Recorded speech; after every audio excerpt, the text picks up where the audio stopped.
Let's get started with JavaScript. We're going to use the Chrome browser in this tutorial. In the Chrome address bar, type about:blank and you will get a blank web page. From there you can right-click on the page and choose Inspect from the pop-up menu.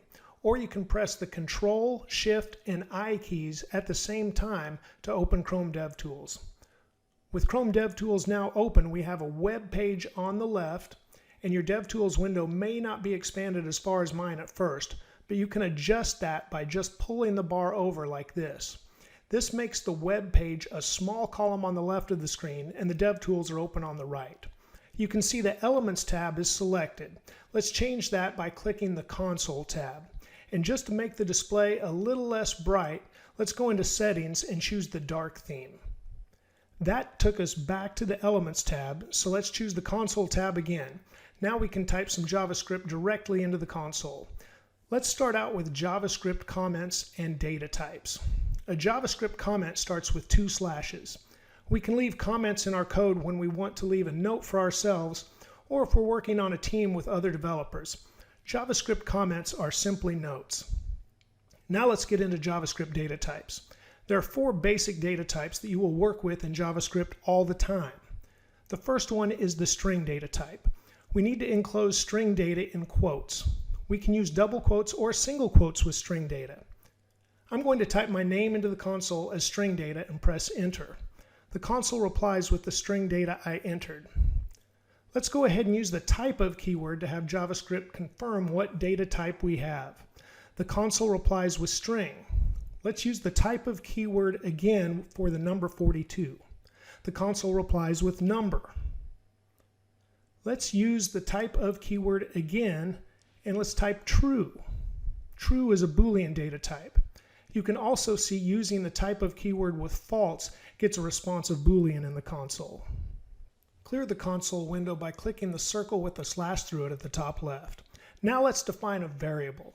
We'll use the keyword let. If a variable is made up of more than one word, you should use camel case. This means the first word starts out with lowercase, but the second word and any following words in the variable name are capitalized. We are not assigning a value to my variable right now. Let's just hit enter.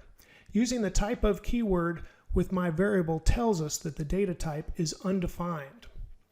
You have now been introduced to 4 JavaScript data types: string, number, Boolean, and undefined. Let's take my variable and set it equal to my name. Now we can see that my variable is a string data type instead of an undefined data type. Because we used the keyword let to initiate my variable, we can reassign its value. Let's reassign the value of my variable to 42. Now when we use the type of keyword, my variable is the number data type. Let's clear the console again. Now let's look at JavaScript mathematical operators. Let's take the number 42 and add 2. The console replies with 44. We can do a similar operation with subtraction. Let's create a new variable called myNumber and assign the value of 42. Now we can use the variable myNumber in mathematical operations. JavaScript treats the variable as if it were the number 42. If we add 2 to our variable, the console replies with 44. We can also do this with multiplication and division. We can also set the variable to the value of an equation.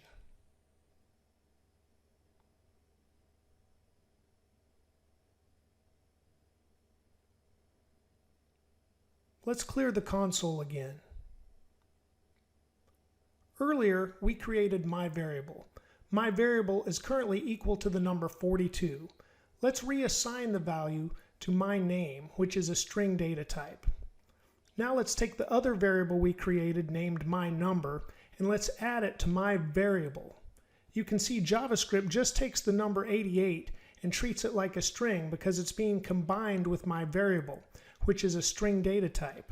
To confirm this, let's create a new variable named myCombo, and let's assign the value of myCombo equal to the operation of myNumber plus my variable. Using the type of keyword with myCombo confirms that myCombo is a string data type. Therefore, we know that the plus operator concatenates data when used with string data types.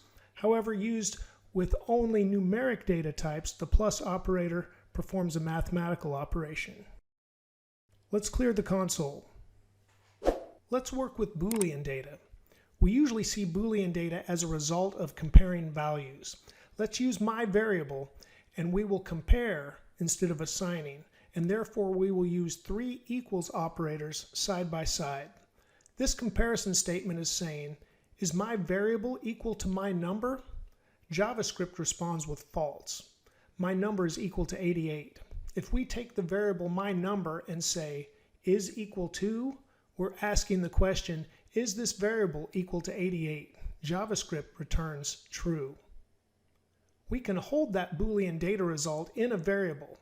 Let's create another variable named myBool and assign it the value of my number compared to the value of 88. When we check the value of my bool, it is true because my number is equal to 88. We can also use comparisons like greater than, less than, and even not equal to. Let's try those out. My number is not equal to 88. My number is greater than or equal to 88. My number is less than 88. And now to review, we have covered how to open Chrome DevTools, how to put Chrome DevTools into dark mode, how to use the console tab in Chrome DevTools to enter JavaScript statements, 4 data types, string, number, Boolean, and undefined, how to check data types with the keyword type of, how to create variables with the keyword let, how to name variables with camel case, how to use basic mathematical operators to perform mathematical operations, to concatenate string data, and to compare data types. When we compared data, we received Boolean data in return. The examples in this tutorial have used JavaScript syntax, and no beginner JavaScript tutorial would be complete without a Hello World section. So let's get started. Type the word alert followed by a parentheses. Now we'll add our string data, hello world, with an exclamation mark enclosed in quotes. Let's finish the statement with a closing parentheses and a semicolon at the end. When we press enter, we get a pop-up that says hello world. This is an alert box in JavaScript. You can just click OK to have it go away. Hello and welcome. Today we are going to answer the questions, where do I put my JavaScript and how do I link my JavaScript to my HTML? Let's start by setting up our dev environment. I've got Google open, so let's search for VS Code, which is an integrated development environment. Click on VS Code in the search results. When the site loads, it knows I'm on Windows and it offers the appropriate version for download. You can also download VS Code for Mac OS and for Linux. If you don't already have VS Code, go ahead and pause the video to download and install it. Okay, now you've got Visual Studio Code installed and open. You should get a welcome screen like you see on my screen. Before we do anything else with VS Code, we need to create a directory, aka a folder, that we're going to save our files in. Let's minimize VS Code and open the File Explorer. I'm in my Documents folder and there are several directories I've created. You just need to create one folder. It does not have to be nested inside of several directories like mine. You can see I'm working out of the folder named JS2 that I created. In Windows, once you navigate to wherever you want to create the folder, you right-click. Then go to New in the pop-up menu. From there, select Folder. I won't do that because I already created one. Once you've created your folder, go back to VS Code. Close out of the Welcome screen and go to the File menu. From the File menu, choose Open Folder. Now select the folder you created, and now your folder should be open in VS Code. I've got my JS2 folder open. Now we need to create an HTML document. Let's click the New File icon and name the new file index.html. Now I'll type an exclamation point to use an Emmet shortcut, which creates a very minimal HTML document. If you're not familiar with Emmet, it provides shortcuts to improve efficiency in VS Code. Let's type my page in the title of the HTML page. Let's also add a main element and an h1 element in the body of the HTML. And again, in the H1 element, let's type my page. We can save the HTML document by pressing Control key and the letter S at the same time. Or we can go to the File menu and choose Save. Hopefully you're familiar with HTML and CSS already. If you are, you likely already know you can put a style element in the head section of an HTML page, and you can put your CSS style inside of it. You can also link to a CSS file. Let's do that now. Delete the style element, then go to the VS Code file tree on the left to click on the new folder icon. This creates a new folder inside our folder. Let's name the new folder CSS.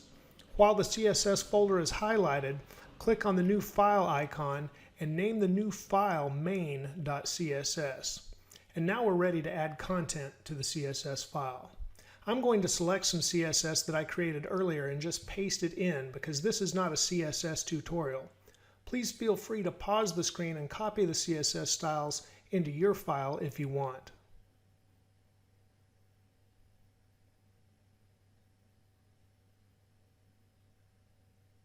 Let's go back to our HTML file. Inside the head element, let's create a link element and link to the CSS folder we created. VS Code wants to help us out and offers the CSS folder that it sees. After we select the CSS folder, VS Code sees the main.css file as well. Now we have linked our CSS file to our HTML file. With JavaScript, we use a script element. A script element will have a source attribute, and this is where we link to a JavaScript file. Also note that unlike the link element, the script element has a closing script tag.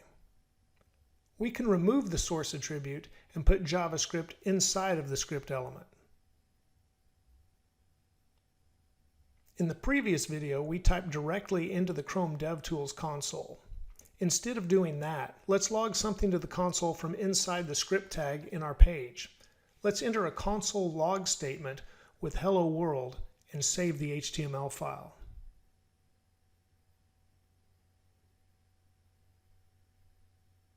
Now we need to go back to Chrome.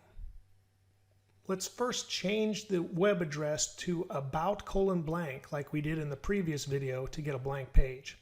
Now let's open up DevTools by pressing the Control, Shift, and the letter I keys at the same time.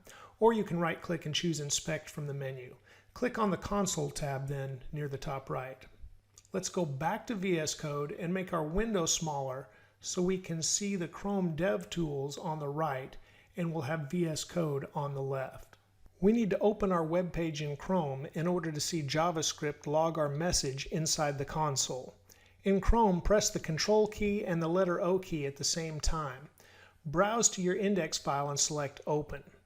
We see our page open on the left, and we see Hello World in the console on the right. Now let's put JavaScript inside its own file and link to it from our HTML. Let's add another new folder named JS. With the JS folder highlighted, click the new file icon. Let's name the new file main.js. Let's go back to the HTML and copy our console log statement. Delete the script statement for now. Paste the console log statement inside your main.js file and save it. Now let's go back to our HTML. We can put in a new script element and provide the source attribute.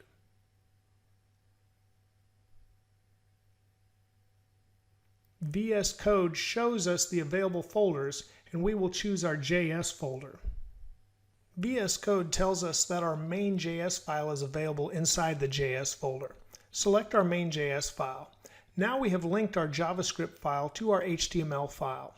When we go back to Chrome and reload the page, we continue to see our Hello World console log message. Let's add more JavaScript to our main.js file by reviewing some of the things we covered in the last tutorial video. Below our Hello World message, let's add another console log statement. This time use the type of keyword with your name inside of quotes. Underneath that, put another console log statement with the type of keyword and the number 42. Below that, put another console log statement with the type of keyword and a true value. Now press the Control key and the letter S key at the same time to save your file. Let's return to Chrome to reload. Now JavaScript delivers all of our messages in the console. Hello and welcome. Today we are discussing string methods and also one string property that is used frequently.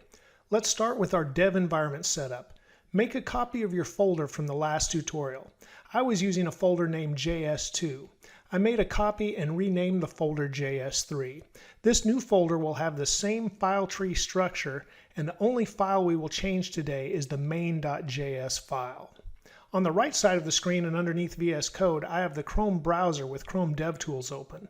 On the left, I have Visual Studio Code open, and it is on top of the Chrome browser window. To prevent going back and forth between VS Code and the browser window, I'm using a VS Code extension.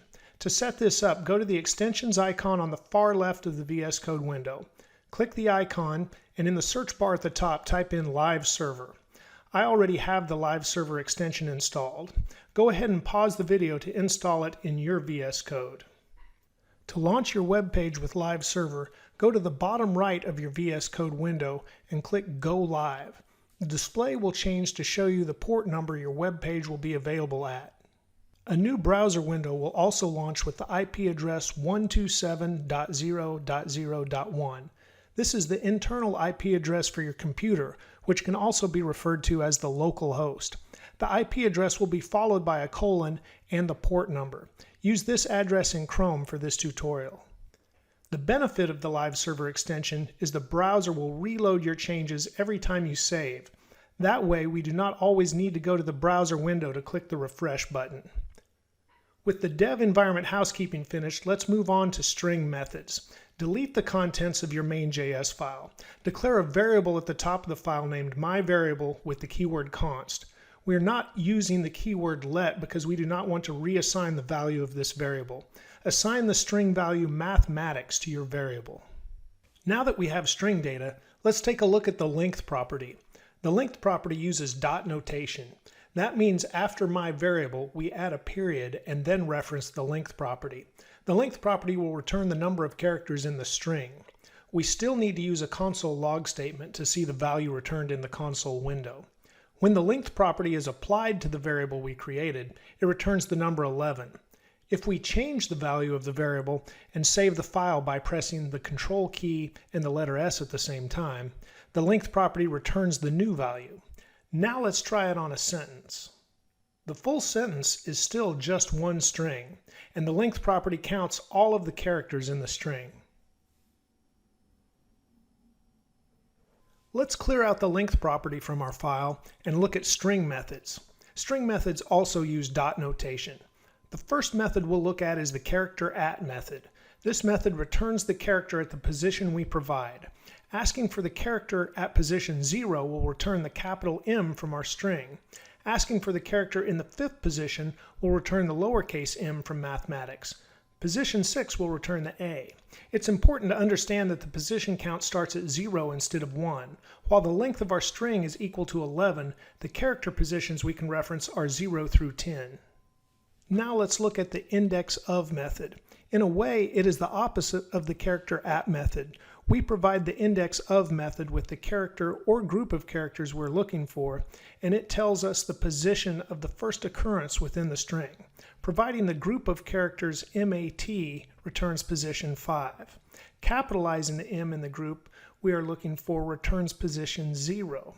Removing the M from the group returns position 1, even though the letters AT are also at position 6. Adding the letter I after the AT now returns position 6. A very similar method to index of is last index of. Instead of the first occurrence, last index of provides the position of the last occurrence of the character or group of characters we provide. Now providing AT returns the position 6 instead of 1. If we change the group to ATH, the last index of method returns position 1.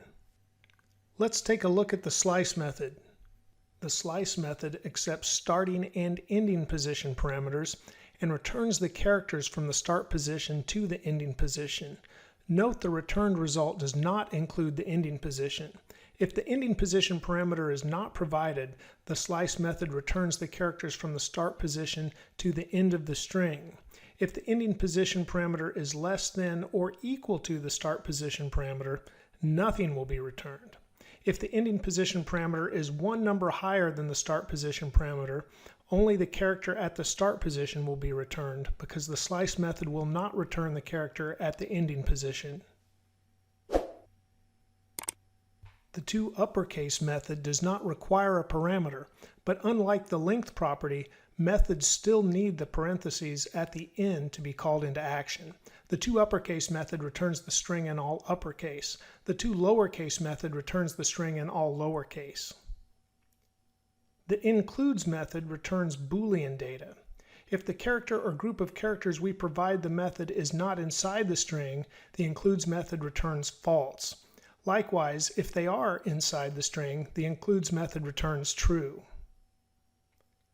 The split method splits the string wherever the character we provide occurs, and returns the resulting multiple strings within an array. We will cover arrays in an upcoming tutorial.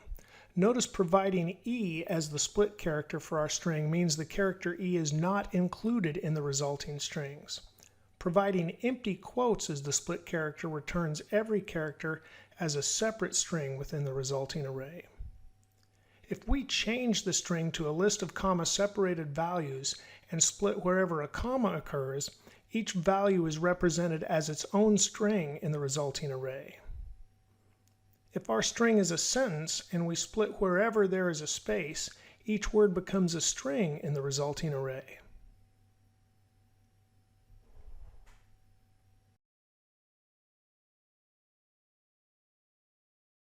We have covered some useful string methods today, but there are many more. I will provide a link to the MDN web docs page for strings below. There you will find a complete listing of string methods to reference and practice with. Hello and welcome. Today we are discussing JavaScript numbers and number methods. Our dev environment is the same as the last tutorial, utilizing both VS Code and Chrome DevTools. I made a copy of my folder from the last tutorial and renamed this new copy JS4. This new folder has the same file tree structure, and the only file we will change today is the main.js file. Delete the contents of your main.js file. Declare a variable at the top of the file named myNumber with the const keyword. Assign an integer value to your variable. An integer is a whole number. Likewise, a number with a decimal point is a float, which is a reference to the floating point decimal. JavaScript considers both integers and floats to be number data types. As you can see, JavaScript will omit the zeros after the decimal if there is no further value. However, JavaScript will show all decimals if a value is present.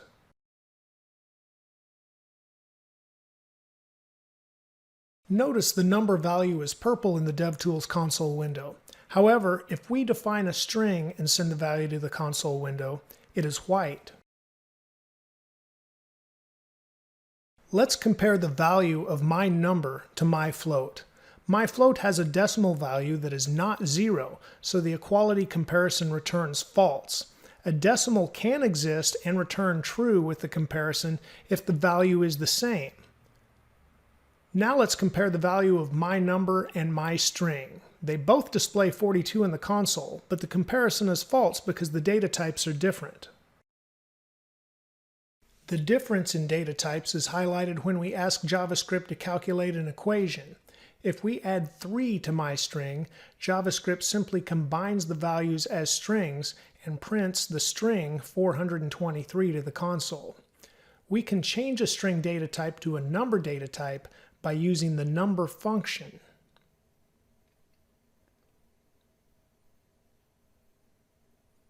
Now when we add 3 to the converted data, we get the result of the equation. And if we compare the converted myString variable to myNumber, the result is now true.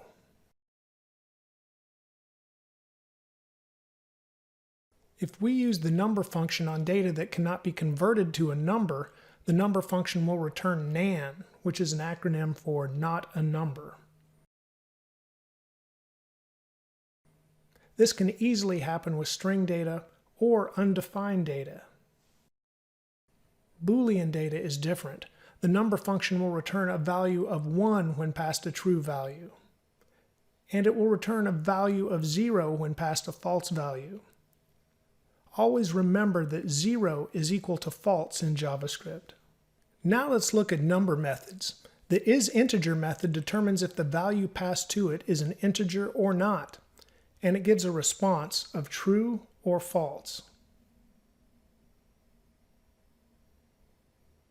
The parseFloat method parses the value passed to it, also known as an argument, and returns a floating point number. If a number cannot be parsed, it returns nan, which stands for not a number.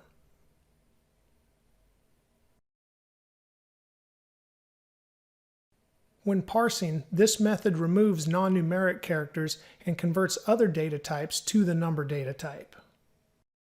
The toFixed method limits a floating point number to the number of decimals you provide as a parameter.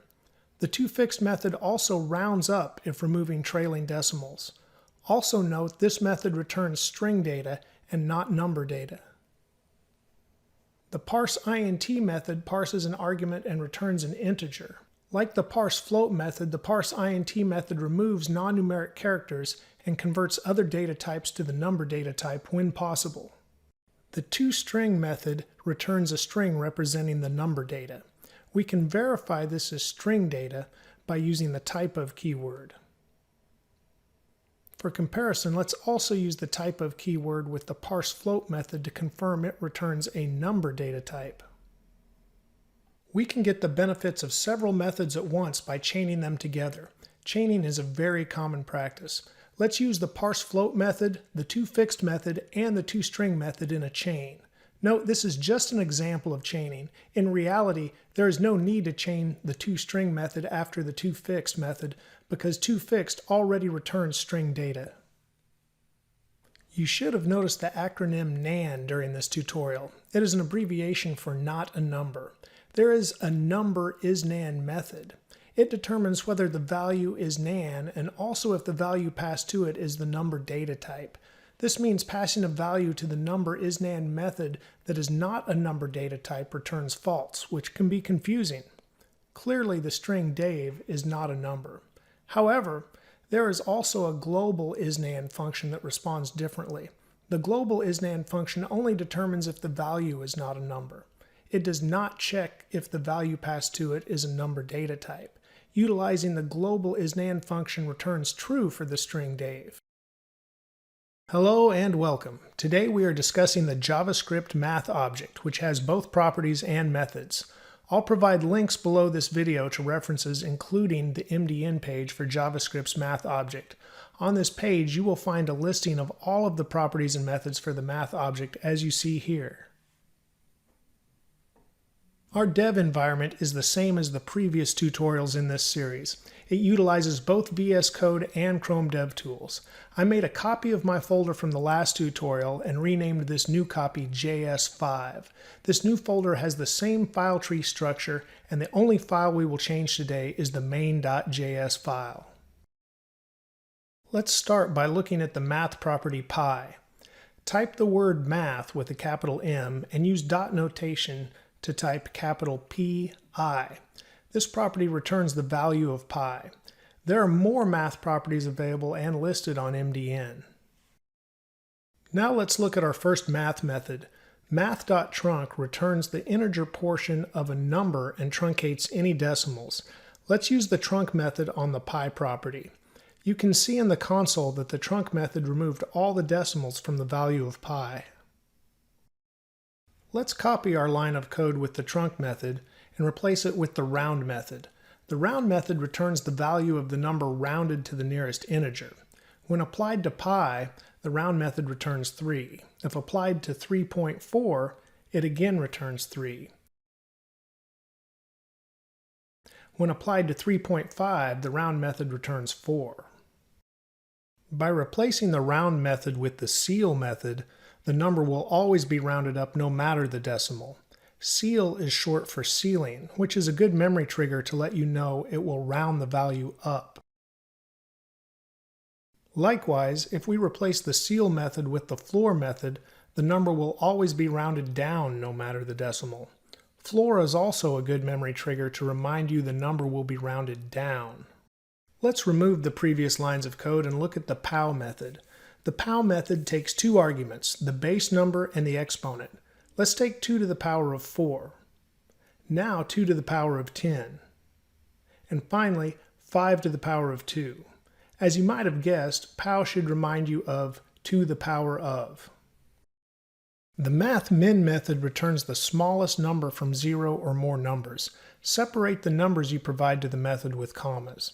Given the numbers 2, 5, and 9, the min method returns 2. If we change the 5 to a 0.5, the min method returns 0.5. Likewise, the max method returns the largest number from 0 or more numbers. Given the same numbers, the max method returns 9. If we change the 0.5 to 9.2, the max method returns 9.2. The math random method is both interesting and very useful. It provides a pseudo-random number from 0 to 1. Note that the range of this method includes 0 but does not include the integer 1. Let's log the result of the math random method to the console. As you can see, the result from the random method is always from 0 to 1. We can combine the random method with another math method to build a JavaScript expression that will generate a random number from 1 to 10. I will hide the file tree on the left by pressing the Control and letter B keys at the same time to give us a little more room. We will start the expression with the math random method and multiply the result by 10. Then enclose all of that inside of the math floor method's parentheses. Still inside the floor method's parentheses, we need to add 1 to the result of our multiplication. If we do not add 1, we will get a number from 0 to 9. Let's use our JavaScript expression to send several random numbers to the console. You should choose the floor method instead of the ceil method when generating a random number like we just did. I have had students ask, why not use the ceil method? If we use ceil, we won't have to add 1 in our equation like we do with floor. The reason is the math random method generates a number from 0 to 1, which gives it a very slim chance to simply return 0. Therefore, using the ceil method when generating a random number also has a very slim chance to return 0.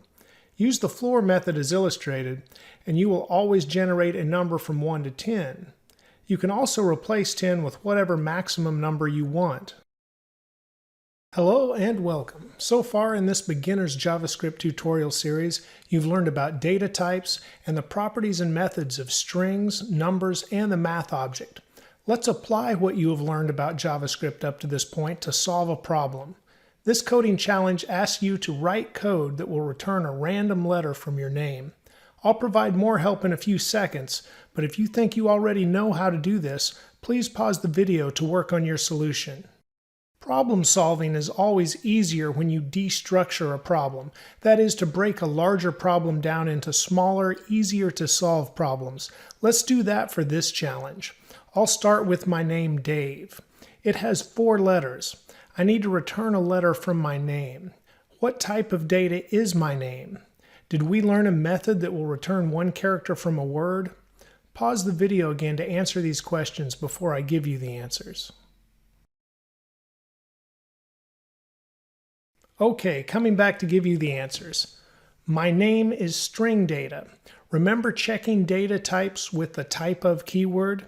Did we learn about a string method that will return a single character from my name? Yes, we did. The character at method.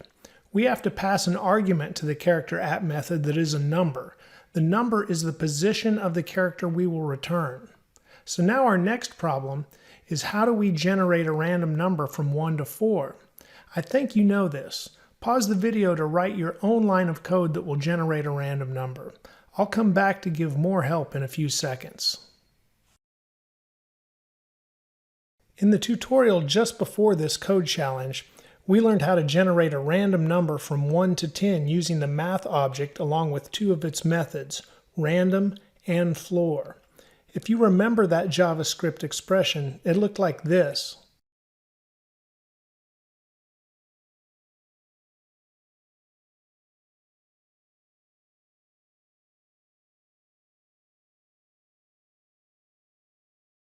I'm sure you can see how to change the JavaScript expression to generate a random number from 1 to 4 instead of 1 to 10. Just change the 10 to a 4. We took our larger problem and broke it into two smaller problems. The first, how do we return a single character from a string? And the second, how do we generate a random number to pass to the character at method as an argument? Now we have to take both of our smaller problem solutions and combine them to solve the larger problem we started with. Can you combine them to return a random character from my name? I'll show you the answer in a couple of seconds. Take my name Dave as string data and use dot notation to apply the character at method. Now take our random number expression and insert the full expression into the character at method as the argument. The expression returns a random number from 1 to 4, and the character at method needs a number to know which character to return from my name. But wait, we have a problem with our code. Do you know what the problem is?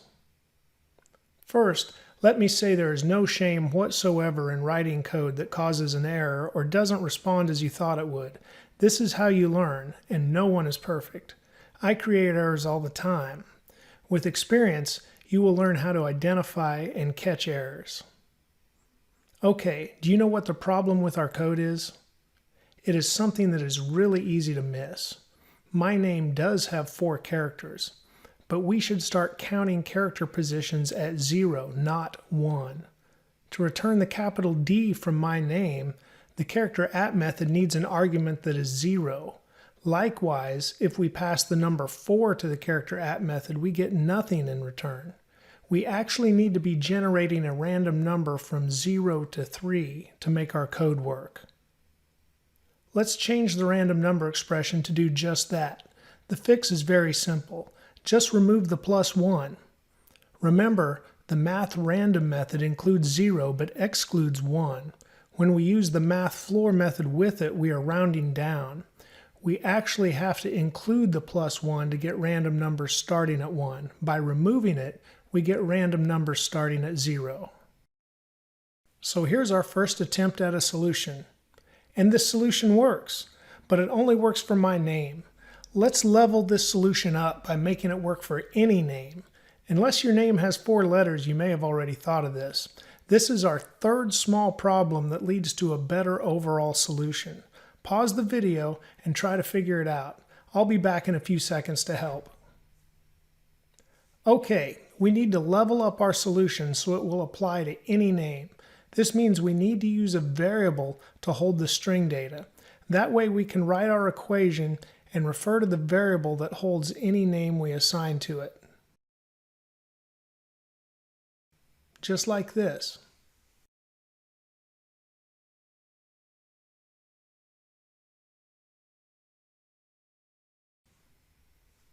Now we can replace the string data in our expression with the variable we created.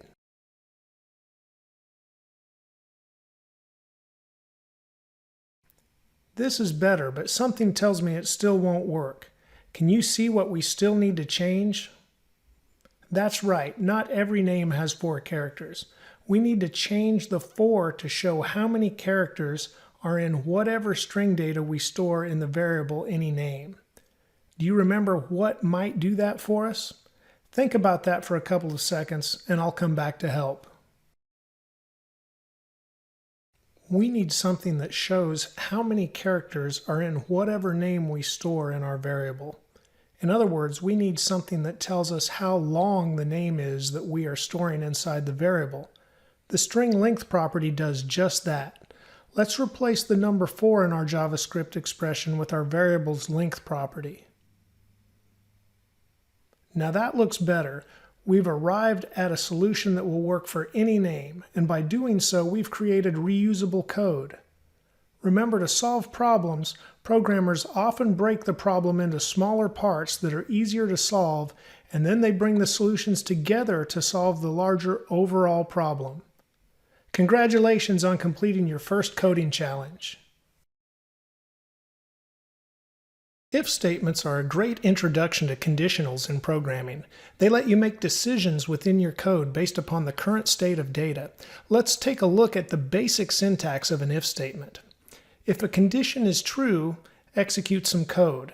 But if the condition is false, the program will skip right over our statement. But if we want to execute different code if the condition is false, we can do that with an else clause added onto our statement. Now let's look at an example. We will start by instantiating two variables. Let's set our first variable soup to chicken noodle soup. Let's leave our second variable reply undefined for now. The condition of our if statement is the value of soup. We are saying if soup has a value, set the reply variable equal to our string value. Let's use a template literal so we can include the value of soup in the string. And we'll finish by logging the reply value to the console. If the value of soup is false, which can also mean undefined, null, or equal to 0, our code will skip right over the if statement. However, that's kind of rude if someone asks for soup and we don't reply. Let's add an else clause to apologize for not having any soup to fulfill their request. Let's use a template literal string again so we can include the value of soup.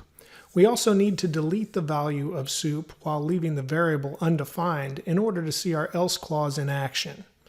Upon saving our changes, you can see our else clause says, "Sorry, we're out of undefined" in the console. That's not a great message to deliver, but it proves undefined data is considered false. Let's change the reply to a message for our customers instead. Now let's put the chicken noodle soup back in place and declare a new variable named customer_is_banned, which will hold Boolean data. We'll add an if statement that checks if customer_is_banned is true. If it is, we'll reply, "No soup for you." We can make this part of our previous if statement by using an else if before we check the value of soup. It is important to think about the logical order of an if statement. Why would we check for soup if the customer is banned? They can't have soup even if we have it ready to go. Therefore, we should check if the customer is banned before checking our soup status. Let's add one more variable named crackers. Crackers will also hold Boolean data. Now let's copy our else if clause that checks soup and paste it back into our if statement. Now we will modify the condition. Instead of just checking for soup, we are checking for soup and crackers. This condition once again needs to come before our condition for just soup. If the condition for soup was above our condition for soup and crackers, all orders for soup and crackers would just stop when the condition for only soup was true. No one would get their crackers. If we don't get the logical order correct, we could have angry soup customers. Alright, let's move on to a new example that most of us should be able to relate to. Test scores. We'll define a test score variable with a value of 89. And also a grade variable that we'll leave undefined. Instead of just checking if a test score value exists, we will add the greater than or equal to 90 stipulation. If our test score meets this requirement, our grade is an A. We don't have an A, so our code will just skip over the rest of the statement. If we log the value of the grade variable to the console, we get undefined. The logical order of an if statement is like a waterfall. As we add the if-else clause to our statement for a B grade, we can simply say if the test score is greater than or equal to 80. This is because any score 90 and over will not make it to this part of the statement. It is the same as saying any score from 80 to 89 because of where the clause is positioned in our statement. Let's go ahead and complete the rest of the grading scale. As we get to the end of the grading scale, we can just use an else clause because we already know that any test score that makes it to this part of our if statement is going to be less than 60. Let's do something different inside the else clause. We'll start with a new college student variable with a true Boolean value. Inside the else clause, we will nest another if statement. That's right, we can nest if statements inside of if statements. In this case, if college student is true, the failing grade is U for unsatisfactory. Otherwise, the failing grade is F. Let's try it out by changing the test score to a 59. Okay, one more example that will really highlight decision tree thinking. My goal is not to execute this code, but rather give you an outline of a simple rock, paper, scissors game. After the tutorial, take the next step and complete the code on your own. The first condition we will look for is a tie game. If we do this later, we will have to keep repeating the code in each clause. It is logical to look for a tie game first. In the first else if clause, we'll check to see if player 1 has a rock. If so, a nested if statement will check if the computer wins or player 1 wins. We don't have to worry about a tie game because of our logical thinking to start off the if statement. We can repeat this pattern for paper. And as you might have guessed, we just need an else clause for scissors because it is the only option left for player 1. Now you have a full outline for a rock, paper, scissors decision tree. That wraps it up. I hope you've gained insight into if statements and their logical patterns. Switch statements are another tool for making decisions with JavaScript. Let's take a look at the switch statement syntax. A switch statement checks an expression or value and then takes a waterfall shape to check any number of possible cases. The logical order of the cases is important. If case 1 is a match, the switch statement should be stopped with a break command and never make it to the evaluation stage of case 2. After any number of possible cases, switch statements are completed with a default option that is chosen if none of the above cases are a match. Now let's look at an example. We'll start by evaluating a string with a value of 2 in our switch statement. We'll set up case values for numeric data of 1, 2, and 3. If there's a match, we'll log an appropriate value. If there's no match, we'll log a string saying no match. What do you think will happen? If you said no match, you're right. The numeric cases will not match the string value of 2. The data types do not match. Switch statements need strict matches. If we change the evaluated data to numeric type, we'll start to see some matches. You can also ask switch statements to evaluate an expression. Let's put the random number expression that we previously learned into our switch statement. We'll have it generate a random number from 1 to 3. I'll save the file a few times to generate a few new numbers.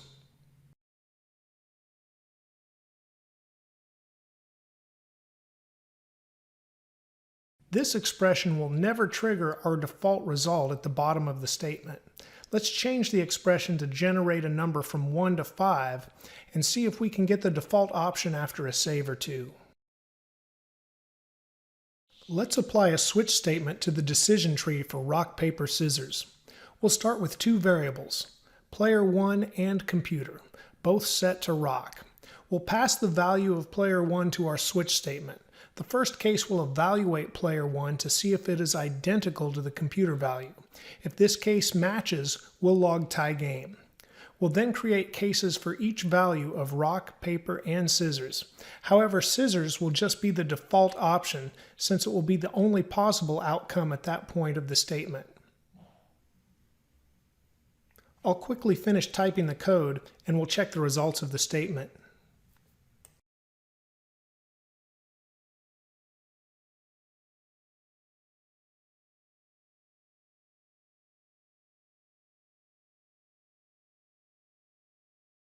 Let's change the computer variable value to paper and see what result we get.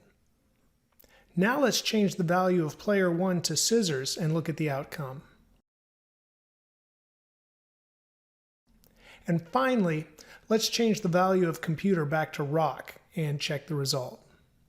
And there you have it. Switch statements are another tool in your JavaScript decision-making arsenal. Developers often try to avoid using switch statements for a variety of reasons, but sometimes they are necessary. Switch statements are an important fundamental to know. The ternary operator is a three-part tool for making decisions with JavaScript. Let's take a look at the ternary operator statement syntax. You can think of a ternary operator statement as being shorthand for an if-else statement. Like an if statement, we start with a condition. After the condition, we put a question mark. If the condition is true, the result of the ternary operation is found here. This is followed by a colon. The colon is like the else in an if-else statement. If the condition of the ternary operator is false, the result of the ternary operation is here. Let's look at an example. Let's start by defining a variable named soup and assign it a value of chicken noodle soup. Now let's define another variable named response. We'll assign the result of a ternary operator statement to this variable. We are saying if the variable soup holds a value, our response will be, yes, we have soup. Otherwise, we will reply, sorry, no soup today.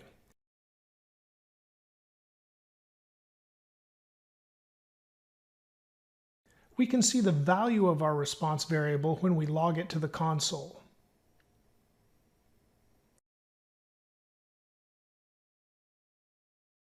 If we remove the value of our soup variable, it will be undefined, which is considered false. Now our response will change because soup will be evaluated as false with the ternary operator. Now let's delete that ternary operator statement and add another variable named isCustomerBand with a true value. We'll set a variable named soupAccess equal to the result of a ternary operator statement. If isCustomerBand is true, soupAccess will be equal to sorry, no soup for you.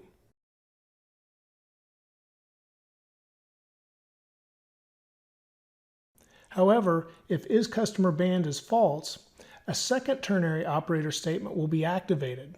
That's right, you can chain ternary operator statements together. This second statement is much like our first example. I am putting each part of the ternary operator on a new line. The Visual Studio Code extension Prettier will format it nicely when I save the file. We can see our console output for soupAccess is sorry, no soup for you. If we change the value of the isCustomerBand variable to false, the second ternary operator takes action and evaluates the variable soup as true. Again, if we remove the value of soup and leave the variable undefined, the second ternary operator will evaluate soup as false and provide a different value for our soupAccess variable. Now let's look at a grading scale example. We'll start by defining a variable named test_score and giving it a numeric value.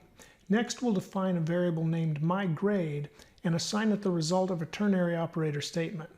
We will have the ternary operator evaluate the test score number and return a letter grade as the value. Just like if-else statements, chaining ternary operators results in a waterfall-like behavior. Therefore, when we get to the second ternary operator, we already know the number is less than or equal to 89, so we only have to check if the number is greater than 79.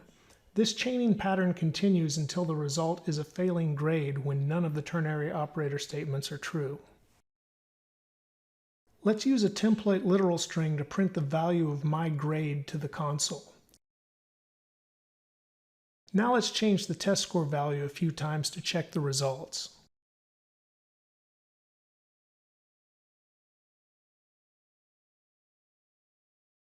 Now let's apply ternary operator statements to rock, paper, scissors logic. As with the tutorials on if-else statements and switch statements, we want to check for a tie game first. From there, we can chain ternary operators together. Each ternary needs to evaluate both the value of player 1 and the value of the computer variables. When we reach the end of possible winning outcomes for the computer and none of those are true, player 1 wins by default.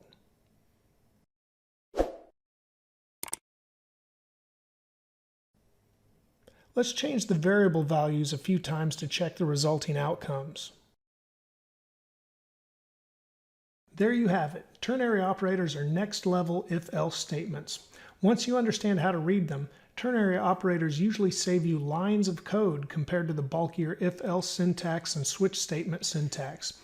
Most simple ternary operators only require one line of code.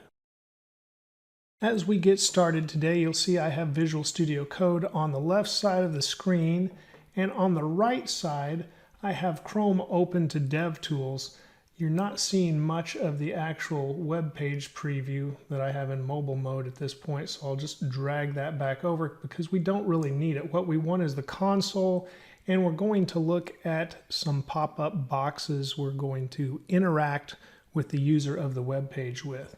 And the very first one that we'll come back to is kind of a refresher because we had it in the very first tutorial in this series, and that is the alert pop-up, and it just shows the user some information and asks them to click OK. You don't really get any other data back from that, so we just put in hello world as we did in the first tutorial for our hello world. When I save this, you can see on the screen we get the pop-up box. It gives the name of the website, and in this case it's just my local IP address 127.0.0.1, and then 5500 is the port number, and that's because I'm using the live server extension in Visual Studio Code as I do in most of these tutorials. And it says hello world, and all the user can do is click OK. There's no real data coming back. We just wait for the user to respond to the prompt, click OK, and we're finished with that. However, the others we'll discuss do return data. So let's look at what we can do there. Instead of just an alert, we can put in a confirm, and I'll put exactly what happens or what it returns in the text we display. So OK equals true. Then I'm going to put in a line break. That is a backslash and an N that equals a line break. And then I'm going to put cancel equals false. And that is what a confirm returns. So let's go ahead and save that. You'll see the box pop up. Once again, you get the website name, and then it says OK equals true, cancel equals false on 2 lines, and that's what we entered into our confirm. And if we click OK, the confirm returns a true value. And if we click cancel, it returns a false value. But we didn't put anything there to receive that data. So let's go ahead and define a variable called myBoolean. And now let's log myBoolean to the console just so we can confirm we are receiving that data back as expected. Save that, and I click OK, and you see true in the console. Save it once again to relaunch it, and I click cancel, and we get false in the console just as expected. So that's great. Now let's look at the third type of pop-up we can use, and we'll put a variable named name, and it's equal to a prompt. That is the third type, and we'll put in here, please enter your name. We're actually asking for direct input from the user, where the user gets to type into an input box, and we will get the value back in return. So let's log that value so we can see what happens. And here's the input box as it pops up, and it says please enter your name. I'm back in the code here. I need to type in the box, enter my name, and that's what we see in the console. But you notice there was also a cancel button. What happens if we click cancel? Let's see what we get. We get a null value. So we have to plan for that because we can't do the same things with a null value that we can with string data, which is what we got back when I entered in my name. So we have to check for that. And null could also translate as false, just like undefined data can, just like the value of 0 can, and of course the Boolean value of false. So we can check for that in a couple of ways. One newer way to check for that in JavaScript is with the nullish Coalescing operator, and that is 2 question marks. And this will say if name has a value, log name to the console. And then if it does not, if it's null or undefined, go ahead and send this to the console. And we'll put you didn't enter your name. So now if I click cancel, the console says you didn't enter your name. But if I go ahead and enter my name, click OK, we get Dave. So that is how the nullish Koleskin operator works. However, there's an issue here as well, and let me show you what could happen. I won't enter anything, and I'll click OK. And now we just got a blank line. That's not so great either. Let's check just to make sure what type of data we get when we just click OK. It's still string data. It's just not really anything. And so we would want to check for that possibly by checking the length property with an if statement, something along those lines. So what we could do is put if and then just check the length property, because if there is no length, it will be 0. And so that would make it false as far as this evaluation or this if statement evaluation goes. Save that. We won't enter anything and click OK. And nothing happens because it doesn't pass the evaluation of this if statement. So then we could put else, and essentially we'll have the same response of you didn't enter your name.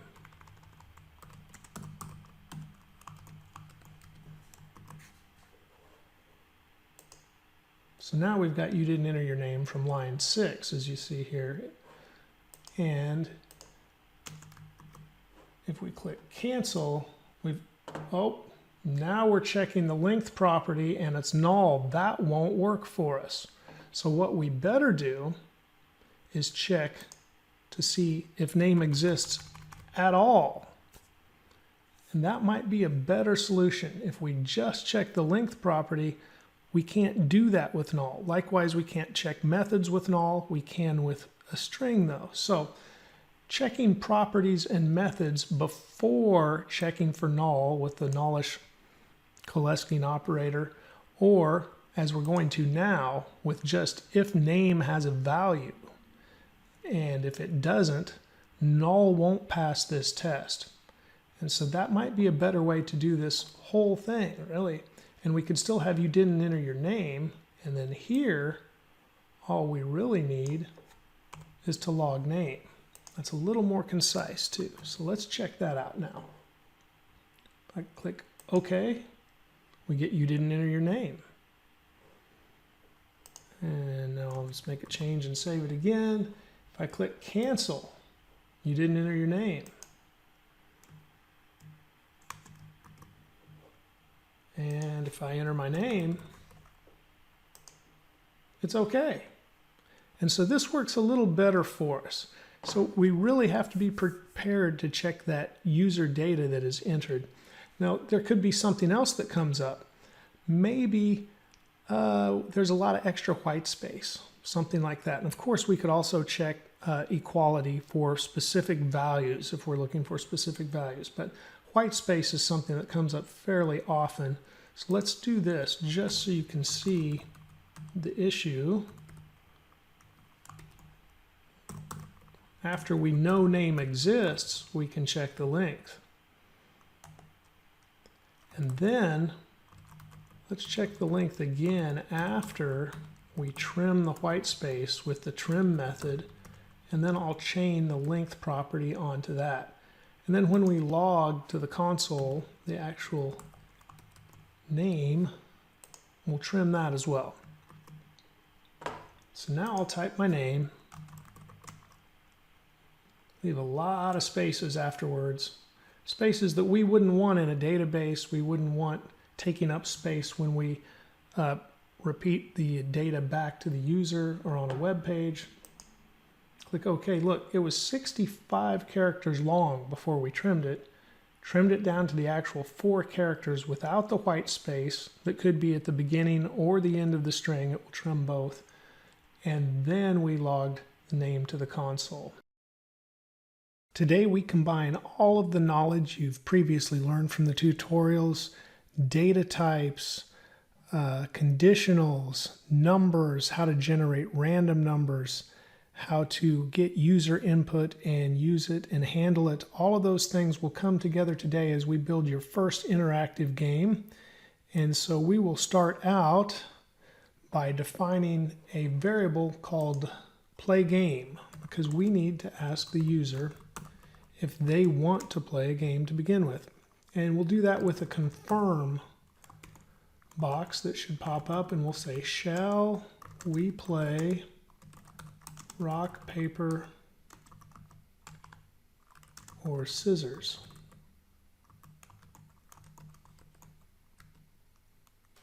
And I'm going to get our code to wrap. And there it already asks if we shall play rock, paper, or scissors, but we're not ready to yet. But I did save the code, and so it launched the code right away.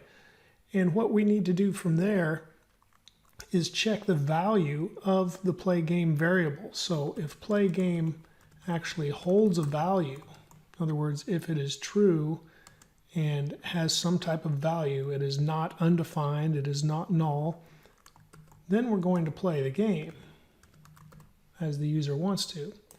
But we might as well put a message in an else clause just in case the user has clicked cancel in the confirm, and then we could just say something with an alert for the user and say, okay, maybe next time. Now we're ready to play. And since we're ready to play, we need to let the player make a choice. And being courteous, we'll always let the user go first instead of the computer. So we'll say let player choice. And now we will issue a prompt to the user asking them to make a choice. Please enter rock, paper, or scissors. And there our code wrapped to the next line. And you can see on line 5, it's just a little bit taller because it's taking up a second line. Even though it's just one line of code, Visual Studio Code is wrapping it for us so it doesn't extend further to the right. And now that we've asked for that prompt, we need to handle the data that we get in return. And the very first thing we need to do is check if we received data in return. If the user clicked cancel, we would get null, and we don't want that. So we have to check to find out. And if that player choice variable actually holds a value, which is what we're saying here, then we can continue to play. But if not, we'll assume the user changed their mind. So we'll say, alert, I guess you changed your mind. Maybe next time. But we'll only make it here if player choice has a value. Now we need to assign that value. We need to handle the user input actually and assign that user input after it's handled to our player1 variable. And so we will go player choice, and we'll trim any white space, and we'll set it to lowercase because we don't want to check every possible value for the word rock with the different capitalized letters and lowercase letters. So we set it all to lowercase so we can just check for one specific lowercase value of rock, one specific lowercase value of paper, and one of scissors as well. So we have our player1 variable now ready to go, and now we need to find out, is it rock, paper, or scissors? We'll use an if statement. We'll say if player1 equals rock. And we only need to check for the lowercase word rock because, as we said before, we set it to lowercase. We trim the white space. So we'll just check for that. Now, double pipes, and that means or. So now we can say or player1 equals paper, or player1 equals scissors. And now we can do something if those are true. But this is our third if statement, and it's nested inside of our second one. If none of those are true, let's say I just entered my name, we need to return something else. And so at this point, we can just say, alert, you didn't enter rock, paper, or scissors. But now that we know at this point player 1 has actually entered rock, paper, or scissors, we're ready to move forward. And now it's time for the computer to make its choice. We will do that by defining a variable called computer choice. And we're going to set that equal to a random number. If you remember how we define or pick a random number, we'll use the math floor method, and then we'll use the math random method, and we'll put 3 in there. We have to add 1, or remember it would be from 0 to 2, but we need this to be from 1 to 3. So we have our computer choice, and it's going to generate a random number from 1 to 3, and now we can use a ternary statement to assign the computer value of rock, paper, or scissors. And so we'll say let computer, and now we'll start our ternary statement by saying computer choice, and if that equals 1, the computer will choose rock. And then this is our else, and our else will just check the next value. So if the computer choice equals 2, computer will choose paper. And now we don't even need to check the computer choice because this is the third and final possibility. So we'll just say scissors. And now the computer has made its choice. And at this point, we are ready to just pull in the logic for rock, paper, scissors. And in the previous conditional tutorials, we did that logic already with an if, then, else statements. We did switch statements, and we did the logic with ternary operator statements. And that's what I'm going to pull in here. And I'm just going to copy and paste because it would take me a little bit to type it. But let's look. In just a second, we'll analyze what I paste in. And I want to move this back out just a little bit. There we go.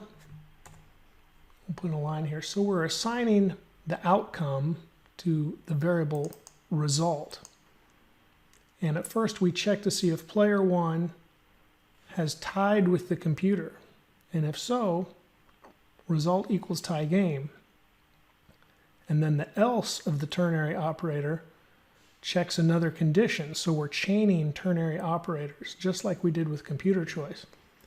And here, we're checking to see if player 1 equals rock and computer equals paper. And if so, we're going to return a template literal string. And that is, we use the backticks to start those. That is because we want to include the value that player 1 chose, and we want to include the value that the computer chose and show that the computer wins. But it wouldn't do any good to just show the computer wins. The user would go, why does the computer win? I don't even know what the computer chose. And so that's why we use a template literal string to show what each player or person in the game and computer in the game chose, and then what the outcome is. And we follow that logic through for if the player 1 had paper and the computer had scissors, or if the player 1 had scissors and the computer had rock. All of these possibilities lead to the computer winning. So when we get to the final one, the only possibility left is player 1 winning, and we issue that value here. And it comes back into the result variable, and then we just use an alert to let the user know who won the game and what values were chosen.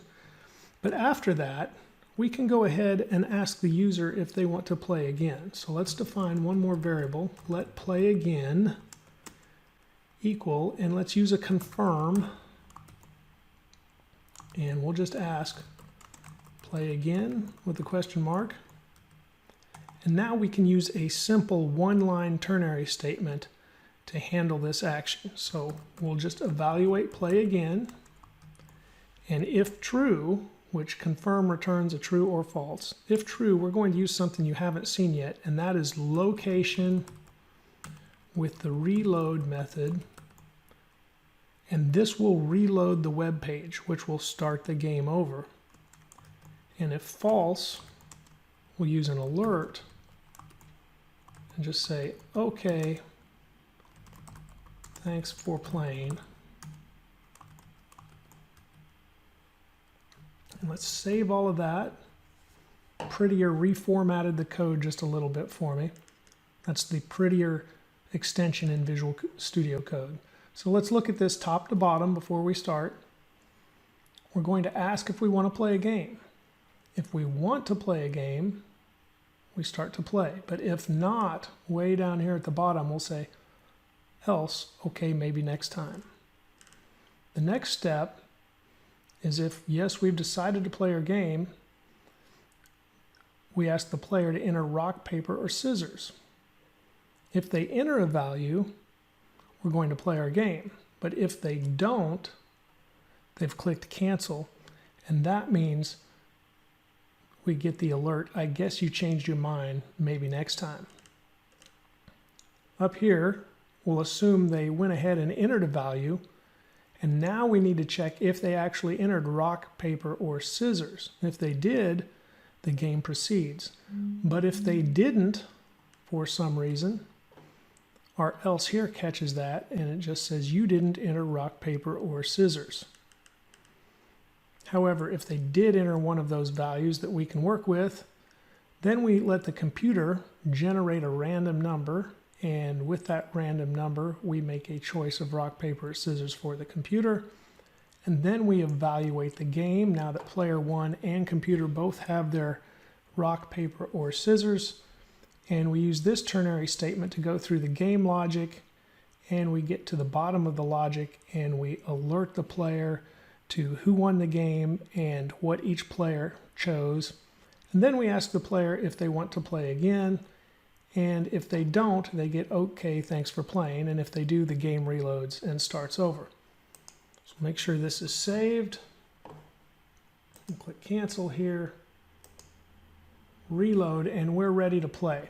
You can see at the top of this confirm, it has the website address, which is my local IP number, and then a port number of 5500, and that is with the live server extension in Visual Studio Code. And it says, shall we play rock, paper, or scissors? Well, this first time, let's just cancel and make sure we got that logic right. It says, okay, maybe next time. And it's done. So let's reload. Shall we play? We'll say, okay, let's play. So enter rock, paper, or scissors. Well, maybe we'll just cancel. I guess you changed your mind. Maybe next time. Let's reload again. Shall we play rock, paper, or scissors? Okay. Enter rock, paper, or scissors. I'm going to enter Dave because I'm just not thinking about the game. And it says you didn't enter rock, paper, or scissors. So far, all of our logical if-then statements are working correctly. We'll reload. This time, we'll go ahead and play. And we'll enter RO in caps and then CK in lowercase for rock. And as you can see, our code works, and player one chose rock in all lowercase. Computer chose paper. The computer wins. We'll say okay. It asks if we want to play again. Well, let's check our cancel first. It says, okay, thanks for playing. That also worked correctly. Let's reload again. Yes, we'll play again. This time we'll choose paper. And computer chose rock, so player one wins. Seems to be working correctly. Play again. This time we'll say yes. And yes, it reloaded the page, and it says, shall we play rock, paper, or scissors? Now, this is one area our program might be able to improve upon because it's asking if we want to play again, and then it's immediately following that by loading the game and asking if we want to play. But that's not a big deal right now, so we'll continue to play, and this time we'll choose scissors. and computer chose rock, and the computer wins. Well, that wraps it up. I'll scroll back through the code, and of course you can pause the screen and look at any part you want to. Move it down just a little bit.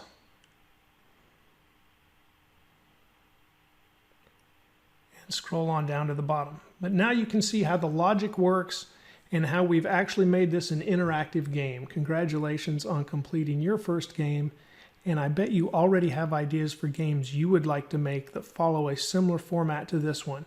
The best thing you can do is practice and make something of your own at this point. We'll start today by looking at while loops. We'll start with a variable called myNumber, and we'll set it equal to 0.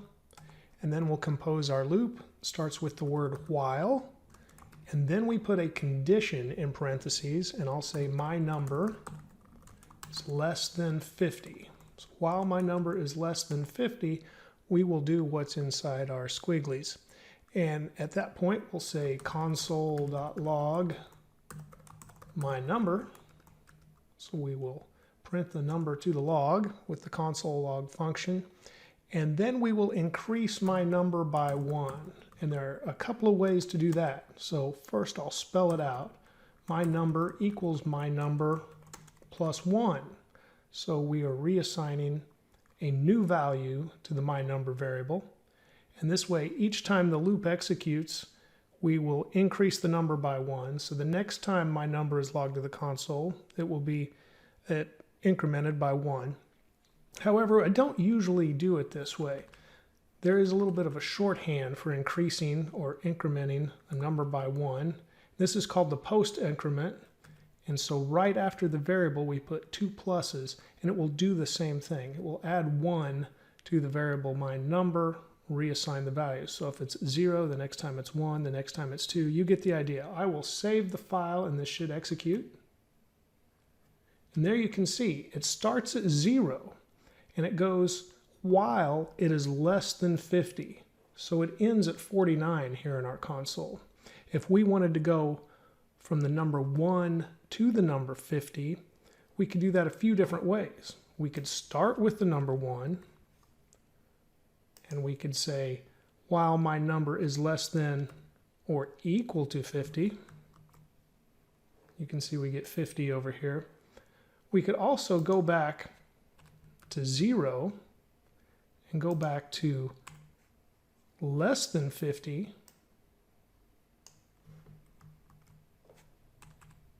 and we could increment our number by 1 each time before we log it to the console. And that way it's going to satisfy the requirement that it's less than 50 when it's 49, and then we'll increment the number to 50 before we log it to the console. And you can see we have 50, and we start with the number 1. So there are several ways to think through what you're trying to achieve with a loop like that and incrementing numbers. We could also increment by 2 or something else, and you can really increment by any value you want. There's shorthand for that as well. Instead of saying my number equals my number plus 2, we can say plus equals 2. So every time the loop executes, it will increment by 2. And here you can see it goes 46, 48, 50, and we get the result we expected. One thing to remember with loops, do not create an endless loop. And I'll put that here in a comment. Don't create an endless loop. And that is because it will just kind of go on forever until you run out of memory. You're going to end up probably trying to close out of your browser or closing out of the tab. There are other ways to stop a loop. If you have more than one tab open, the first thing you should probably do is try to close the tab. There is a documented way to do it in Chrome DevTools, but it's not as easy to do as you may think. You kind of have to catch the code between those little tiny milliseconds of executing to hit it just right, to get it to work the way it's supposed to. The easiest way I've found is to close the tab or close the browser. At some point working with loops and learning, you're going to forget essentially to increment the number or whatever meets the requirement to stop the loop, and you'll create an endless loop and you'll find out what I mean. So don't feel bad if you do it. Okay, the next loop we want to move on to is a do while loop. It is very, very similar to a while loop, but the main difference, let me just come back up here and do this right here. We'll say do, and then we'll get rid of the requirement here altogether. Do, and then we'll put the while afterwards, and we'll put my number is less than 50. Now, the main thing to remember with a do while loop, really the only difference, is it's going to do this at least one time. So if I come back, I should have, let me just reverse that by an undo. There we go. We've got our loop back the way we had it. This, if we set the number to 50, this won't do anything. We got nothing in the console. However, if we create a do while loop, we'll do this, and we'll say console log my number, and then we'll put the while afterwards. While my number is less than 50. Now let's see what happens. We got 50 in the console one time, and that is because with a do while loop, you're going to execute this code block at least once, even if this requirement is not met. What happens in the do block will happen at least once, and that is a huge difference between just the while loop and the do while loop. Now let's delete most of this. We'll keep our my number variable. We'll set it back. Well, we don't even need that right now. Let's get rid of that too. And we're going to look at a for loop. A for loop is very common in JavaScript and in some other languages as well.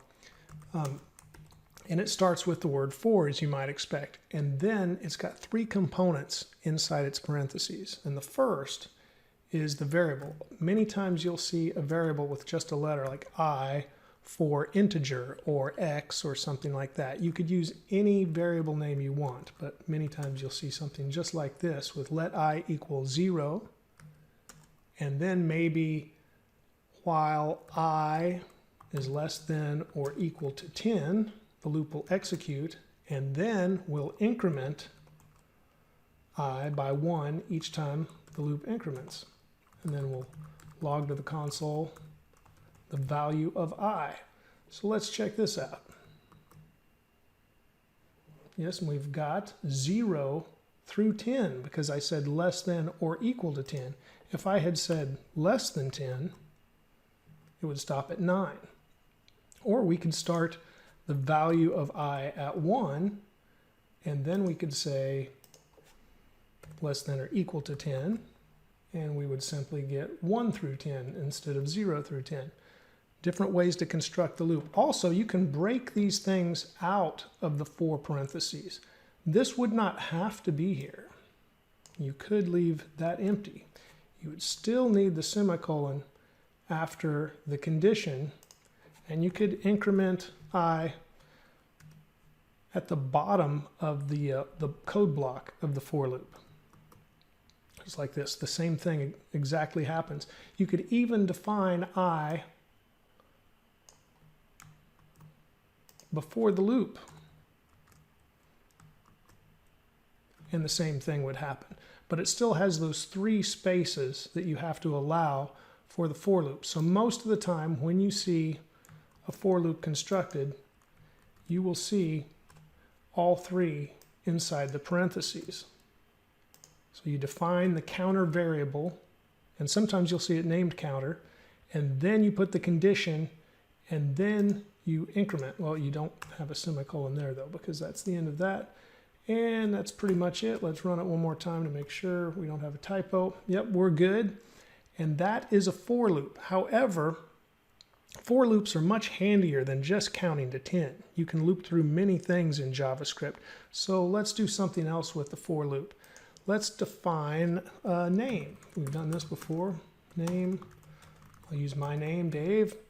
And now in the for loop, instead of saying while I is less than or equal to 10, let's say while I is less than or equal to name.length, the length property. And now, when we log to the console, instead of just logging the value of I, let's go ahead and log name with the character at method and put I in there. Oh, one extra parentheses there, we're good. And we want to start I at 0 because the first letter, the capital D in my name, would be at position 0. Now, when we do that, we get each letter of my name on a new line in the console. So you can see we can break up things and execute different values. In the future, we'll learn about data objects and arrays that we can go through and handle each item in the array or each item in the object with this similar type of method in constructing loops. So that comes in very handy. Now let's also go back and look at a while loop and just think about what else we could do with it, or maybe something similar to what we just did. I'll go ahead and start here and we'll define something called counter just to have something different. This will be our counter just like I was. And now with the while, one thing I didn't show earlier is we can just say while true. Now this will execute forever unless we use the keyword that I'm about to show you. We'll go ahead and define another variable named myLetter. And let's have myLetter just be undefined for now. But then once we get into the loop, oh, we need my name as well. So that name, we'll bring that back.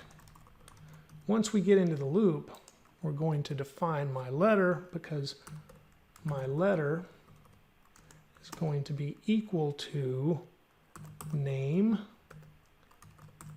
and counter, which is our counter variable. And as you might guess, we're going to need to increment counter as we go through the loop. But this would keep happening forever, and eventually, of course, we'd have an error because once we got past the number 3 for counter, we'd run out of letters in my name, 0 through 3 for the position letters. So what we want to do is go ahead and log my letter while we have a letter. And then let's say if my letter equals, let's not wait for the E, let's go to the V. If my letter equals V, break. We're going to use the break keyword and we'll break out of this loop. Now I'll save that and you can see we get DAV.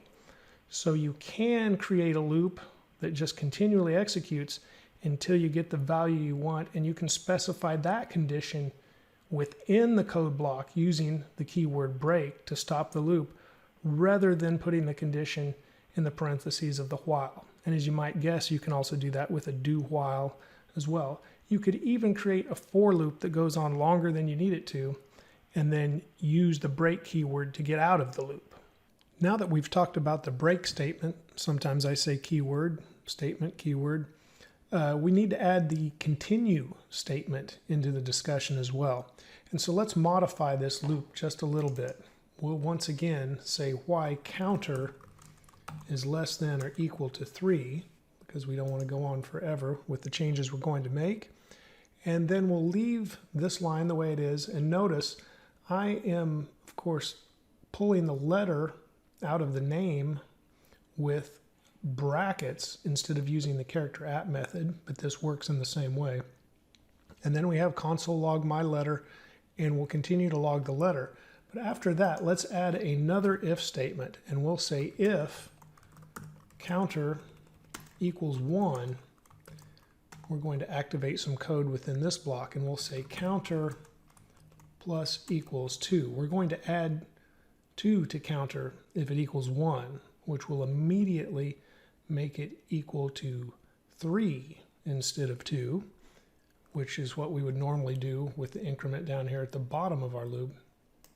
And after that, we're going to use the continue statement. And the continue statement says, all right, continue the loop back at the top. Skip the rest of the loop. And so we're going to skip this increment. We're going to skip this if statement where it checks to see if the letter is V or not. And so if we think about this, we're going to come in through the loop and it'll be 0 and it'll execute the way we expect it to. It will be 1, and when it gets to the counter, gets to 1, it will stop here. It will increment by 2 and then start again. And at this point, it will be equal to 3. And so when the loop is equal to 3, it will execute one more time. It will come in, it will print the last letter of my name, which should be E, and it'll send that to the log. And from there, it'll come down here and it won't be equal to V, so it'll skip that. It will increment counter one more time, but we won't use it after that. So in the end, counter will actually be equal to 4. And we'll be able to see that once we break out of the loop. So I'll go ahead and log counter as well, just so you can see that value. And let's go ahead and execute this by saving the file.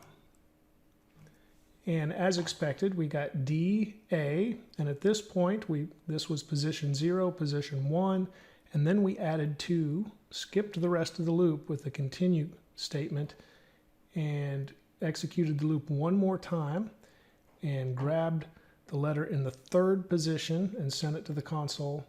And then we were finished with the loop. And then when we logged the value of counter, it was actually equal to 4 when we finished our loop, because this applied one last time at the end. And that is the continue keyword.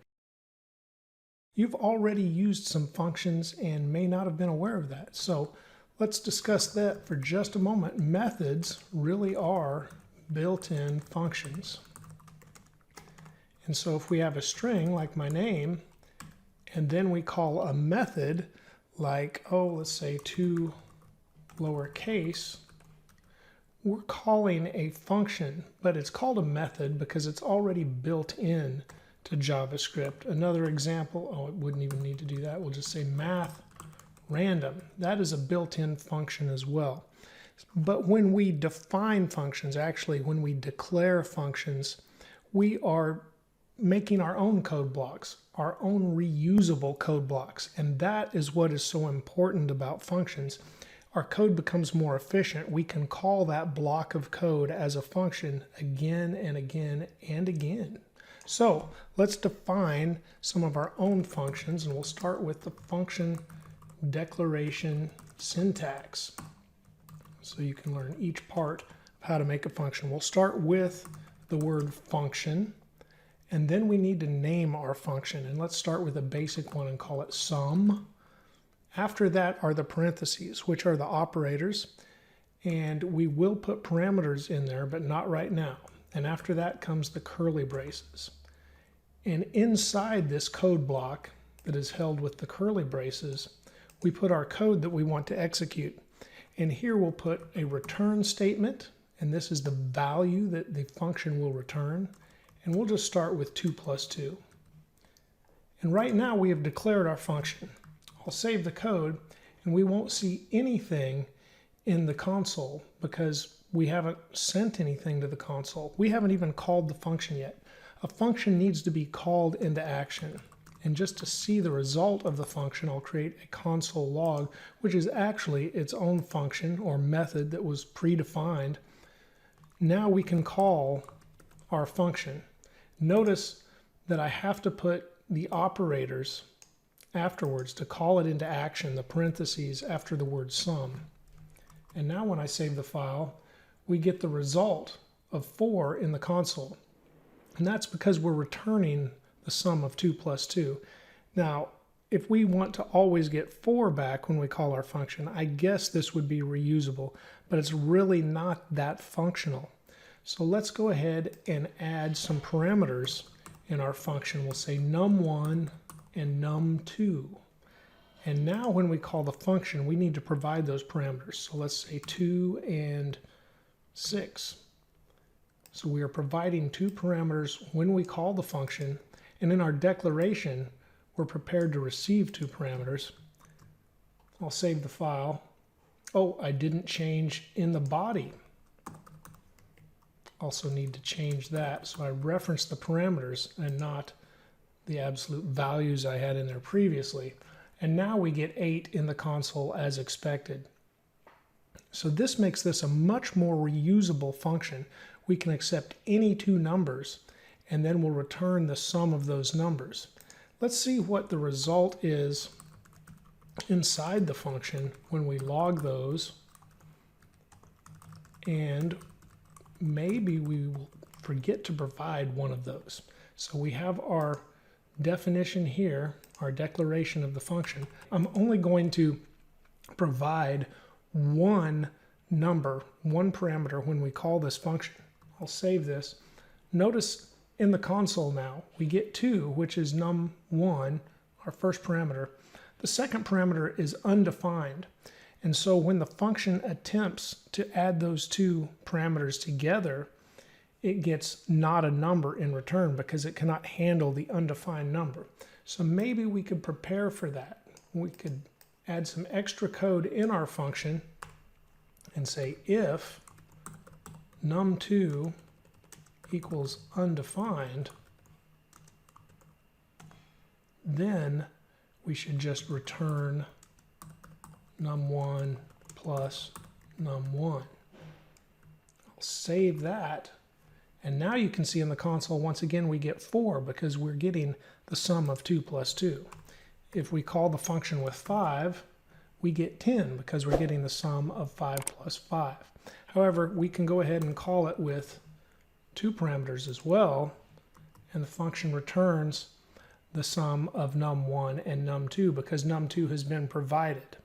Let's look at another example. We'll delete our first example function, and we'll create a function called getUsername from email.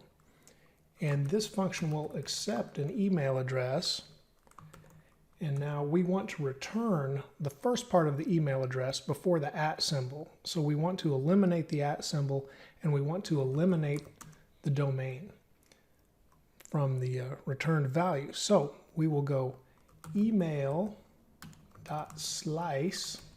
So we're calling a method inside of our function. We want to slice at the very beginning. We want to keep that first part of the email. And now we'll tell the slice method with its second parameter where we want to stop. And we'll use index of, and we'll look for that @ symbol. So we know to stop there, and it will not include the @ symbol.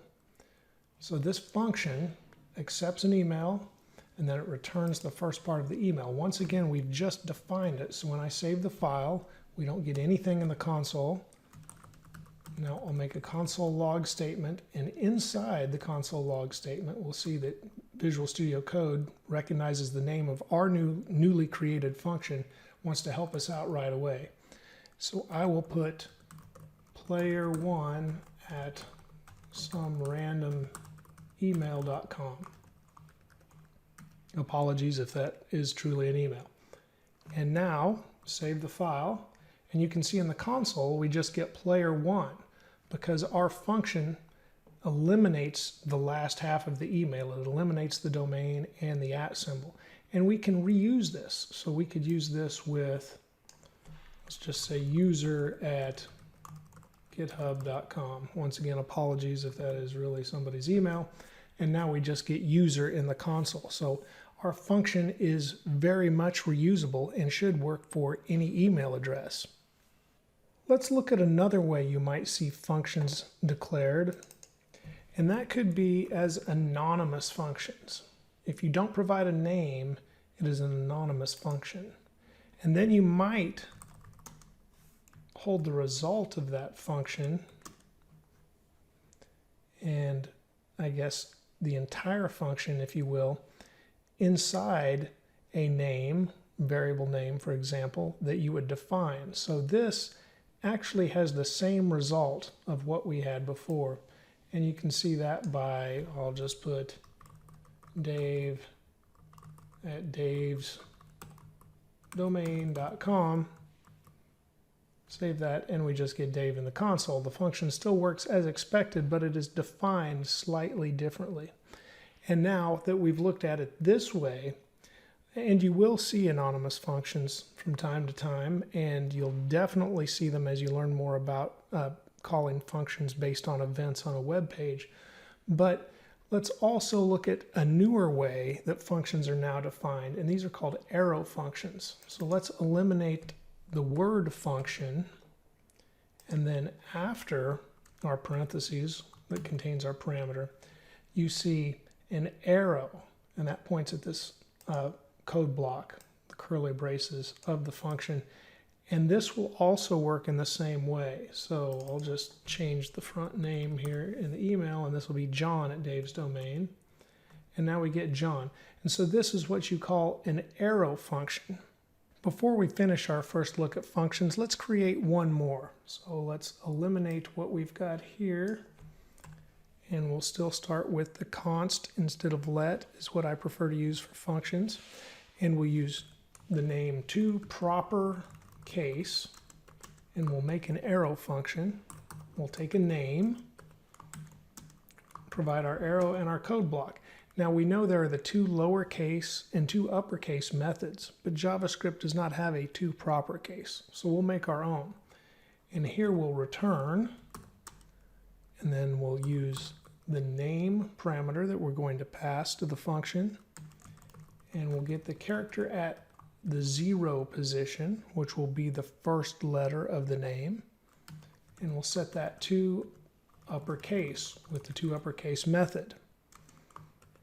And then we'll use the addition operator, and again, when we're working with strings, that should just mash together the next part, actually concatenate, if you will, the next part of the name. And so we'll use name again, and now we'll slice, but we'll not start at the 0 position, we'll start at the 1 position. So this will be slicing off that first letter that we've already set to uppercase. And now we'll call to lowercase, and this will return both of those. Once again, this is just a declaration. We have not got anything to return yet into the console window. We haven't called the function. So let's once again use the console log function just so we can see the result of our function. And here we'll call toProper case. Visual Studio Code helped me out there. And now we can put any name in here. And so let's go lowercase d, uppercase V, lowercase v. I believe I said v before. So lowercase d, uppercase A, lowercase v, uppercase E. When we call this function, we'll pass, whoop, got that in the wrong spot. We'll pass that string, and in the console, we get Dave in proper case. And once again, we could do this with anything. I guess it's September right now. Let's put in the month of September. Any string we pass to our function, it will set to proper case. So that is our introduction to functions. Functions provide reusable code. And that is the main thing to take away. We can define blocks of code and call them when we need them.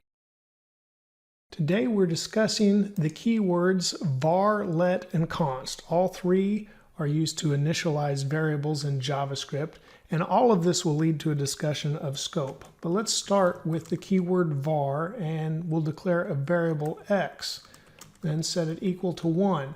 This is what was done in JavaScript from the very beginning up until 2015 when we introduced the keywords let and const. var responds a little differently, and it's not always as good. As a matter of fact, var is pretty much relegated to legacy code, which is old code at this point, in preference for let and const. And let's look at why. We can define a variable like x with the keyword var, and we can log that to the console and see the value just fine. We'll see the value over there of 1. However, var doesn't throw an error if we redeclare that same variable. And now that variable's 2. But imagine if you're working on a team or you've got different files of JavaScript that are all pulled into a project. This could get very confusing and there could be problems, especially when an error doesn't happen and you really need that error to realize that something has been defined with the same variable name. So when we use the keyword let and attempt to do this, we get an error, and that is actually desirable in this case. Now both var and let will allow reassignment, and so there is no error here because we didn't use the keyword let again. We just declared the variable once, but then we reassign the value, and that's okay. If we use the keyword const, this will throw an error. And this makes const the preference for most. You want to use const whenever you can, and then use let when you know you're going to need to reassign a value. But if you know you won't be reassigning a value, const is short for constant, a constant value, just use the keyword const. Otherwise use let and leave var for legacy code. But now we need to discuss scope and the differences, because var has a different scope, and really the way it responds to scopes is different than let and const. As we move our discussion towards scope, let's start with global scope.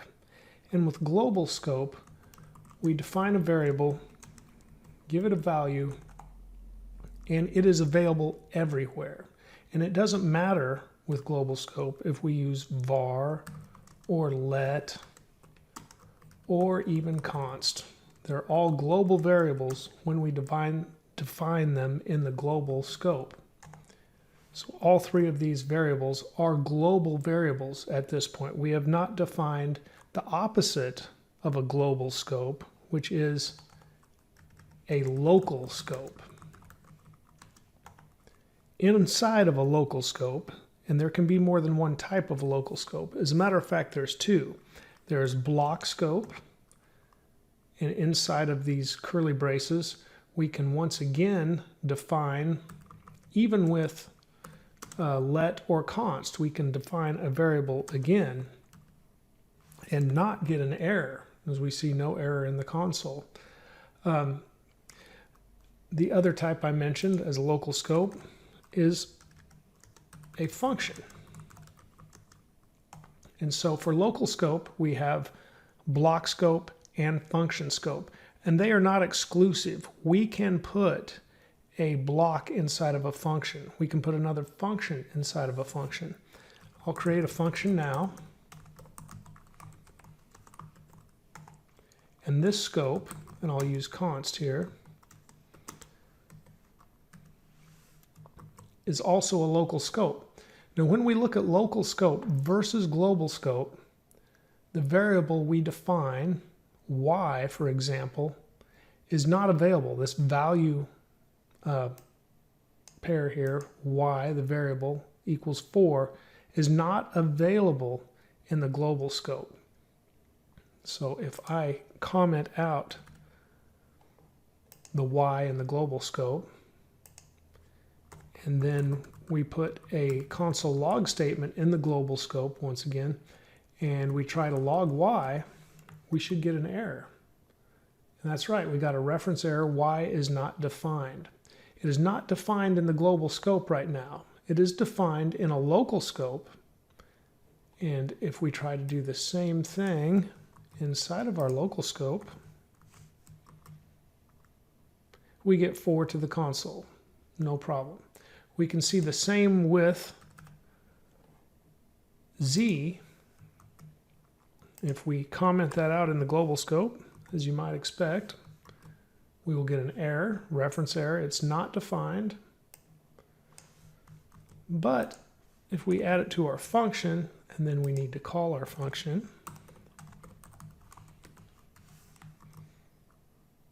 we get 4 from our block scope, and we get 5 from our function sent to the console. And let's take our local scope, that's a block scope, let's put it inside of our function.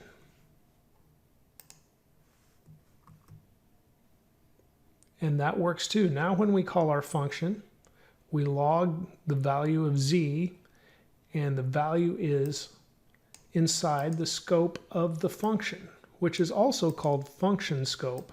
But this is a local scope, but this is inside the function, so it's also a function scope.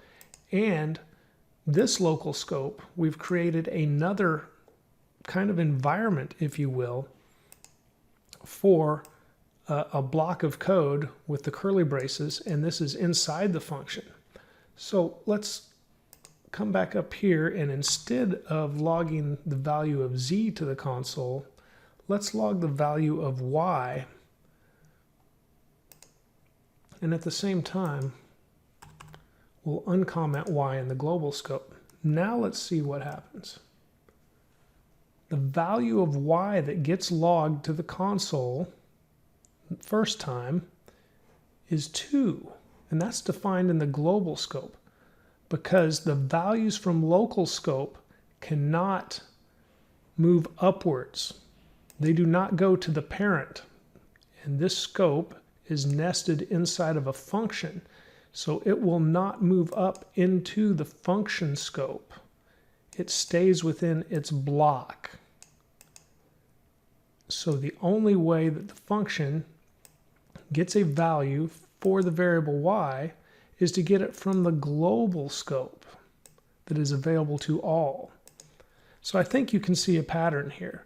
The global scope is available to all. It can go in functions, and beyond that it can go into other functions that are nested in a function. It can go into blocks of code that are in a function.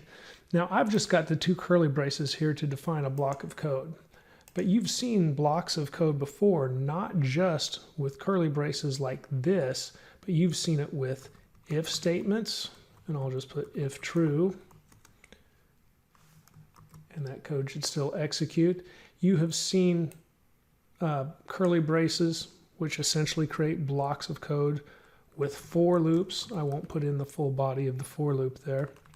You've seen curly braces with switch statements and a variety of things. So what you're doing when you have that is creating a local scope that is a block of code. And if you use let or const inside a code block, it works perfectly fine, and it will not conflict with something that is in a parent or in the global scope.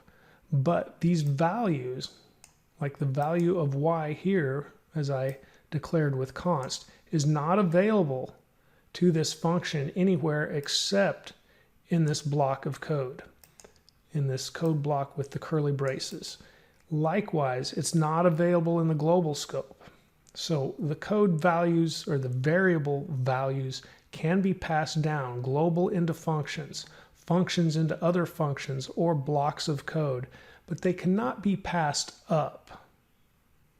Scope is a concept that is hard to take in and process at first, and so I'm going to delete what we have, and we'll come back and do one more example as a walkthrough to help you process this information and hopefully explain it as clearly as possible. So we'll once again start out in the global scope with X, Y, and Z, and we'll put in some console log statements using template literals that make it just a little bit clearer. See, now we have global 1, 2, and 3. The next thing we'll do is create a function, just like we had before, function myfunc. And inside this function, we will once again log to the console the 3 values. But here I will put function. We haven't called the function yet. And then inside the function, we'll create a block. And inside this block, we'll once again log all 3 values, and we'll make sure it says block there. Now we aren't seeing those extras until we call the function. So at the very bottom, I'll need to call the function. And now we see global 1, 2, 3, function 1, 2, 3, block level 1, 2, 3. And they're all saying 1, 2, 3 because even though we go into the function, which has its own local scope, and even though we go into the block, which then has its own local scope, there are no extra declarations. So the block looks for those definitions and doesn't find them in the block, so it moves up to the parent and it doesn't find them in the function. Once again, it moves on up to the global scope and gets the 1, 2, 3. And function does the same when it comes up there. Actually, function would look up here first, pull in the values, and then the block would look up to the function and pull the values from the parent. So it's always pulling from the parent. Let's make a definition or two, or a declaration or two, and look at a little bit of the difference now in function and block scope within a function. So we'll declare x inside the function, which is no problem, and we'll give it a value of 10. And also inside the function, we'll redeclare z, and we'll give it a value of 5. Now, when we look at the console, we have global 1, 2, 3, function 10, 2, 5, and block level 10, 2, 5. Block is pulling values from the parent, and my function is pulling the y value it needs from the global environment, the global scope. It pulls that in and has 10, 2, 5. We have no definitions in the block level, and so it is also 10, 2, 5. So let's go ahead and add some definitions at the block level.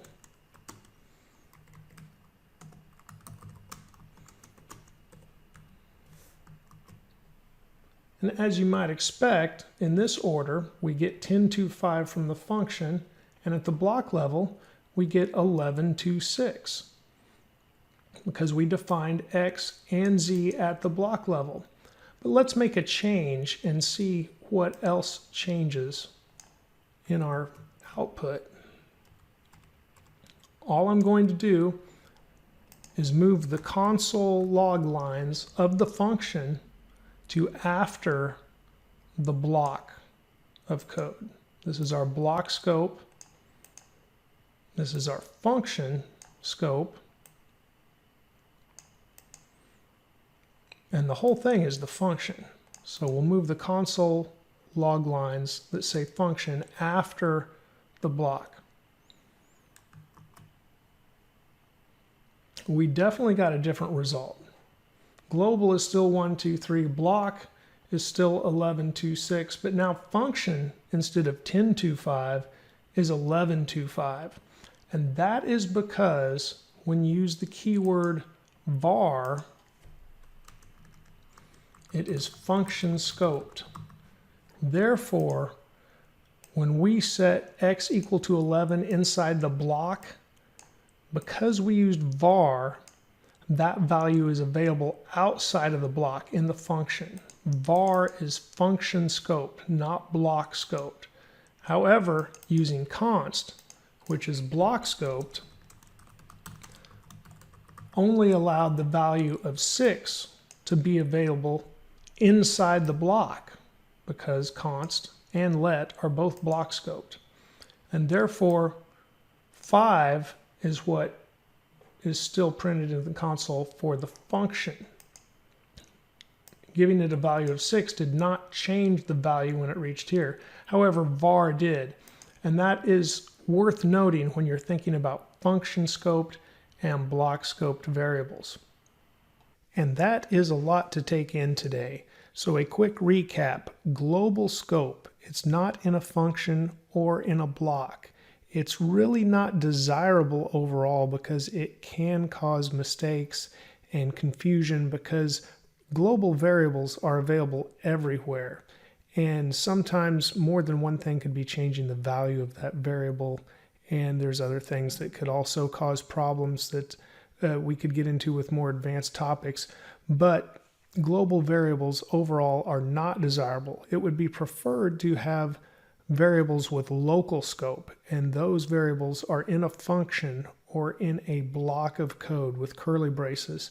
And of course, those are not exclusive. You can have functions nested inside of functions. You can have blocks nested inside of functions. var instantiates function scoped variables. So if you do use var to instantiate a variable, it will ignore the curly braces if it is in a block of code. If it's within what would be considered a block scope, var will ignore that, and it will go ahead and break out of that and change the values above the block of code.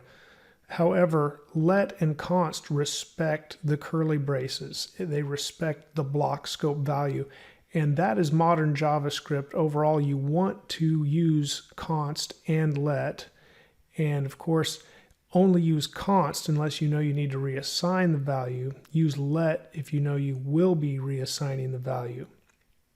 And just avoid var and leave it in the legacy code if possible. Let's start working with arrays. Arrays are a data structure in JavaScript, and I'll use the analogy as we start out with an array being something like a shelf that we're going to store things on. And right now I'm just going to build my shelf by defining an empty array, and the array is indicated with those brackets you see. So we've defined my array and it equals an empty array at this point. Now I cannot reassign my array. It's always going to be an array, and you can tell we've used the const keyword to make sure we cannot reassign that, just like we couldn't reassign a variable as we use the const keyword. However, the elements inside the array can be reassigned. They are mutable, and so we can add elements to an array by referencing the position they are in the array. And we do that with the brackets, and then we'll put 0 because we start counting at 0 just like we do the positions in a string. And so we have my array at the 0 position, and here I'll assign my name.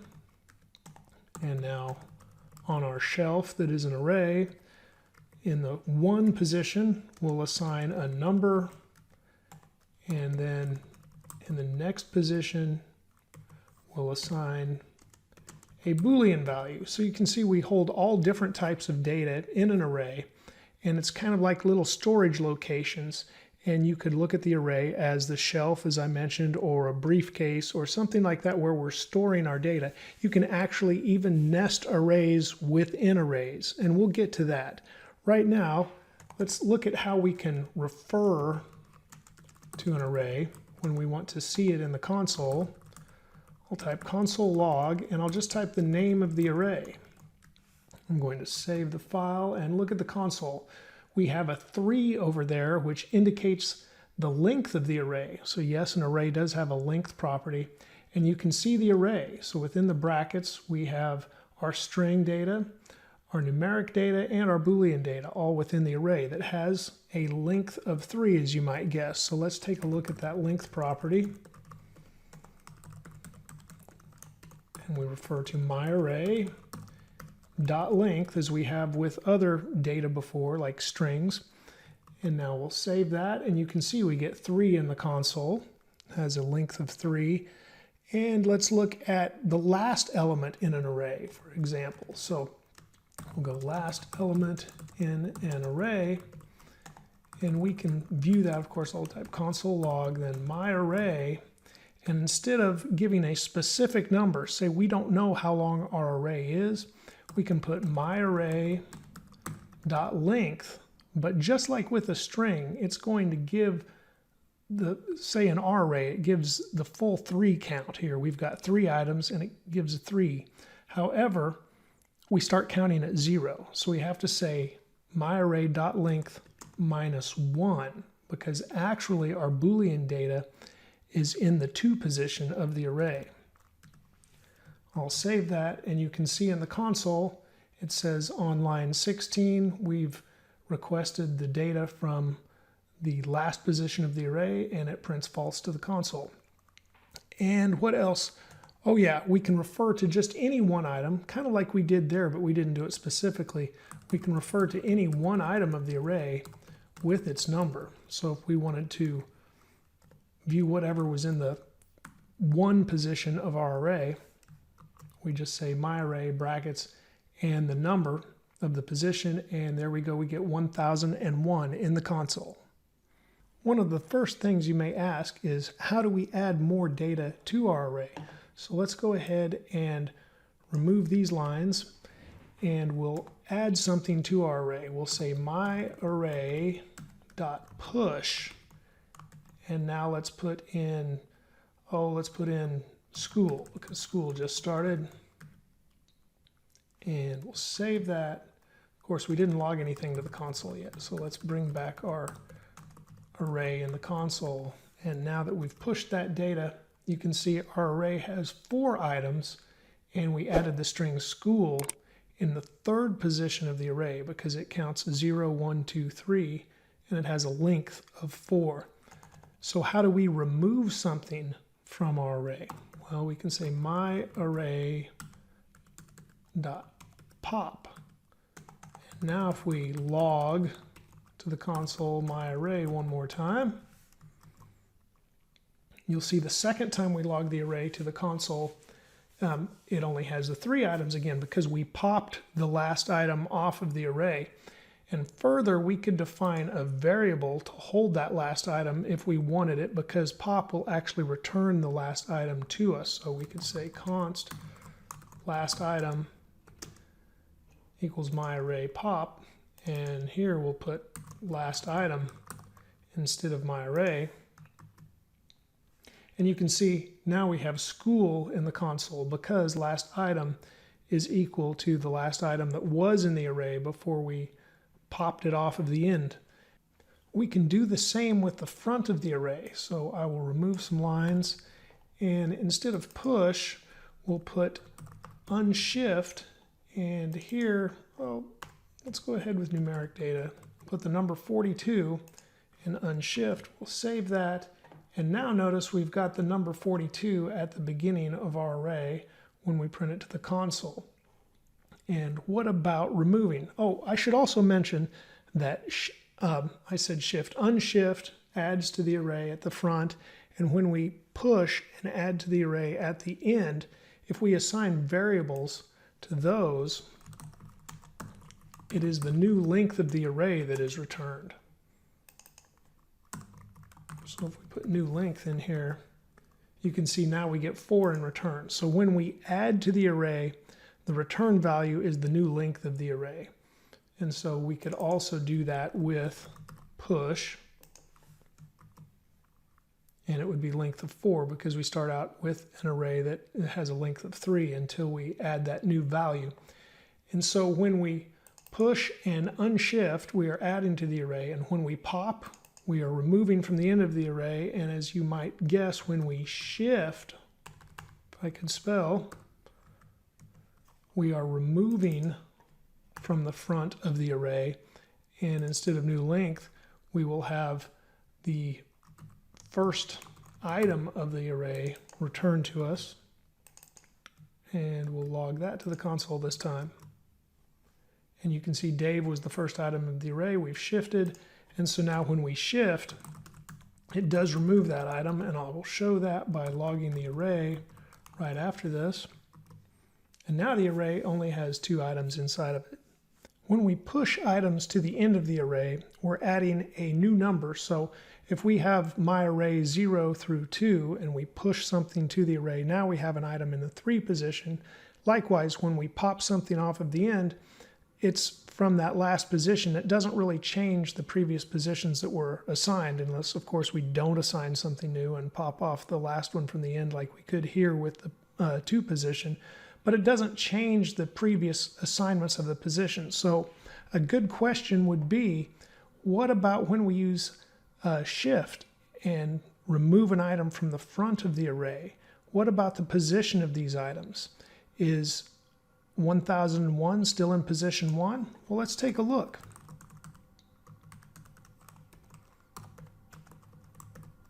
My array, and we'll put position 1.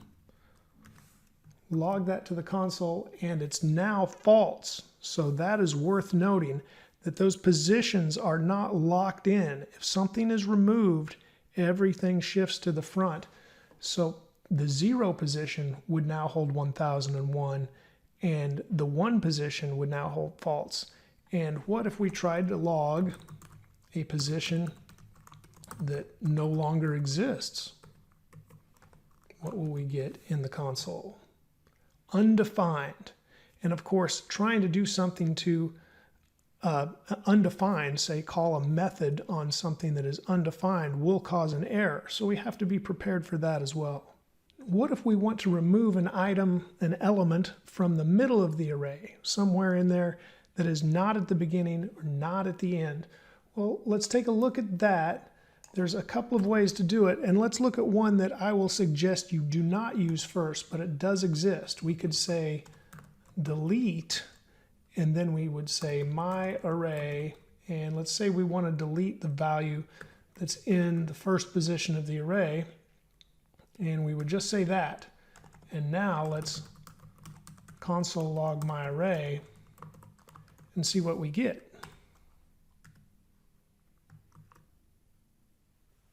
Notice it says empty, so it doesn't remove that position of the array like you might think. It actually leaves undefined data. And we can see that when we go to the console one more time and say log my array position 1 to the console. We still have that position, but it is undefined. And once again, if we're not expecting undefined data, that can cause problems if we are trying to manipulate the data in some way that calls a method or something that will not work with undefined. So instead of directly deleting an element from the array with the delete, we can use a method, and that method will allow us to remove and replace, if we want to, elements in the array. And for that, we'll call our array, my array, and the method is splice. We tell the splice method where we want to begin, and in this instance I'll say begin in the number 1 position. So this is where we have our 1001 value stored, and I'll say we want to delete one element from the array at that position, and we'll just stop right there. We'll save our file, and you can see now our array, when it's logged to the console, it just has 2 elements, and the element or value in the 1 position is no longer 1001, but it is false that used to be in the 2 position, and it moved back to that first position, which is actually the 2nd position. I know that gets confusing, but we go 0 and then 1. And so you can use the splice method to do that. We could also use the splice method to replace that value or replace several values if we wanted to. So in this instance, we'll say we're just going to replace that first value. If we wanted to replace, say, the first and 2nd position values, we could put a 2 there. But we'll just put 1 again, and we want to replace it with something else. And let's say we want to replace it with the number 42, so that's what we'll put. And we'll save that. And now you can see our array has 3 elements, and instead of 1001, it has the number 42 in that position. So splice can be used to delete, splice can be used to replace. If we don't want to delete any values in our array, we can just put a 0 in the 2nd parameter. Again, we're still telling splice where we want to start. So this still starts at the first position, but we are not deleting any of the elements in the array, and we're going to go ahead and insert 1 element with the value of 42. We save that, and we get 42 in front of the number 1001 that was previously in the 1 position, and now 42 is in that position of the array. Let's look at some more array methods. Right now I'll delete all of this, and I'm going to just put some values in our array because it's easier to see when you know you have consecutive values what we're comparing. So I'll just do the ABCs in our array for a few letters. And we'd probably be good to stop after this one. There we go. A, B, C, D, E, F is what is in our array. We save that. We don't have anything logged to the console. And we're ready to check out the slice method on arrays. So if we say myArray.slice and we tell it to start in the 2nd position, and that's all we do, we better set a variable equal to this because it is going to return a new array, and then we will log that to the console, and we'll see what our new array holds when we start slicing at the second position. And that's what happens. So we're at 0 for A, 1 for B, and 2, which is where we started the slice. And our new array starts at 2, and it goes to the end because we didn't tell it where to stop. The second parameter we could add would be telling it where to stop. And let's say let's stop at the 5th position, which it will not include that, whatever is at the 5th position. So 0, 1, 2, 3, 4, 5. Our new array should now not include F. It should just be C, D, E. Let's save. And that's what we get in the console. So that is the slice method. Now let's look at the reverse method. And that would just be my array and just say reverse. And we'll log my array. It does not create a new array. And now we have the exact same array, but it has been reversed. So now it starts with F and it ends with A. The next method we'll take a look at is the join method.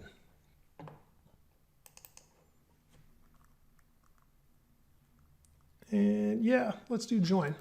Okay, join is going to take my array and it's going to create a new string using the join method, and we will log this new string to the console. And you can see it takes each one of the elements in the array and it puts commas between them, but it has created a string out of all of the elements in the array. The next method we'll take a look at is actually a string method. So let's take this new string.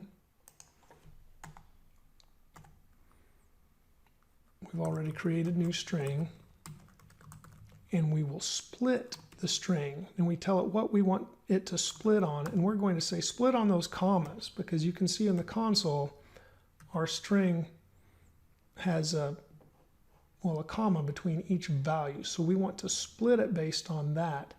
And this is going to actually create a new array.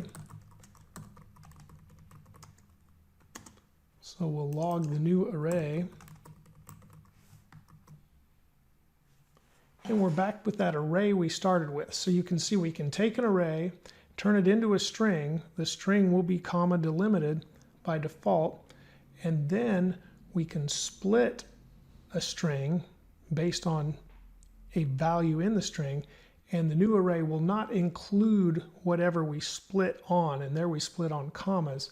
So the commas in this array are just to separate the elements. They're not part of the values of the array. So now let's split our array, my array, into, let's call it my array A, and we'll stop that array at C, and then there we go. I'll create a my array B, and it will hold our D, E, F values.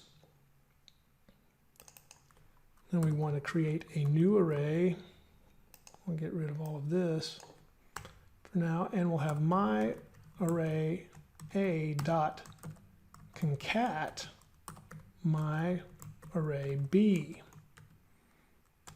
And then we want to log to the console the new array that is created. And we have our larger array again. So you can see that concat method joins two existing arrays. And let's do the opposite of this, and this would help you see it even more because it really didn't change from the previous array I had logged there. So if I do this, now you can see our array is D, E, F, A, B, C, because we put my array B in the first position and called the concat method on it, and then passed in my array A as the parameter, and it joined those two arrays into one using the concat method.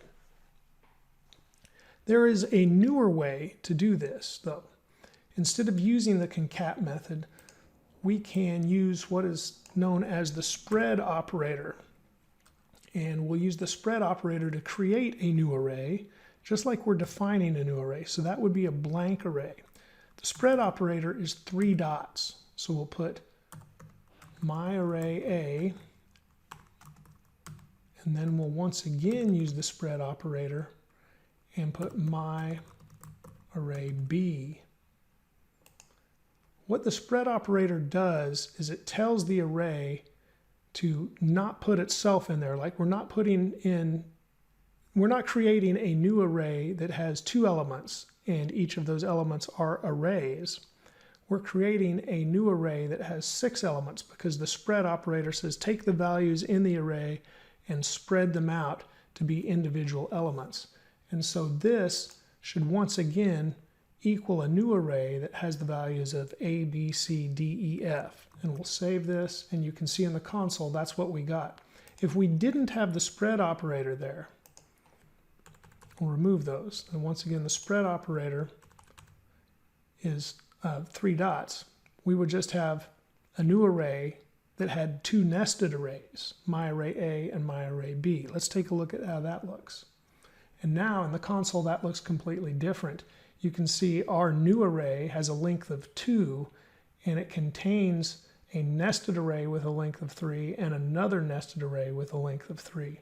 So that is completely different than if we use the spread operator to actually pull those individual values out of each array and join them together in this new array. And there you see the result using the spread operator. Before we can finish our discussion on arrays, we need to come back to nested arrays and how to access values from single dimensional arrays like we have been doing, then multi-dimensional arrays. So we can have a nested array or a array nested in a nested array even. And of course the rabbit hole could go deeper, but we won't go any further than at least a couple of dimensions into it. Let's look at this, and I'm going to copy and paste something in because it would take me just a little bit too long to set the whole thing up typing, and you would probably get bored watching that. So let's start out with, I'll remove that one.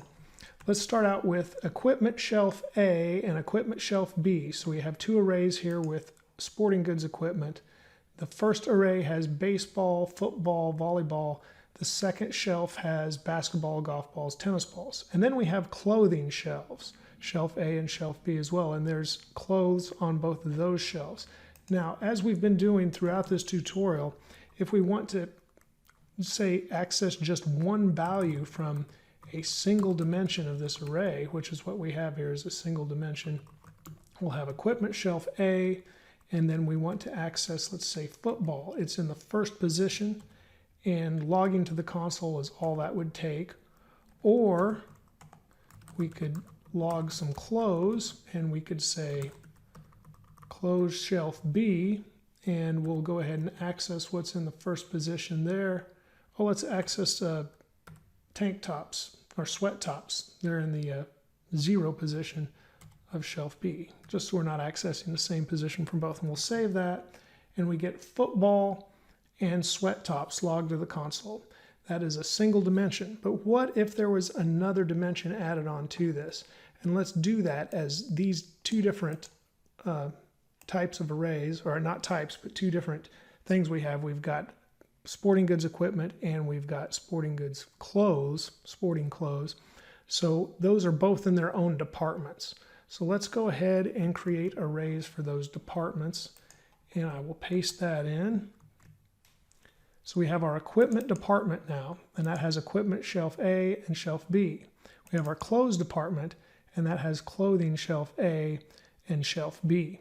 And we have created separate departments for each of those, so we have separate arrays. Now those are nested arrays within another array.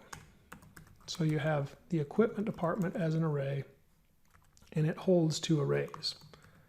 And then you have the clothes department as an array, and it holds 2 arrays. So let's take a quick look at that. And I left something, typo. There we go, semicolon. So now you can see we are logging these single items here, and then underneath that we have our arrays, and both of these arrays hold items. So if we don't want to log the full array here, how would we log those same items? Let's say once again we want to log football, but we're starting at the equipment department. We're not at the shelf yet. So the first thing we have to do is indicate which position holds the shelf we need. And that was shelf A, so that is the 0 position. So that indicates the shelf, and now we indicate where the item is, or the element of the array. So this will once again log football to the console, but you see how we had to go another level deeper with the positioning. Well, let's do the same with the clothes department. So that was on shelf B, so that was in the number 1 position, and then we logged sweat tops, which was in the 0 position of that shelf. Save that, and once again we get football and sweat tops logged to the console, but you can see we had to add 1 extra bracket to tell it that extra position. So we identified the shelf, and then we identified the item we wanted from the shelf, and we did that the same with the clothes department. Now let's add 1 more level. That was a 2-dimensional array. We had a nested array, but what if we go 3 dimensions and we put our whole store that has our equipment department and clothing department into an array of its own? Paste that in. There is our sports store, and it has the equipment department and the clothes department. And from there, we want to log those same items. But at first, I'll just log the sports store.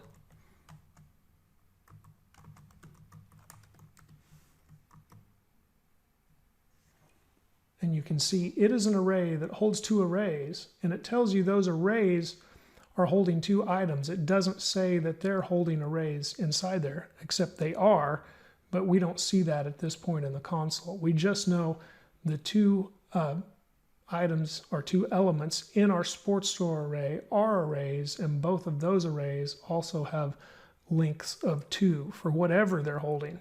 So now in our sports store, if we want to start at the very front door of the store and then identify the department, the equipment department was in the 0 position of the sports store, and then from there our equipment shelf that had the football was in the 0 position of the equipment department, and then we went to, oops, I didn't put the brackets.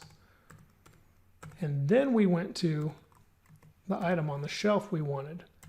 And that added our 3rd dimension to get the same result. And that should once again send football to the console. Now let's go ahead and find a way to also send sweat tops to the console as we have before. And so now this is in the clothes department. And so that is in the 1st position. And then we went to clothing shelf B, so that is also in the 1st position.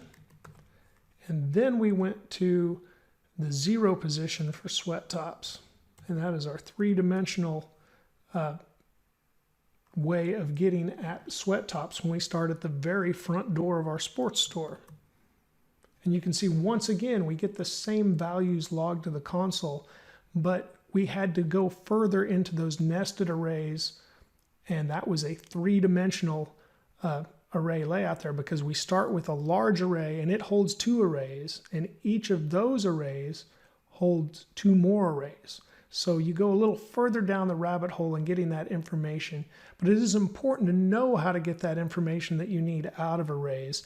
And so these are things that are worth practicing as you move forward with arrays.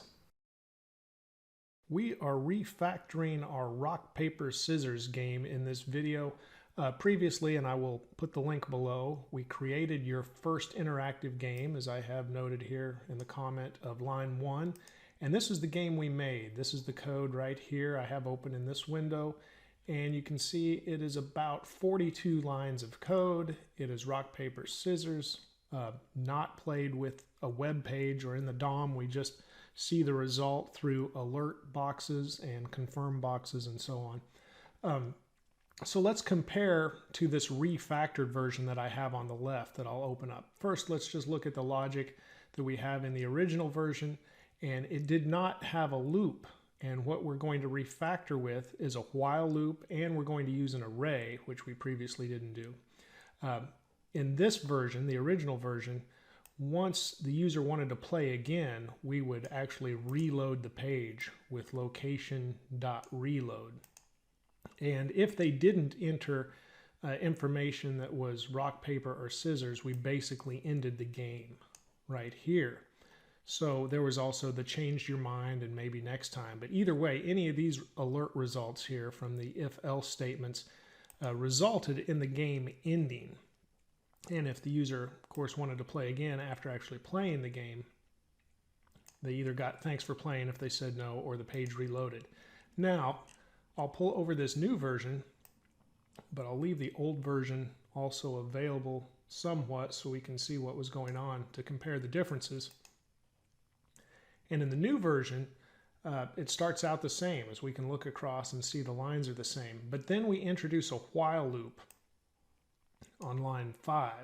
We did not have that previously. Player choice was defined on line 5. And by the way, in the original version, we used let, the keyword let, to define all of the variables.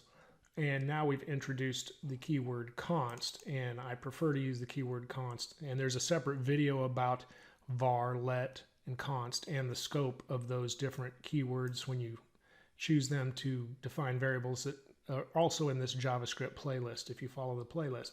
But in this version, we're going to use const unless we need to reassign the variable, such as this variable play game that we define at the top. We start the while loop on line 5, and that's what was missing here. Other than that, you can see it follows the same pattern. After that, here's line 6 for the if statement. Here on this version, it's line 7. Now we do look at an or, because or if the player choice is essentially empty, instead of ending the game right away, we drop down into here to check the if statement if it's empty as well. And then if it is not rock, paper, or scissors, at that point we alert you didn't enter rock, paper, or scissors. Then instead of ending the game, we continue the loop, which brings us back to the top of the loop, which is going to ask the player once again to enter rock, paper, or scissors, because they didn't choose to end the game, they just didn't enter the correct data. Now, where a big change comes in besides the loop is in how the computer makes the choice. I'll pull the original version back over, and the computer choice, of course, we got a random number from 1 to 3 with this, and we do the same in the new version, but in the previous version, we used a ternary statement, and it was chained, so we could look if the computer choice equaled 1, or if it equaled 2, or the default, if it was 3, you'd get rock, paper, or scissors. In this new version, we have an array, RPS, rock, paper, scissors array, and it has rock, paper, scissors as the 3 elements. We've once again generated a number 1 through 3, and then we drop that in to just say which element the computer chose, and we have the computer choice stored in computer. Other than that, the reasoning for the game, the logical decision making, is identical. And then after we decide who wins, we still alert the result, but the play again is a little different. So in the original version, we looked at a confirm window, of course, that returns true or false. And then if play again is true, we reloaded the page. If it's false, we just said, okay, thanks for playing, and it was over and the page doesn't reload. In this new version, we use a confirm again, but it's the play game. We don't define a new variable play again. It's play game that we looked at to start the loop while play game is true. So this confirm returns a true or false. So play game is assigned true if they want to play again, or false if they don't. And of course, that would either let the loop continue or end the loop. And so if play game is false, alert, okay, thanks for playing, we're going to end the game. We use the continue keyword, but since play game is false, when it comes back to the top of the loop ends, and it does not go any further. And of course, if play game is true, the loop continues and you play the game again. And those are the differences. Other than that, it follows the same pattern that we've already covered with the continue keyword as far as if they didn't enter rock, paper, scissors, it asks them to enter the correct one again instead of ending the game. In the other examples, it does end the game, but you have to use the break keyword on the I guess you changed your mind maybe next time, because they actually chose the response that issues false. So we know they don't want to play, and so then it breaks the loop. And of course, if it asks if they want to play at the beginning and they say they don't, we just say, okay, maybe next time, and we haven't even entered the loop at that point. And once again, we're only at 43 lines of code, and the other version was 42, so very similar there.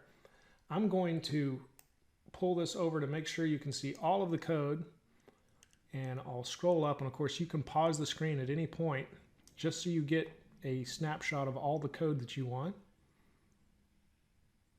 And we refactored this rock, paper, scissors game with a while loop and an array to just improve the game just a little bit from our original version. Now let's do a quick test of our code to make sure everything works as expected. So we'll start out, we load the page, and it asks, shall we play rock, paper, or scissors? We'll test the cancel button first, and it says, okay, maybe next time. So that works as planned. We'll reload the page. Shall we play rock, paper, or scissors? We'll say, okay, let's play. And then please enter rock, paper, or scissors. We'll hit cancel. It says, I guess you changed your mind, maybe next time. That also works as expected. Reload, let's play. Rock, paper, or scissors. This time instead of cancel, we will enter nothing. It says you didn't enter rock, paper, or scissors. Starts the loop again, so we can test this with something else. I'll just enter Dave.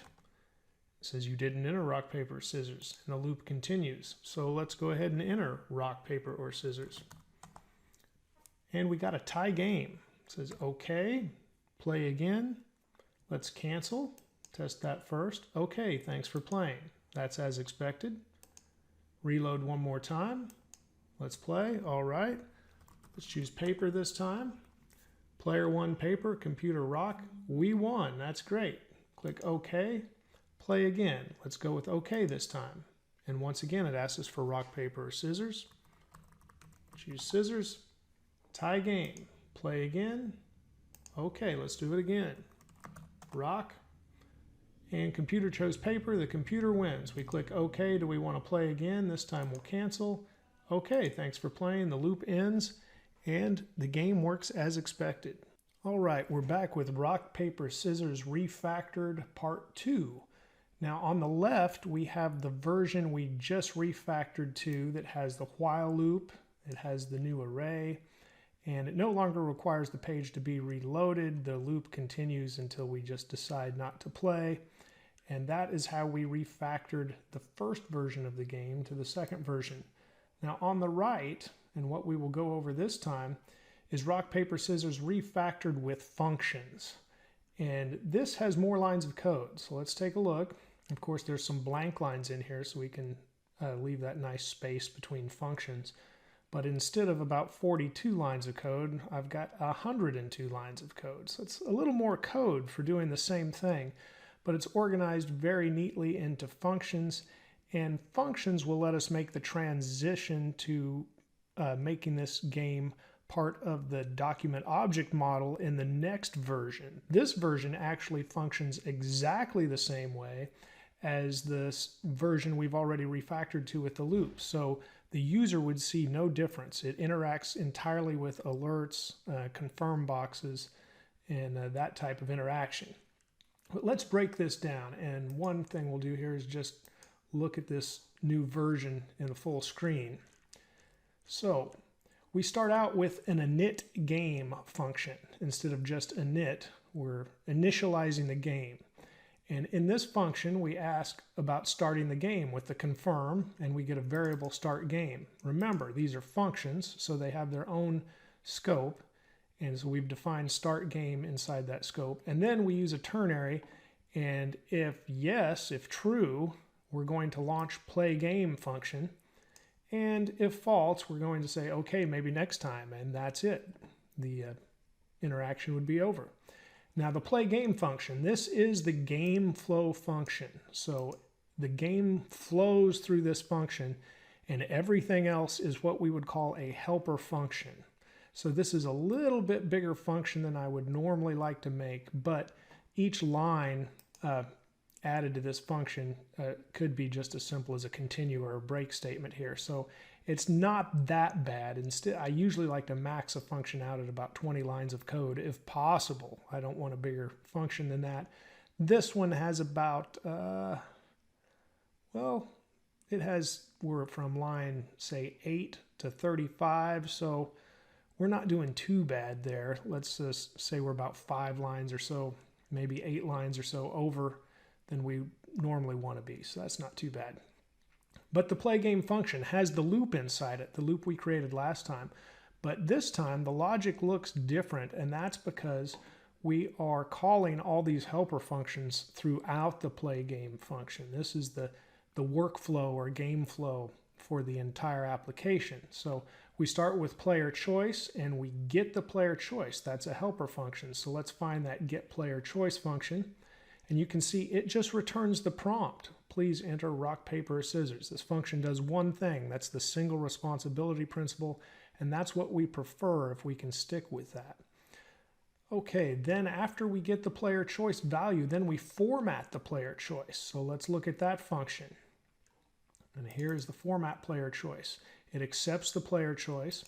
And as long as player choice is true or player choice equals an empty string, which unfortunately would be false otherwise, so we have to put this extra step in here. We're going to return the player choice with the trim method and 2 lowercase, and so that's going to make it rock, paper, or scissors that we can evaluate. And otherwise, we're going to return false. And of course, if it is blank, it's going to go here as well, but it could be empty at that point. So let's see what we do in the play game function. So if the player choice is empty, we're going to call the invalid choice helper function and then continue the loop, which of course again would say you didn't choose rock, paper, scissors, and it would start the loop over. Let's find that invalid choice helper function, and here's the alert that I was talking about. You didn't enter rock, paper, or scissors, and the loop starts over. Back up here in the play game function, if after we checked for the empty string and continued the loop, now we can check for the false value of player choice, and then we call the decided not to play function. And that is another alert, and it simply says, I guess you changed your mind, maybe next time. And then after that, we evaluate the player choice. So if it's not false and it's not empty, it must have a value there. So some type of true value, it exists. And of course, we're just checking here if player choice is false for some reason. After we evaluate that, it would go back to the invalid choice. So let's look at this evaluate player choice and see how it could possibly be false or otherwise. So if player choice is rock, paper, or scissors, we're going to return the player choice because that's what it should be at that point. But say I entered in Dave instead of that, so then we would return false. And that's why the game flow once again checks to see if player choice is false, because this function returns false if it's not one of the 3 expected values. So if it's false, we continue the loop and say you didn't enter rock, paper, scissors. Otherwise, the computer makes a choice. So let's look at the get computer choice helper function. And here we are, and this looks familiar from our last refactored version. So we get a random number, and that random number helps us pick one of the 3 elements in the RPS array, the rock, paper, scissors array, and we just return whichever element is picked, and that's the computer choice. So now the computer has made a choice, and then we need to call the determine winner function, and it accepts 2 parameters, the player choice and the computer choice, and whatever determine winner returns to us goes into the result variable. So let's take a look at that determine winner function. And as you might have guessed, it has the game logic in there that we previously had in our other version. And really nothing changed in this game logic. It's exactly what we had in the previous versions, except now it's a function. So it's accepting the player and the computer choice. We run that logic, and whoever the winner is or whatever the value is goes to winner, and then we return winner. And that winner becomes the result up here in the play game function. And now we've got a display result function when we pass in the result. So let's look at that helper. Display result is alert result. Very simple function. And we come back to if asked to play again, this must either return true or false, we could guess. And as we see, Visual Studio Code pops up the highlight, it equals a Boolean. So yes, that's going to return true or false. So if it's true, we're going to continue the loop.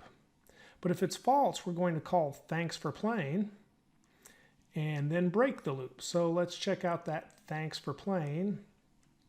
And we can also verify the ask to play again while we're down here. Yes, ask to play again is a confirm, which if you remember, a confirm pop-up will provide either a true value or a false value based on the user clicking OK or cancel.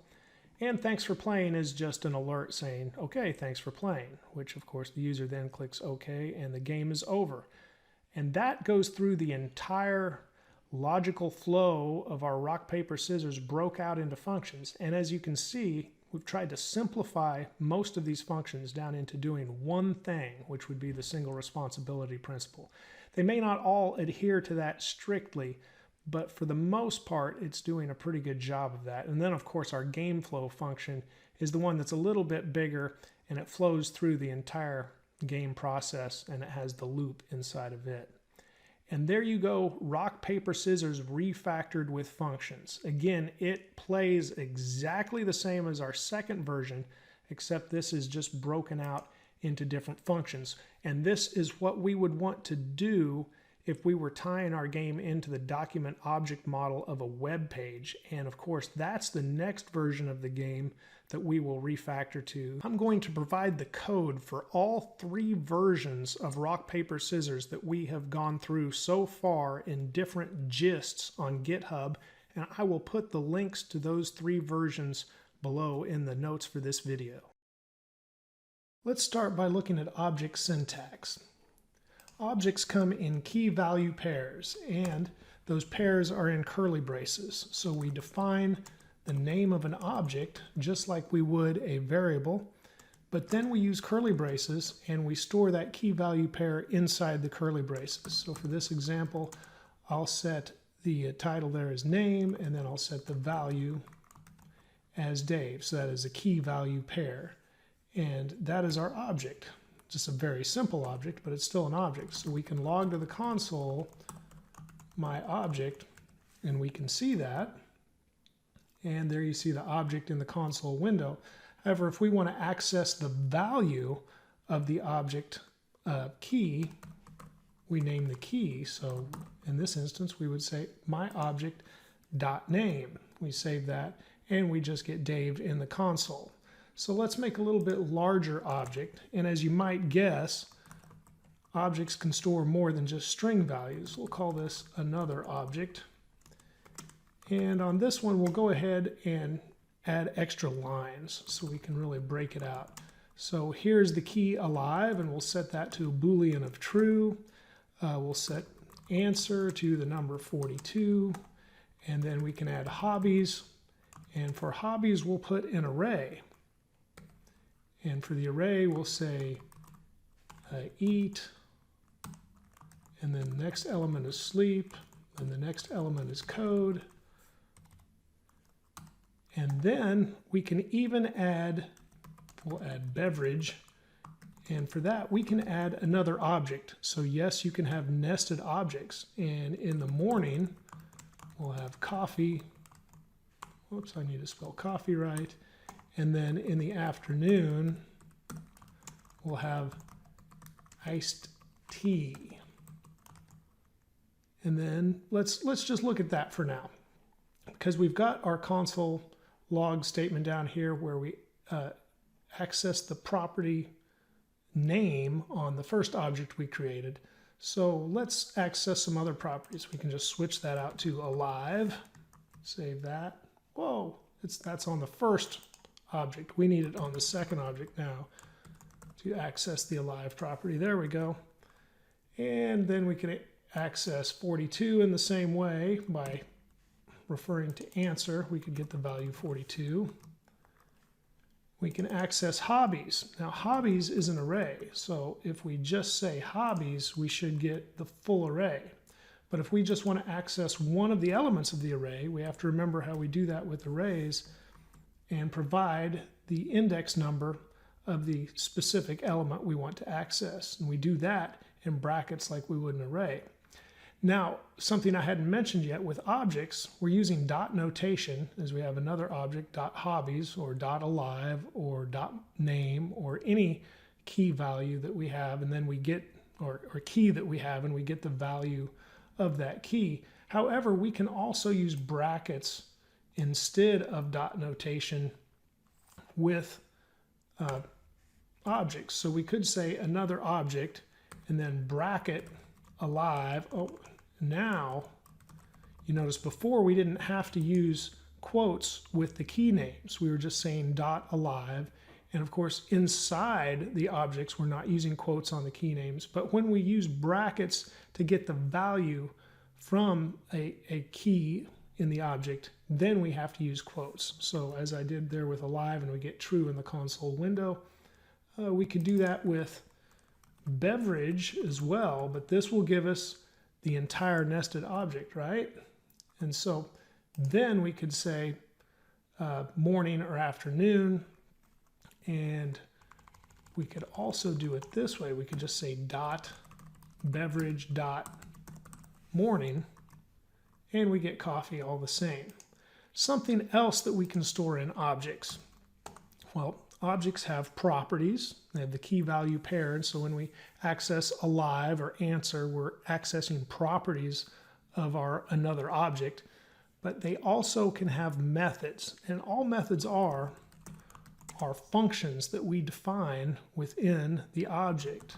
So we'll have an anonymous function. Notice I didn't put a name after the function. I just have the name of the method, like we would for another key in the object. This is the method name, where this would be a property name, and this would be a property name, hobbies, beverage, but action is going to be a method name. So we put an anonymous function, did not put a name after the function, just the parentheses, and in this function we will return hello world. And I better put a semicolon there. And now on another object, we can call our action method, and we get hello world in the console. What else can we do in an object? Oh yeah, we can put other information. We can refer to information from the object actually inside of a function, and by doing that we need to use the keyword this. So now I'm going to make an object literal. You'll notice I have the backticks, and I'll put time for, and now I'll use the keyword this, and I'll say beverage dot morning. And when I save this, you can see we get time for coffee. But the keyword this refers to the object. So then we can pull other values out of the object with the keyword this. So this function action, this method, but it's an anonymous function, of course, that when it's in an object now we'll refer to it as a method. So the method action of another object returns time for whatever our morning beverage is. Okay, let's create a different object now. We'll get rid of this, and we'll start with an object named vehicle. And we're going to set that to a simple, a simple object overall, a couple of key value pairs. We'll have wheels are 4, and then we'll set engine equal to an anonymous function, and this will return vroom. And that is our object for vehicle. Now that is a fairly generic object, and so we don't have much to do with that, but let's go ahead and create another object, but we'll do this in a new way. We'll set an object named trunk, and we'll set it truck equal to object.create And inside that object.create, we will pass in our vehicle object. So now we're using vehicle, the generic vehicle object, as a constructor for our truck object. And we're basing that truck object off of the already created vehicle object. And now we'll use truck, and we'll use dot notation, and I want to add a property to truck. So I'll say doors equals 2. Now when I log truck to the console, we should only see our value for doors. Yes, there is our object in the console, doors and 2. But here's something that you might not expect. I can also say truck and access the wheels property. And it says wheels, there's 4. I can also say console log and put in truck and access the engine method. And that is because we're using a thing called inheritance. We are inheriting the property wheels and the method engine from the generic vehicle object, and then we are creating a truck object based on that vehicle object, and by doing so, truck inherits the properties and methods of vehicle. And then we've added our own property to truck as well. So truck also has 2 doors.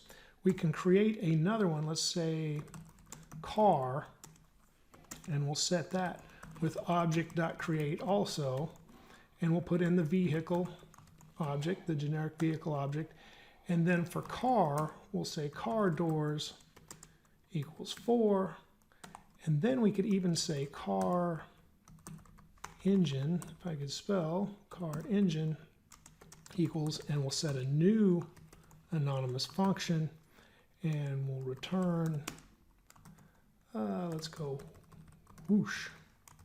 There we go.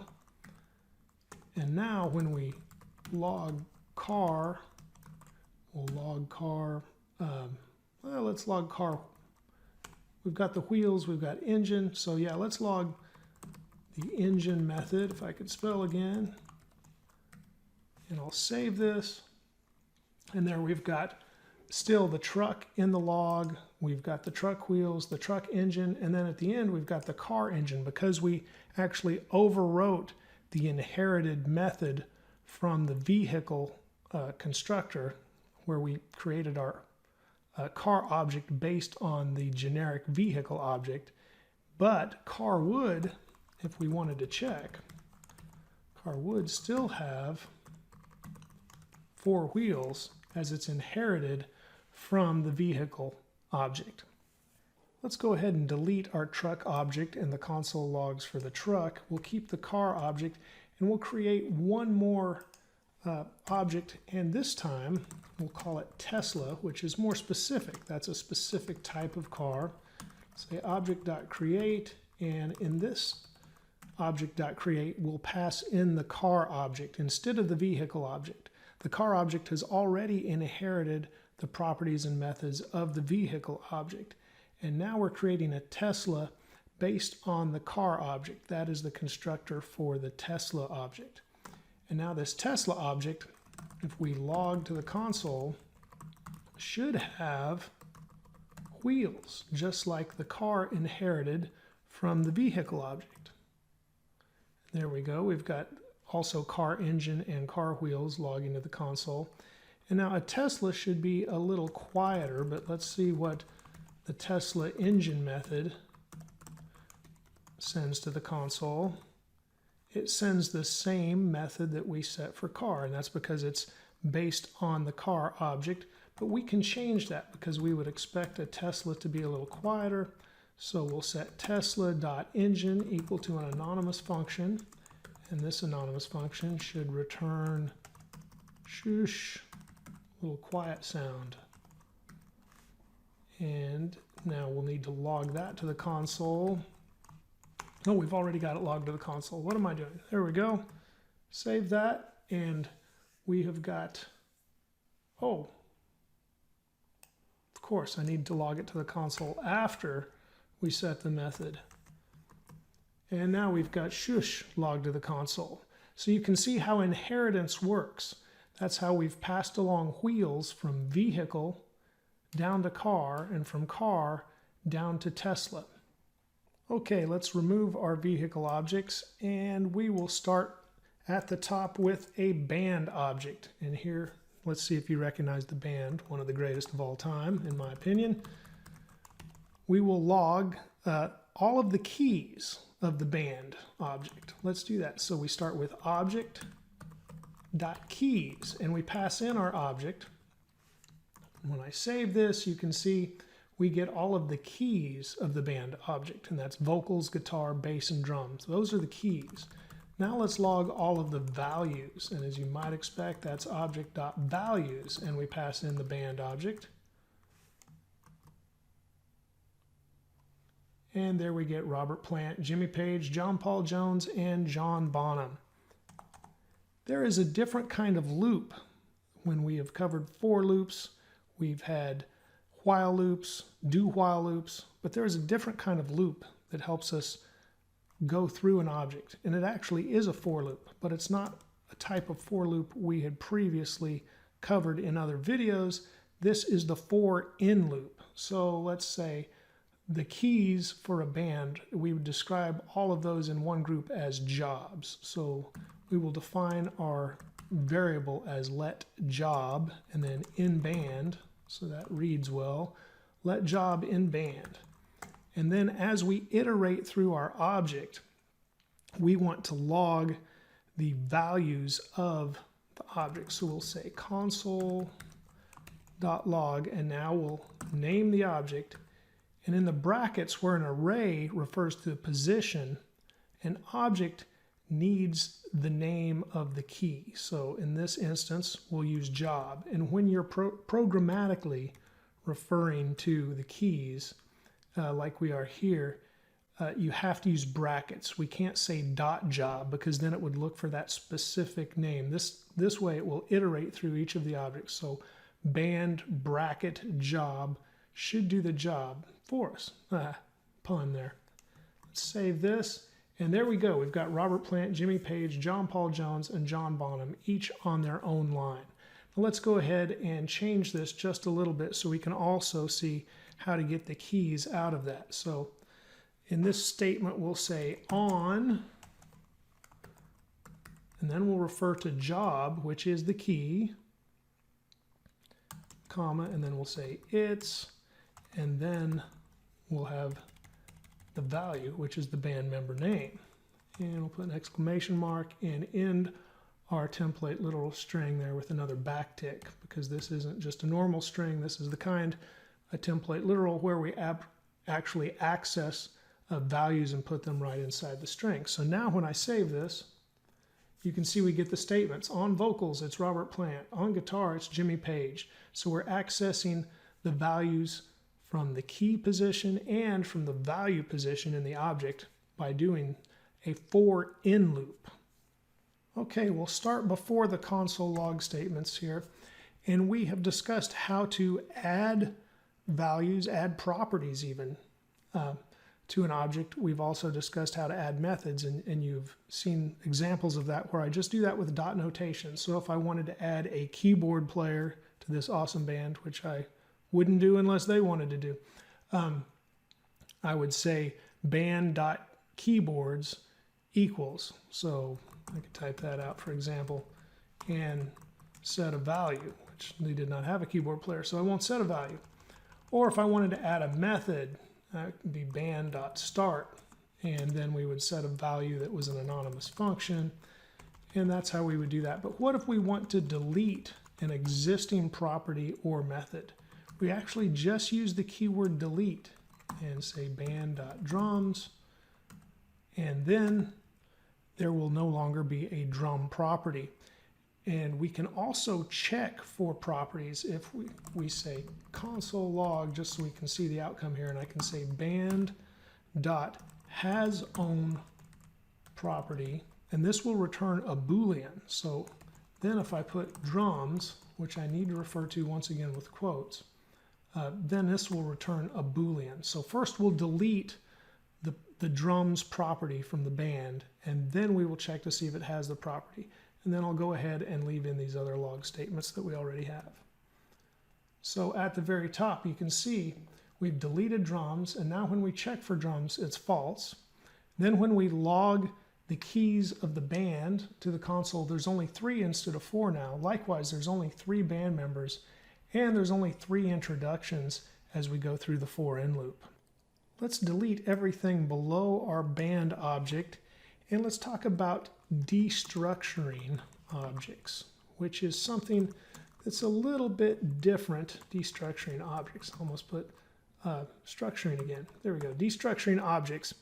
And this is just a little bit different than anything we may have done or anything you may have seen before, because in this instance, we're going to define variables, but we'll do that by naming the key in the object that we want to pull the variable from. And then I'll say my variable, which will be the variable name. And then we'll put the equal sign and put the full name of the object. So just so you understand this line of code, we're defining my variable and we're pulling the value of the key guitar out of the object. So my variable, when we log that to the console, should have Jimmy Page. And that is exactly what we get into the console. And we could do that with more than one value at a time. So we could also put base, and for lack of a better variable name, I'll just put my base, and then we'll go ahead and log that to the console as well.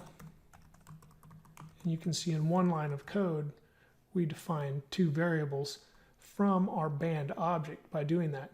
Now this is kind of cool because when you're destructuring, you can also kind of avoid this extra syntax if you just want to go ahead and name the variables the same name as they are referred to by their keys. So we're going to actually name the variables after the keys in the band object. So now I'm going to have a vocals variable, a guitar variable, a bass variable, and a drums variable. And I'll just log a couple of those. I'll log guitar. We should still get Jimmy Page. And I'll go ahead and put vocals. And we should get Robert Plant. Now that's a little different than anything you may have seen before, and it could be just a little hard to wrap your head around. But once again, we've got the full band object. And now when we're just destructuring this object, we are creating 4 new variables, and we named those variables the exact same things they're referred to as in the object. And that let us create 4 new variables named vocals, guitar, bass, and drums. Now we could also do this when we pass these values into a function, and that's what makes destructuring pretty awesome sometimes, because we could pass in a lot of different values that are held within an object, but then all we have to do with the function is pass in the function name. So let's define our function, and we'll say our function is sings. And now in the definition, I'm going to tell it I expect a value for vocals coming out of an object. Now vocals is specifically referring to an object key in the key value pair. I can't just make this up and say person or something else like I would normally when I create a function. I have to be, when I'm destructuring, referring to a specific key that I expect to come in from an object. And now this object, or this function can return, and I'll just say vocals, and then I'll put sings. That works for me. And now we'll log this to the console,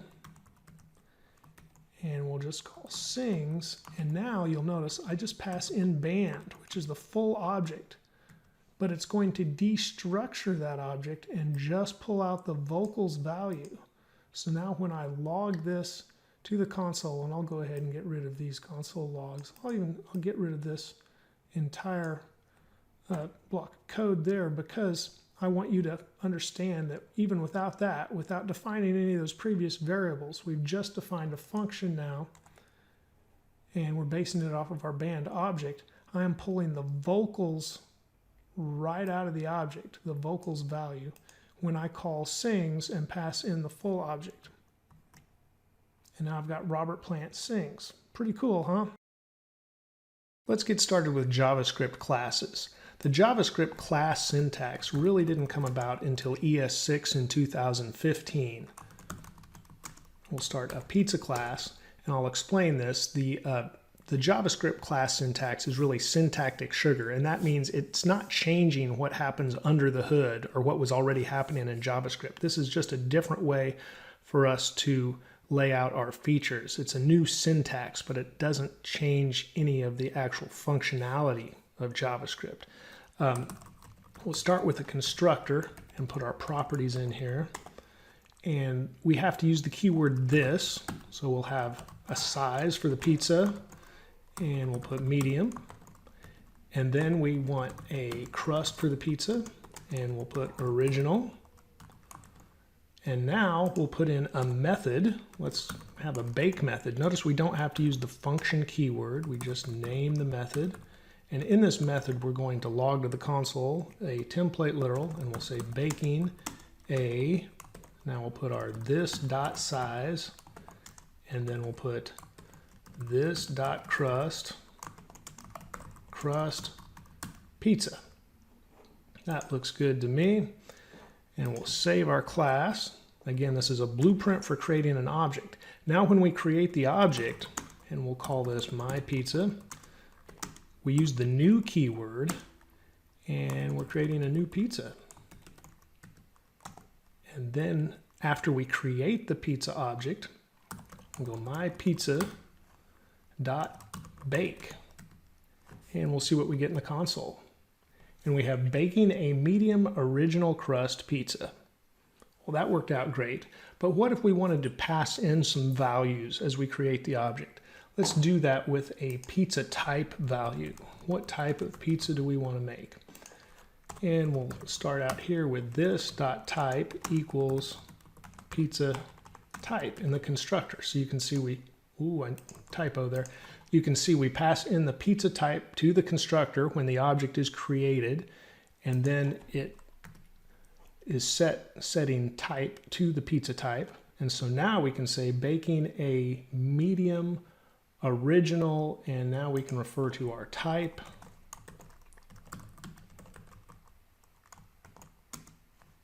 And we'll save that. And now, undefined, because we didn't pass in the parameter actually when we created the object yet. So let's put in lowercase pepperoni. I like pepperoni. Hope you do too. There we go.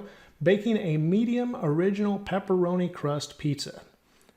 And that is how you pass in a parameter and actually build your JavaScript class to accept a parameter. And of course, it can accept more than one as well. So let's do that.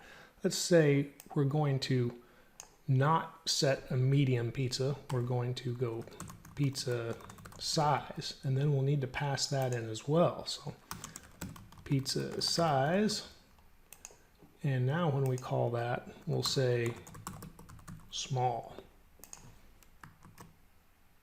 And now we're baking a small original pepperoni crust. Pepperoni crust? We should say small pepperoni original crust pizza. I just caught that. And that's not so much a coding error as it just doesn't read correctly. Fix the order of that. Baking a small pepperoni original crust pizza. And there you have a class structure, a blueprint or template for an object. And now you know how to pass parameters in when you create the new object, and you use the new keyword to do that.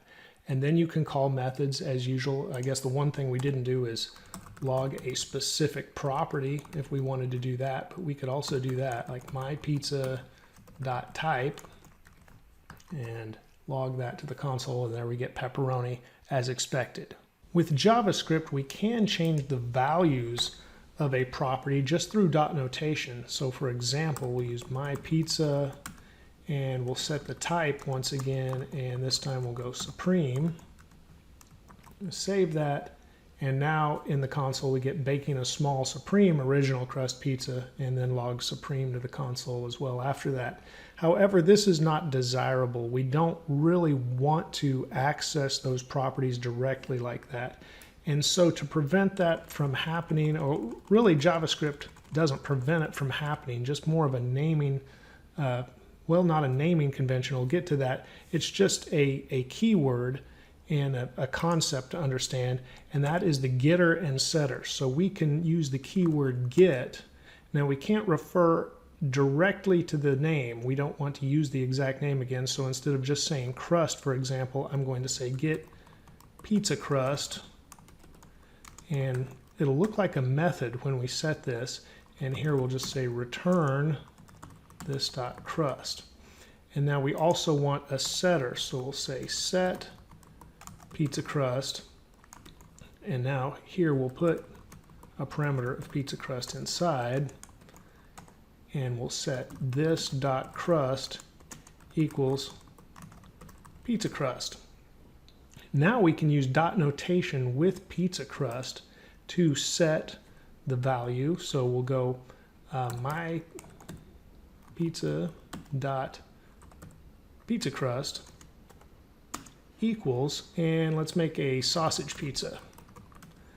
And now if we want to return that, we'll just use dot notation again, and we'll say pizza crust. Now when I save the file, oh, sausage is not defined. I needed to put that in quotes. There we go.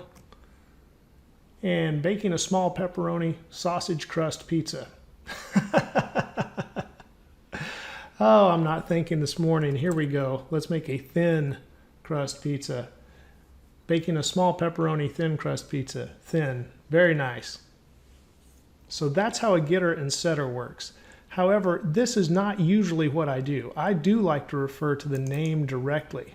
And there is an easy workaround for this. Instead of using the get and the set keyword, and I know I'm not the only one that does this, I just create a method called getCrust.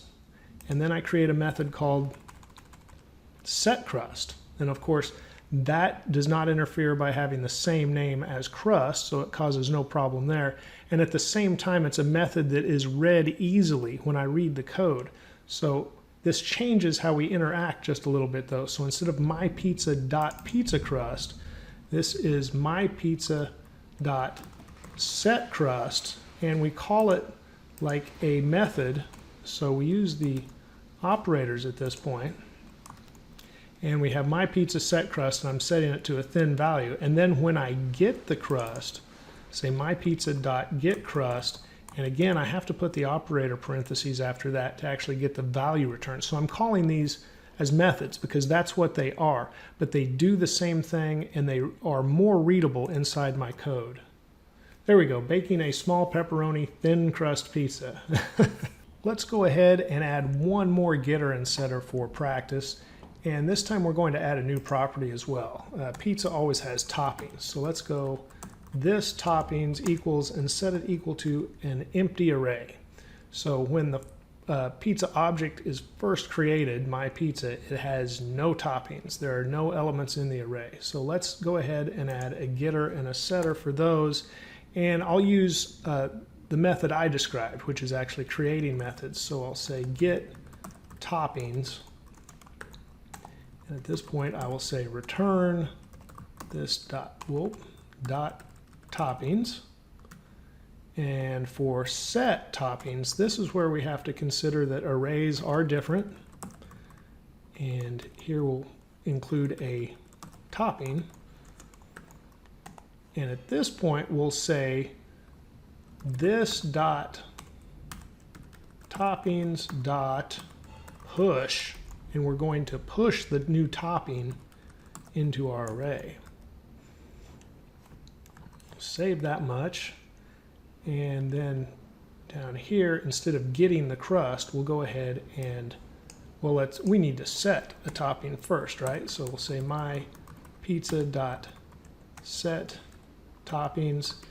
And now, since I was so set on having sausage on the pizza earlier, I'll add sausage as a topping, and then we can do that again. and use set toppings, and I'll add olives.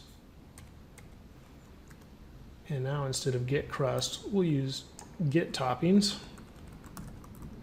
and we'll save this.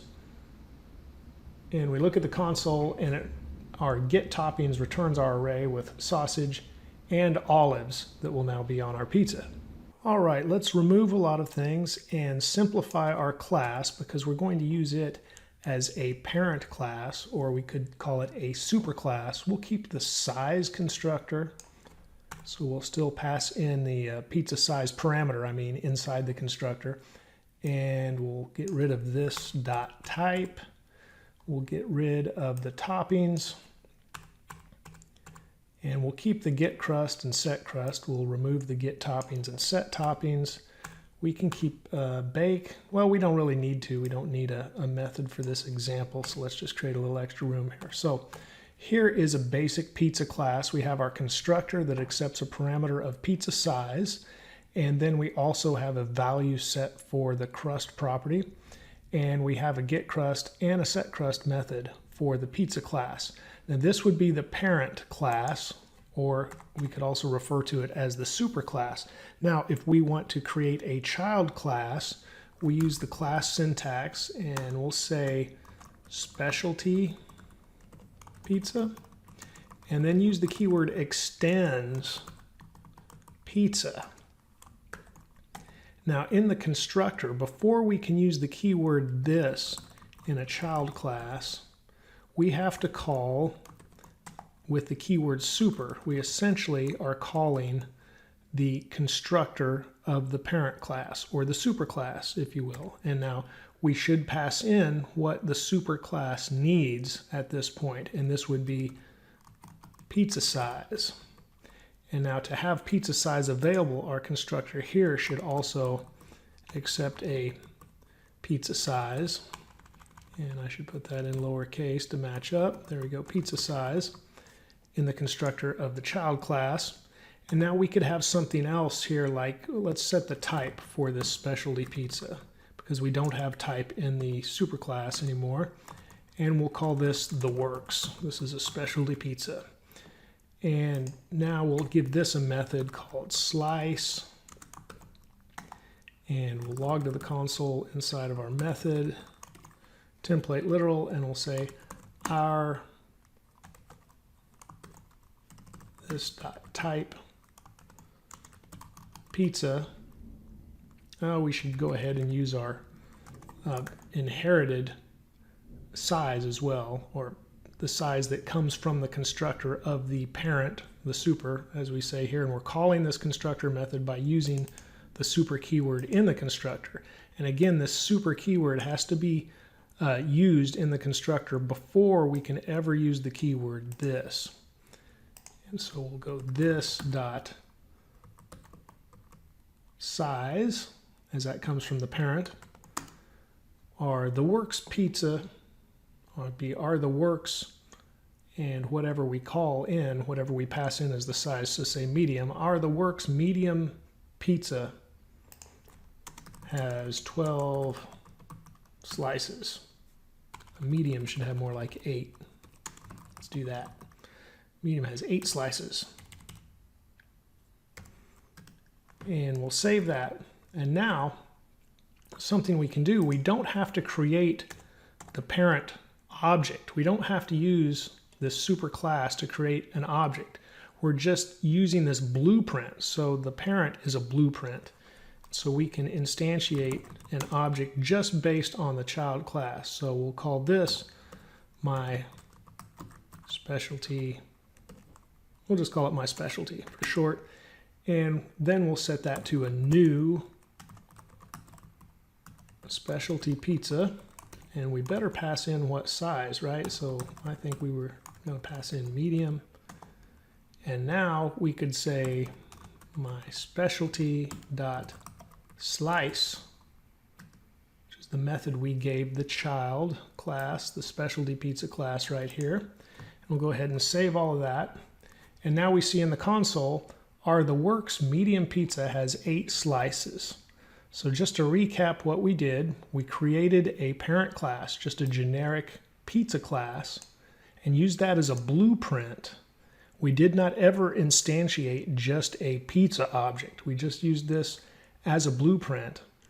And then we used class, defined a new class, and the keyword extends to create a child class based on the parent, or you could say superclass.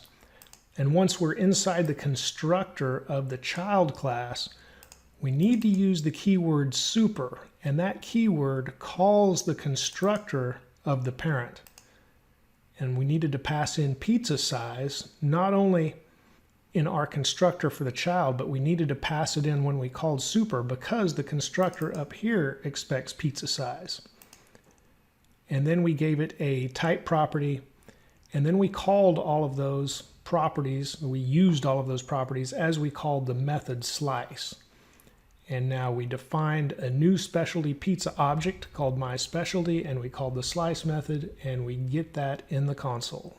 Now that we've covered child classes, let's go ahead and remove this extra subclass and come back to our basic pizza class here. We have the constructor that accepts a pizza size, we have a crust set, and we have a getCrust and setCrust method. Just a simple blueprint for an object here. And now let's talk about the naming conventions, because we had previously discussed, at least just a little bit, about not accessing the properties or setting their values directly. That's why we have, say, the getCrust and setCrust methods here. But JavaScript does allow this. So we needed to indicate to other developers we're working with, anybody else that may see our code, that we intend these properties to be private. That means they should not be modified outside of the class. They should only be modified within the class using the setCrust method, for example, would then modify this. So of course we need to update this as well, and we should update it in our get method also. So this underscore essentially indicates to others that these are intended to be private. And there is another way to create objects in JavaScript that solves this problem, because even though the intentions are good here, we could still access these properties with the underscore and change the values, and we could still get the property value as well just using dot notation. So these are good intentions and a naming convention, but it didn't really solve the problem. So there is another way that we have fixed this problem in JavaScript. To demonstrate how this has been solved in JavaScript, I'm just going to go ahead and comment out this class for now. We don't want to get rid of it because we'll use it again in the near future. But just above what we've been doing, I'm going to go ahead and put in a factory function. And a factory function is another way to create an object in JavaScript. And as you might have guessed, it simply is used as a factory for object creation based on the name. So let's just call this pizza factory. And then this will accept a pizza size as well. Let's model it after our class. And now in here we can define a couple of variables inside the function. And we'll say pizza, well, not type, let's go with crust again. And we'll put original, we'll just model it after our other class. And then we can say size, and of course we'll set that to our pizza size parameter. And now we can also return a method inside, and this method we're going to go with bake like we had previously had in our class. And this will look a little different, but this is truly a method, of course, which is a function as well. So this is returning a bake function from our factory function. And here we'll say console.log, and we'll use a template literal, and we'll say baking a, let's say size. Notice I'm not using the keyword this, baking a medium, and now we can say crust, and then we'll say crust pizza. And that looks pretty good. Let's save that. Oh, I've got a syntax error just because it didn't like that semicolon in there. There we go. Save that. And now we can define, once again, say my pizza, and we'll set it equal to a pizza factory. And now our pizza factory wants a pizza size, so let's say small. And now we can go my pizza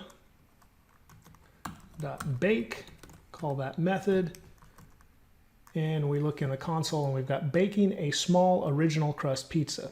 Now let's talk about the difference in using a factory function, and these are supported. This is nothing new. This was used long before ES6 as well. This was a solution to a problem of not being able to create objects that had private fields in them, properties that were not accessible outside of the object. And sometimes that is desirable. That is actually what we want and what we're trying to imitate by using naming conventions and getters and setters inside of our class object. But this actually does what we want, because you cannot access the size variable outside of this code block. That's why we learned about scope. And you cannot access the crust variable outside of this code block. So it is contained, it's inside of the pizza factory function, and that's the only way it can be accessed. So we have to return a function that uses those variables that we set inside this code block. And that's what we did with our bake method essentially right here. And then you can see when we set my pizza equal to the pizza factory function and feed it the parameter it needs, we can use dot notation and call the bake method that we have set on my pizza. It all works as intended, and we get the benefit of truly having these private variables, or we could say private properties, private fields that are not accessible through dot notation as they would be if we just create a class. So this is the workaround that's been going on in JavaScript for a long time. And now I'm going to show you an update from JavaScript itself that it's fairly new within the last year. So it does not have the support that factory functions do. Now, we've said the class syntax has been supported since ES6 in 2015, but JavaScript continues to advance, and what I'm about to show you has just been added within about the last year, and it does not yet have 100% support through all browsers. I'll start by removing our factory function, and now I'll uncomment our JavaScript class. Save that just so we're back to our basic class. And now what I'm about to show you is that classes now support public and private fields in JavaScript. So instead of a value that is static, in other words, I'm not sending in a parameter when we call the constructor for the pizza class, we're just setting it to original to start out with. And let's go ahead and get rid of these naming conventions as well. Again, those were to indicate it was supposed to be private, but now we support a private field, so we do not need to do that. We'll start out with a public field, and that is anything that is static, that we're not feeding in. We could go ahead and declare a public field above the constructor and say crust equals original. Now we'll remove this from the constructor. Any property that we're going to go ahead and set with a parameter we'll leave inside of the constructor. But let's go ahead and set a private field as well. A private field is indicated with the hash, and we'll say, let's go with sauce, and we'll just call it traditional sauce, probably red tomato sauce, but we'll just call that traditional. Now that is the indication of a private field. And so we've set that on our class, and we have a public field of crust. And now we also have size. And we're leaving size as a property that we're setting with the parameter right now.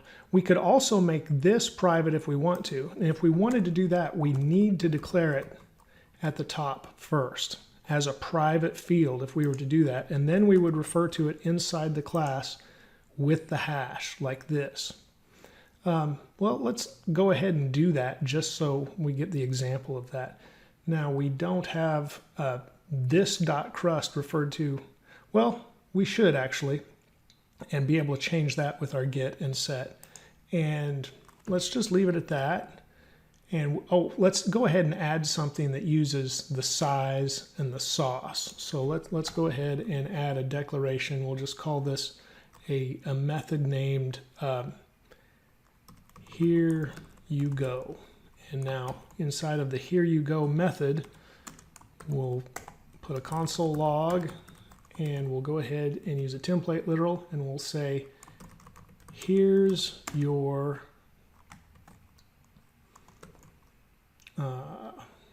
crust, like spell crust, here's your original, and now we'll say this sauce. Oh, you know what? We probably need this with the crust as well. There we go. This crust, this sauce, and now we'll go ahead and use size. This size, and now pizza. That looks good. Save that. No errors. That's great. So now we'll go ahead and define my pizza again, and we'll say that equals a new pizza object. Now we need to put in a size here. We'll put in a large this time. And now we can call the here you go method on my pizza. Save that, and we go, here's your original traditional sauce large pizza. Now, a couple of things about these private fields. The public field, we could probably still access. Let's go ahead and try this. I haven't used these as much because they're not supported as well, but I wanted to give you a look as I'm sure the support will increase. So console.log mypizza.crust. Since it's a public field, it should still allow us to access that through dot notation. Yes, it does. So we got the original value. Again, that's not how we want to do that. We would want to use the getCrust method I created, and that still returns original. That's great. So that is a public field. It's still available to everybody through dot notation, but the private field, let's go ahead and try to access sauce. Now, we would do that without the hash to access the sauce property. We save that, and it shows undefined. Now, to just show you what you would get if you tried to access it with the hash here, it thinks you're going to define it. And it says private field sauce must be declared in an enclosing class. Now, an enclosing class is like what you see here with our pizza class. And since I have the bracket pair colorizer extension, you can see it draws the line all the way down to the closing curly brace for our class. That's what it means by declared in an enclosing class, because it thinks we're trying to declare it right there. So we would still just be accessing it outside of the class with dot notation. And you can see it does not allow that because it's undefined. However, our public field, crust, no problem accessing that. It delivers original there as you'd expect. So private and public fields are now supported, and they must be declared above the constructor, and then you can still use them in the constructor, as I am here with the pizza size. And then you can access both public, like crust, and private within the class, but you can only access the public field outside of the class. Here's caniuse.com, and this is a great site to check how much support you have for features that are new, that have not been around that long. You can actually check for features that have been around for a long time as far as that goes. But let's check these private and public fields in classes. So we'll say public field class. See what we get. There we go. JavaScript classes, public class fields. In the USA, we've got 44, almost 45% coverage. Global 72. You can see the main browsers. Safari, the latest version of Safari, just released September 15th, 2020, supports the public fields. And Chrome has supported it for a while. Edge is now based on Chrome, so you've got about the same support there. But let's see when that kicked in. the latest, or I guess the earliest release, January 14th of 2020. We've got Firefox, September 2019. Firefox, of course, the Mozilla developers behind that. That's usually pretty good with features. Chrome adapts pretty quickly. Safari is always usually a little late to the party. Then we've got some support, and then we show mobile support over here. But you can see we don't have the full support we want at only 44%. Let's go ahead and look at private, which I'm sure is very similar. Private's just a little less, almost 43%. And you can see Firefox isn't supporting private at all. So that contradicts what I just said about them adapting this fast. The Edge is holding pace there with Chrome because they're based on the same engine behind the browser. Safari is about the same point there for private and public, and we're seeing about the rest. There's the Android browser, Chrome for Android. Here was iOS, it's about the same point Safari was. So again, in the low 40s% in the US and high 60s to low 70s globally. So you do not have full support for these features yet, but I am sure they will continue to expand and be supported by more and more browsers. Let's take a look at JSON, and that stands for JavaScript Object Notation. JSON is used to send and receive data. JSON is a text format and it is completely language independent, and that means JSON is used not just in JavaScript, but it's used to send and receive data in many languages, including C# and Python and many more. We're usually sending data between, say, a web app and a server, for example. That's definitely what we'll do in JavaScript. And for the rest of this video, I'm just going to focus on JavaScript, even though JSON can be used in many other languages. So let's start with an object. I just created a basic object here called myObj, and we've got a name property, we've got a hobbies property that has an array, and we've even got a hello method in there that returns hello to the console.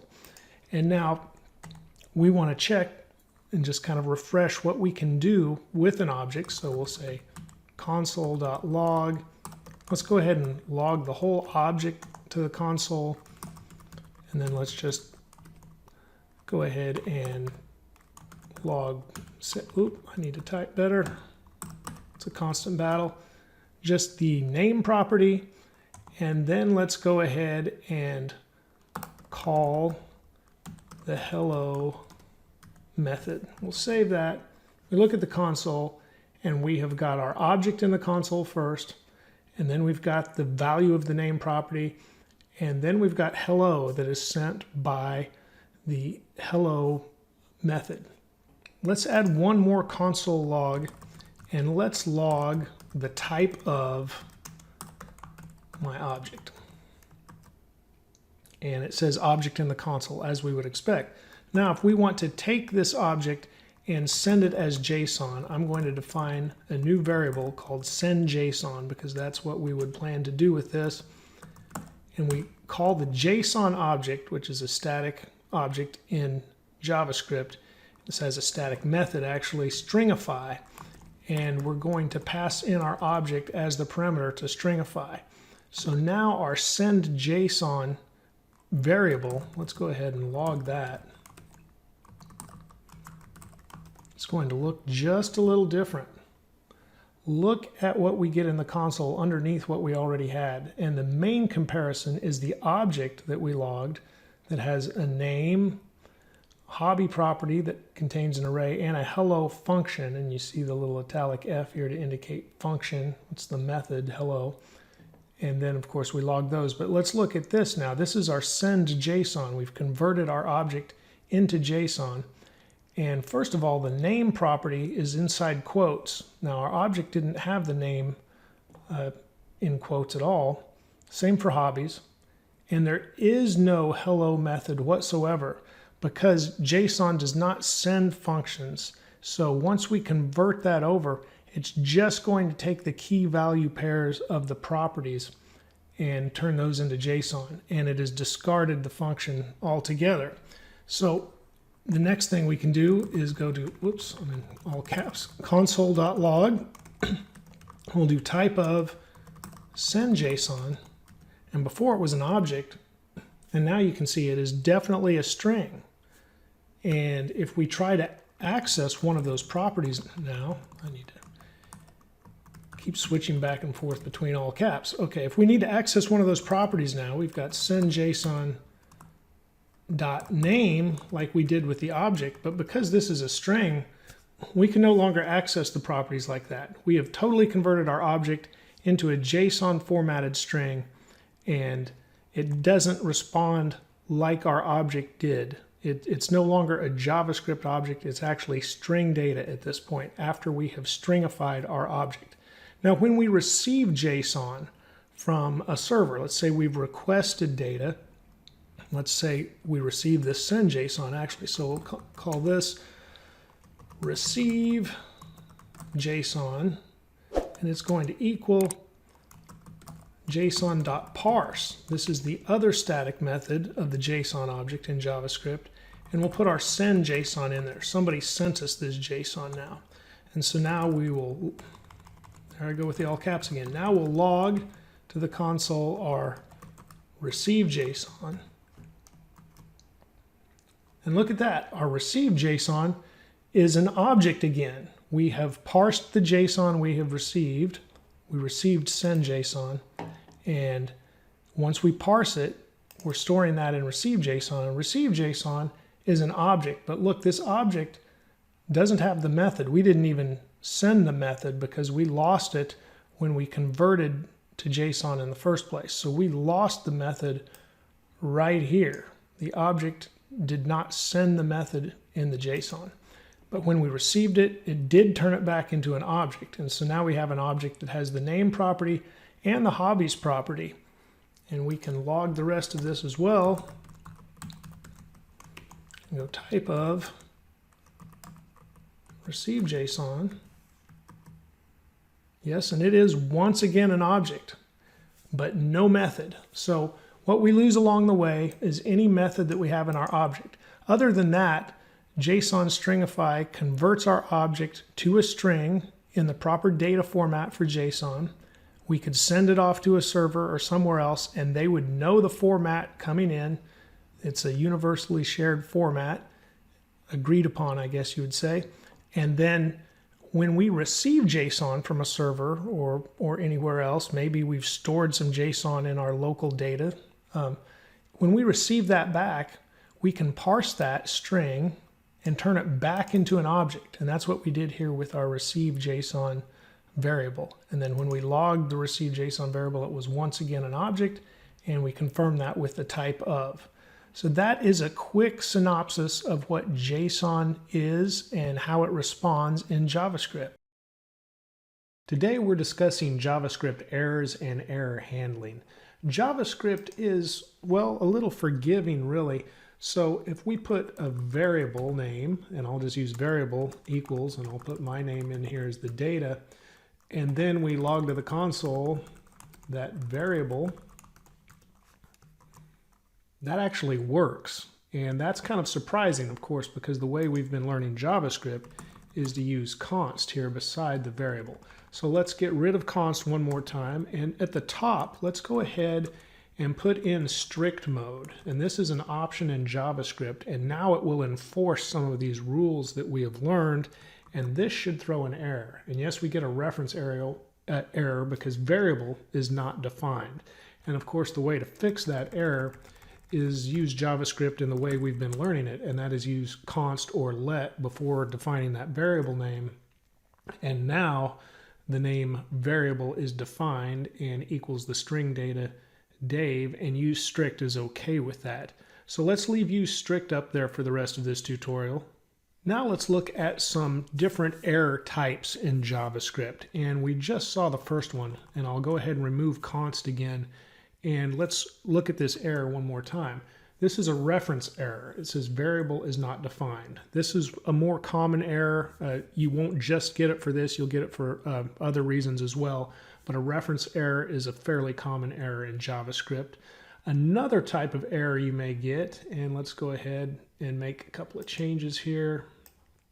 I'll change this to object. Let's like the global object, and I'll put another dot, and then the create method, and now I'll come back and I'll just put those two dots together.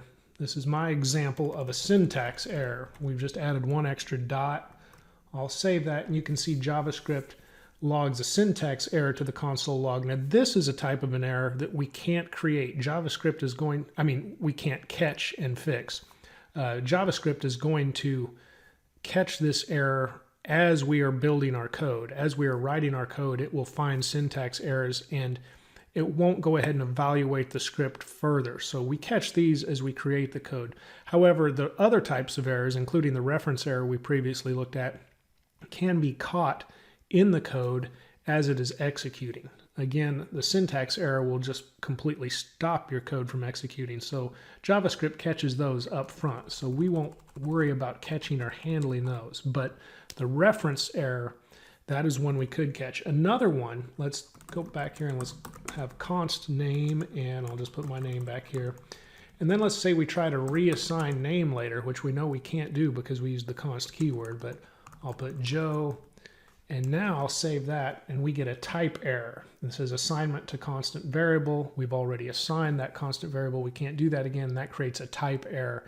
There could be other reasons we would get a type error also. It is a very common error in JavaScript. So syntax, type, reference, and there are other error types as well, and I will link to the MDN error constructor notes below this video, and you can look at those other types, but you will see these different constructor types log fairly frequently. At least I do, so I assume you will as well.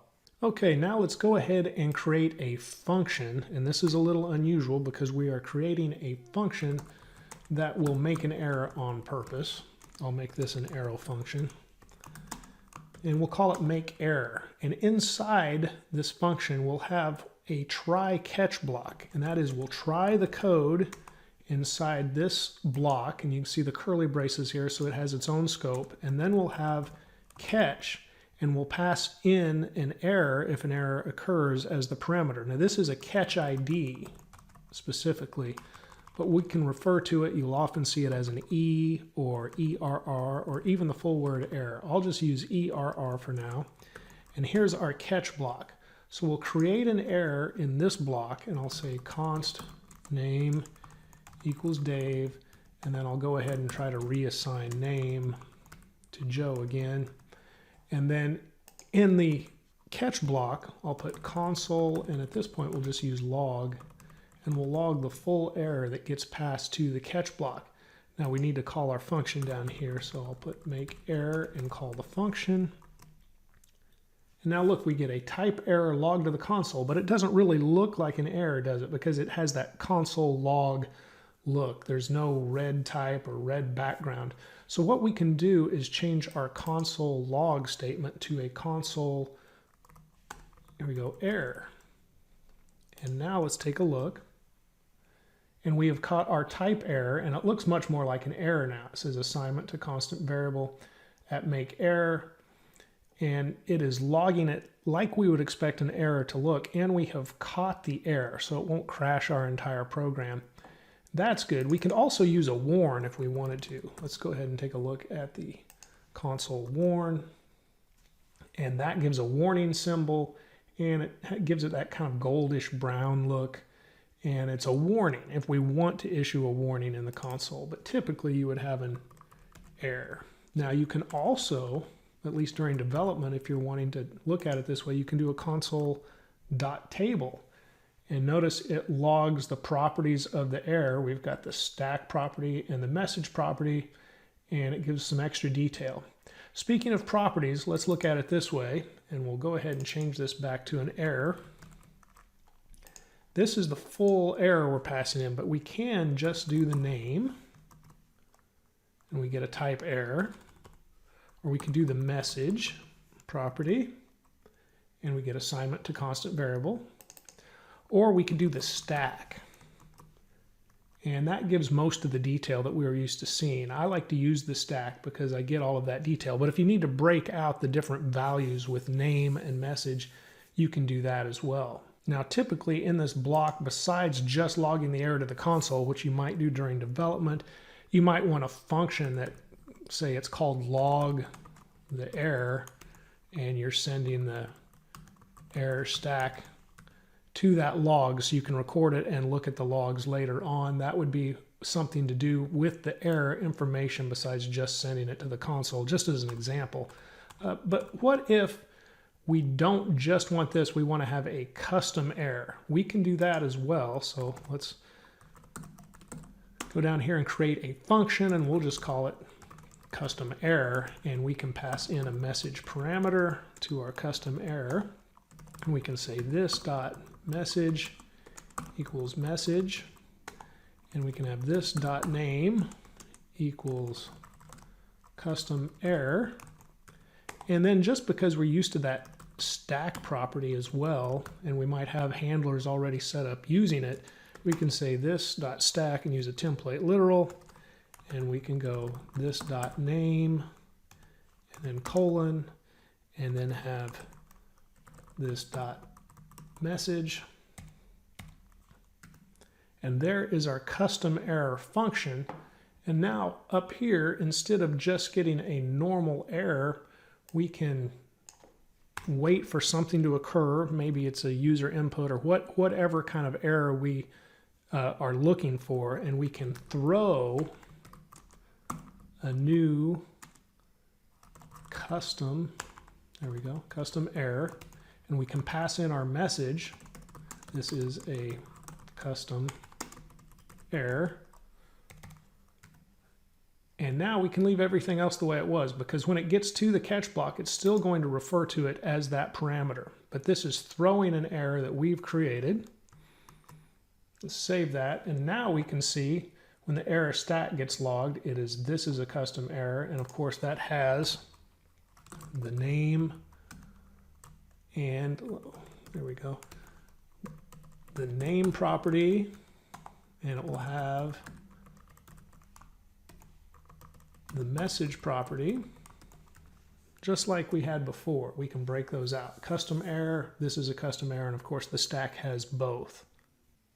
If we don't want to create our own custom error, essentially we constructed an error object here, we can use the generic built-in error constructor. Of course, the other error types like a syntax error, a reference error, a type error, those are also constructors, and again documented at MDN, which I'm providing the link below this video. But this is just the generic error constructor, and we can throw a generic error, and we can still pass in a message for the error, and it will still have these properties. So let's go ahead and just throw new error, and I'll save this code. And we still get the same output because, well, it didn't have the name custom error anymore. It's just the name error because it's a generic error constructor. But that's what we passed in. So instead of saying this is a custom error, I'll just say this is an error. And you can see the stack property still works with this error as well. Try catch blocks can also include finally blocks.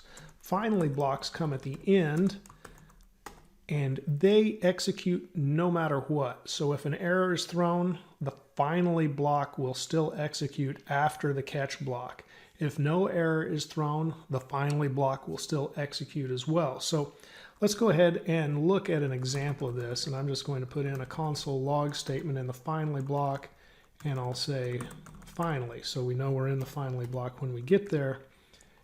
Above the try, so for this whole block, I'm going to add a little bit here. I'll create a iterator variable and set it equal to 1, and I'll say while the iterator variable is less than or equal to 5, execute this block, and I'm going to grab the whole try catch finally block and just put it inside our while loop.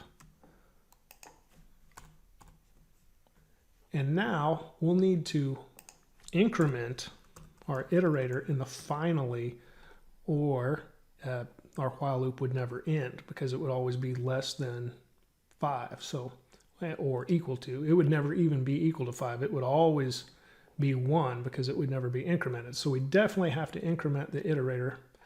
And in the try, we're not going to throw an error there just on purpose. Let's say if the iterator divided by 2 has a remainder that is not equal to 0, then we could throw, if I could spell, we could throw a new error, and I'll just make it generic, and I'll say odd number, because that's what it would be. If the remainder was not equal to 0 when we divided by 2, we'd have an odd number. And so our message for the error is odd number. It's a generic error, and of course the stack will combine both the name and the message. So we could just remove those 2 lines and just look at the stack.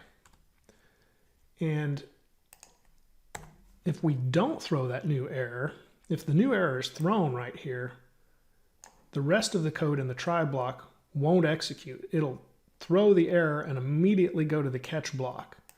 So we don't really have to worry about having an else to our statement, because it will only reach line 10 in our code if no error is thrown. So on this line, I'm going to log to the console even number. So we'll either have an even number or an odd number. If we have an odd number, it's going to go to the catch block and then the finally block. If we have an even number, it's going to skip the catch block and go straight to the finally block. So let's go ahead and execute this and see what we get. And as we look in the console, I'll need to scroll up to see the entire thing. We start out with the odd number of 1, and then we go to the finally block. So we have our odd number error, and we look at the full stack, and finally. Then we have the number 2, which is even, and it goes straight to the finally block with no error. The number 3 once again creates an error, and then the finally block. Number 4, even number, and then straight to the finally block. And at the end, number 5 creates an error because it's an odd number and goes to the finally block. So I hope that helps you understand how the try, catch, finally block pattern works. Finally will execute no matter what, whether there's an error or not. Catch will only execute if there is an error. And if there is an error in the try block, any code following that error will not execute. Any code that remains in the try block will not execute if an error happens before it reaches that code. So this line 10 only executed when we had an even number. And that is how try, catch, and finally work. Today we start working with the document object model. That is referred to as the DOM, capital D-O-M, and I'll spell that out as well, document object model. And notice the second word, object. We've already covered objects in our JavaScript playlist, and the document object model responds much like you would expect an object to, with both properties and methods. The first thing we're really going to look at are some methods, because we want to select elements in the document. Now, the document object model was not just designed for HTML, but in this regard we will be looking at HTML pages, so specifically the HTML DOM. And let's discuss how we select an element with an ID first. You can see I have a web page open, and on this page I have 12 identical divs. And I'm using Flexbox for these divs, so if I scrunch the page, of course, they flex. And I could widen it out even further, and it would go to 4 or more per line as well. It's a totally flexible design for responsive design as far as that goes. And I've got the console way over here on the far right as well. So I'm going to write some code, and the first one is to select the first view, because I've actually created 2 views. So this view you see here is a section that has these 12 divs. And I'm going to define the first view in a variable called view1, and I'm going to select that view with document.getElementById.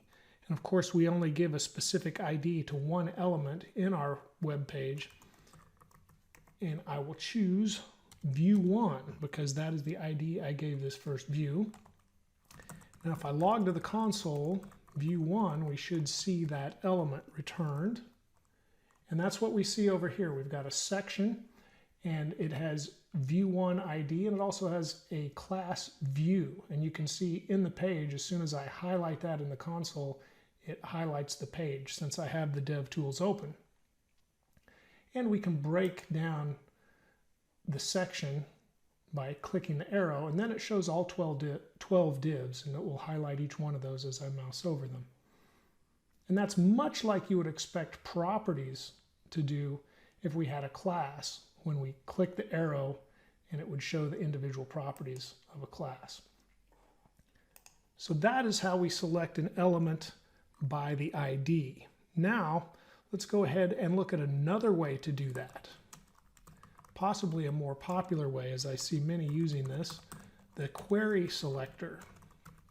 With the query selector, it's not just meant to select elements by their ID. It can select by other methods, or by other means.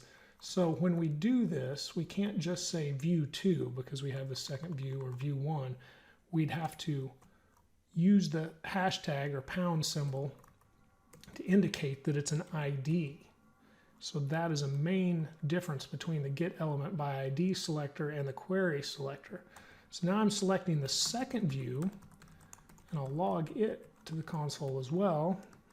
I save our page. Now you can see we get the second view, and it's not highlighted because it's not even showing over here on the page yet. But it has an ID attribute, and it has a class attribute. And if we open it up, it doesn't have all the divs. It just has an H2 element inside of it saying my second view. And so there's two different ways, of course, to select by ID, and we just displayed both of those.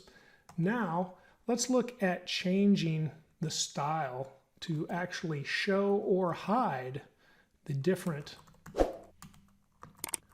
views we have. So this is how you could have a single page application or a SPA that could actually have more than one view, because you can hide the different views. In this case, at the top, I have a nav element, and it will always show, but underneath that I have sections, and we can show and hide those. So I've got the display for view 1, and I'm going to set it to none.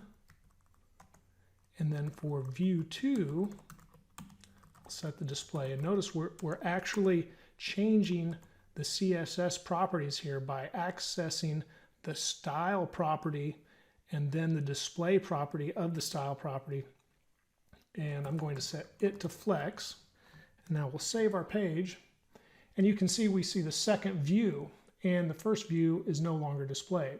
And if I change that and I set both to flex, now we've got the first view, and I can scroll and actually show you the second view. Before that, I couldn't scroll. So if I set the second one to none, now there's no scrolling. This is what is available, and we could toggle between the two, or we could have more views, and we could show and hide those with a method or function we create, and that would help us have a single page application with more than one view if we wanted to do that. Okay, let's look at another way to select things on a page. Let's have views, because we have the two views, and we'll say document.get elements, that's a plural now instead of the get elements by class name. And now we'll say view, because remember both of these over here have the class view. So we're going to select both of those, and we'll log this to the console, and you can see what is returned. We get an HTML collection, which is like an array, but it's not exactly an array. And inside this collection, there are two items, two elements, and we see the first and the second one. I'm highlighting the first view here, and then there's the second view. You see all these different possibilities for properties. Most of them are null, but for the section. Notice also that it shows the ID and then the dot and the class. This is how they will display, because they have an ID attribute and then they have the class. And if there was more than one class, it would show each one. It would say dot view dot whatever the next class is, and so on. So there we have an HTML collection with two elements inside of it. Let's look at another way to select the views. So I'll say const same views. We'll say document.querySelector again, but this is different. We'll say all. Now we expect more than one.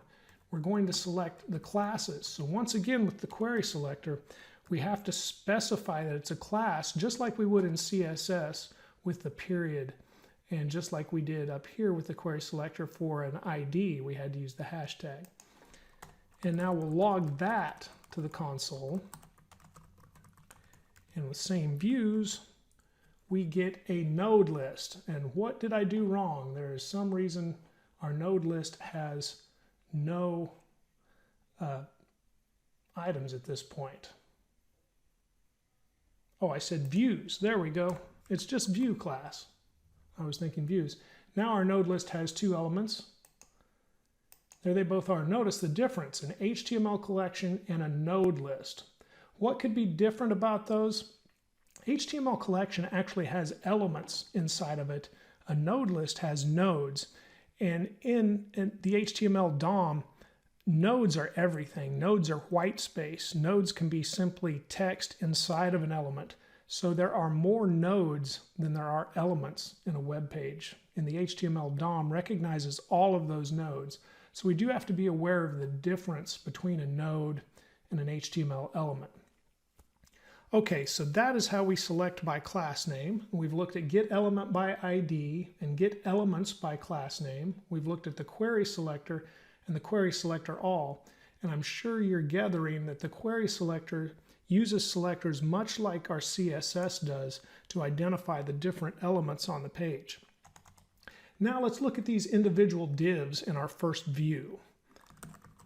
So I'm going to define divs, and I'll set that equal to view1, and then put my selector after that. So then I'll put query selector all,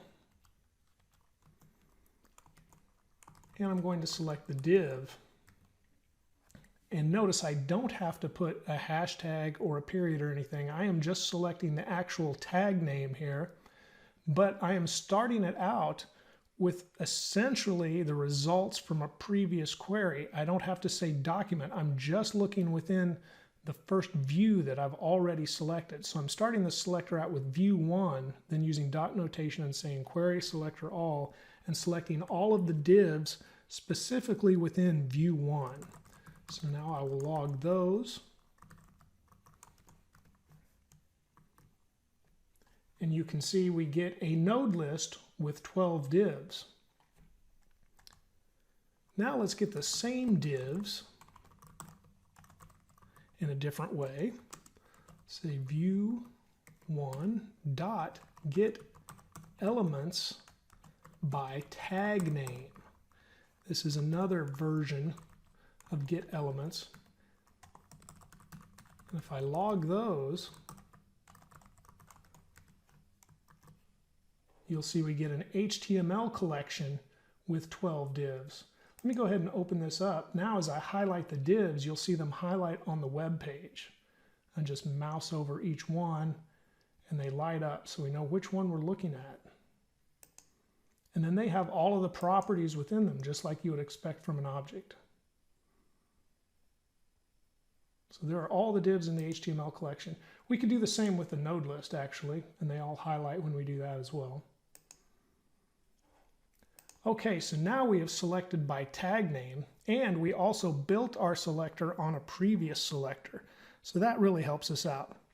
Now, let's get a little more specific with selectors.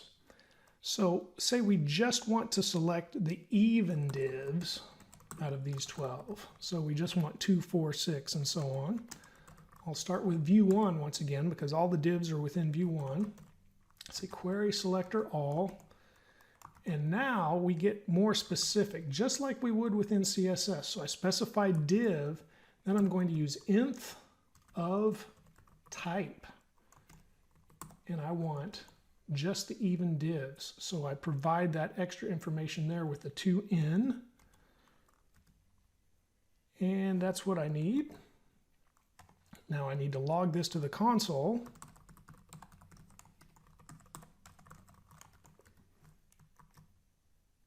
Notice we get a node list back, as we'd expect with query selector all, and it has 6 divs. Now we can highlight those, and the first one is the first even div. It's number 2, then it should go to number 4, number 6, number 8, 10, and 12. We selected just the even divs within our page. And that is by knowing how to use our query selector. And essentially, if you know how to do that in CSS, you know how to do that within the query selectors as well. Now, what if we wanted to actually alter our page? We're selecting these, so what do we do with them? We did change the display property. We had flex or none to either display our flex box layout or to hide the views we don't want to see. So we did alter our document in that regard. You can really change just about anything you want to. So let's do something else. We'll say, just like an array, we'll use a for loop to work our way through these even divs. We'll say while I is less than even divs.length, and then we'll up our increment variable. There we go. So there's our for loop, and now we'll programmatically select each of the even divs as the loop goes through with using the iterator there, and we'll say style, and then let's change the background color of our even divs, and let's set it equal to dark blue. That should stand out, and we don't really need to do anything else. I think that'll do the work for us. We'll save that, and look at that. We've changed the background color to each one of the even divs in the view, in view 1. And we could do other things as well. So we could do this same even divs.style, and then we could refer to, say, the width. And these divs are 100 pixels by 100 pixels, so just 100 pixel squares. Let's set the width equal to 200 pixels. And let's do the same to the height.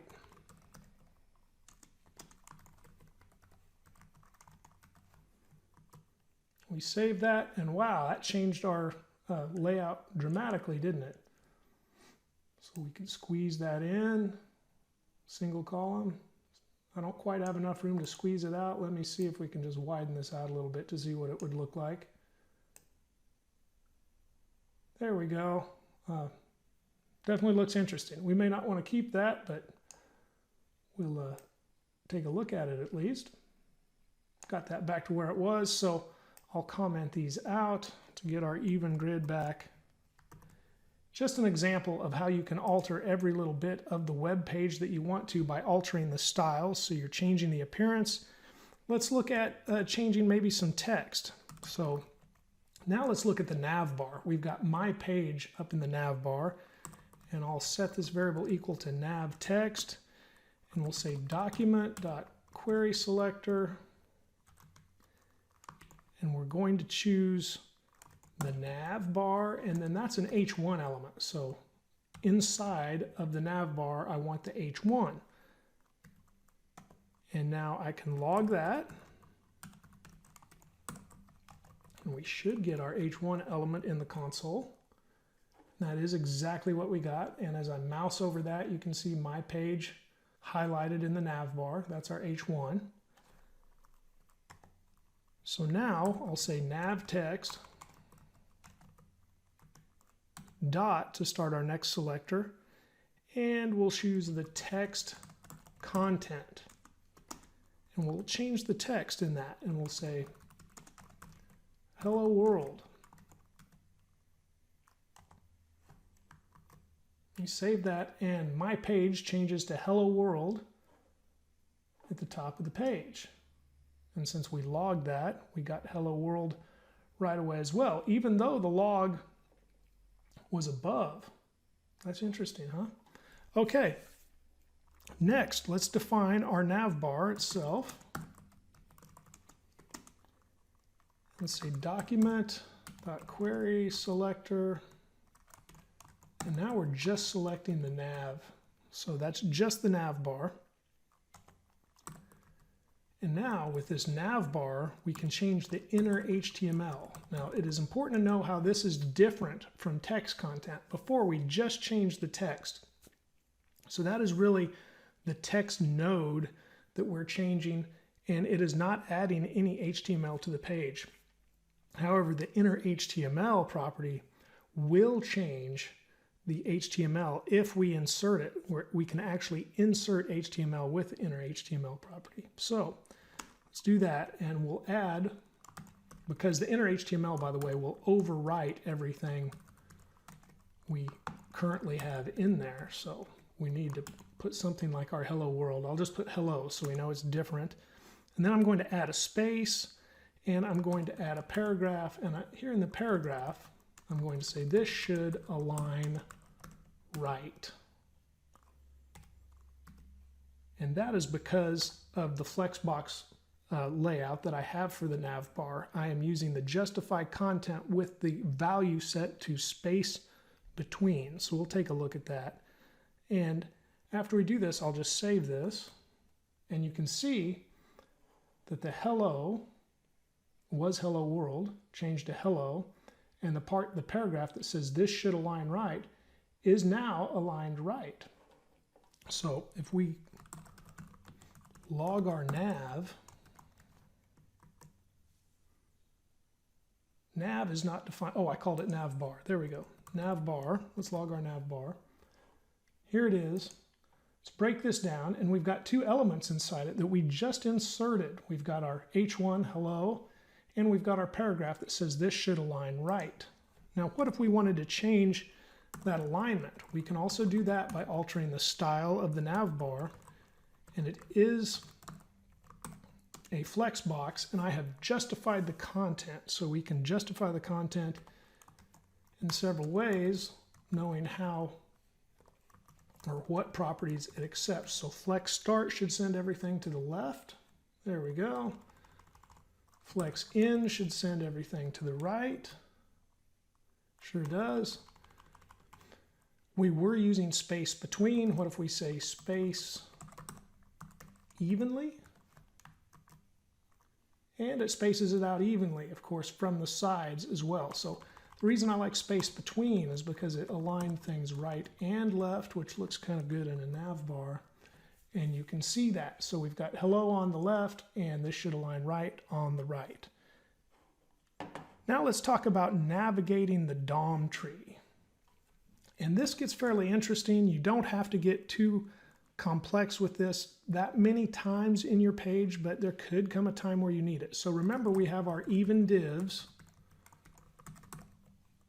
that I'm going to refer to. We selected those earlier. So I'll just log that once again to the console. You can see it's a node list with 6 different nodes in the list. And now, instead of just logging even divs, I'll just log the first one. And we're selecting it just like we would select an element in an array. So you can see there we have a div, and the style is background color dark blue. We set that style, and it has the number 2 in it for text content. Now this next version, and I'm just going to highlight this, copy and paste. And the next version, we're going to log the parent element.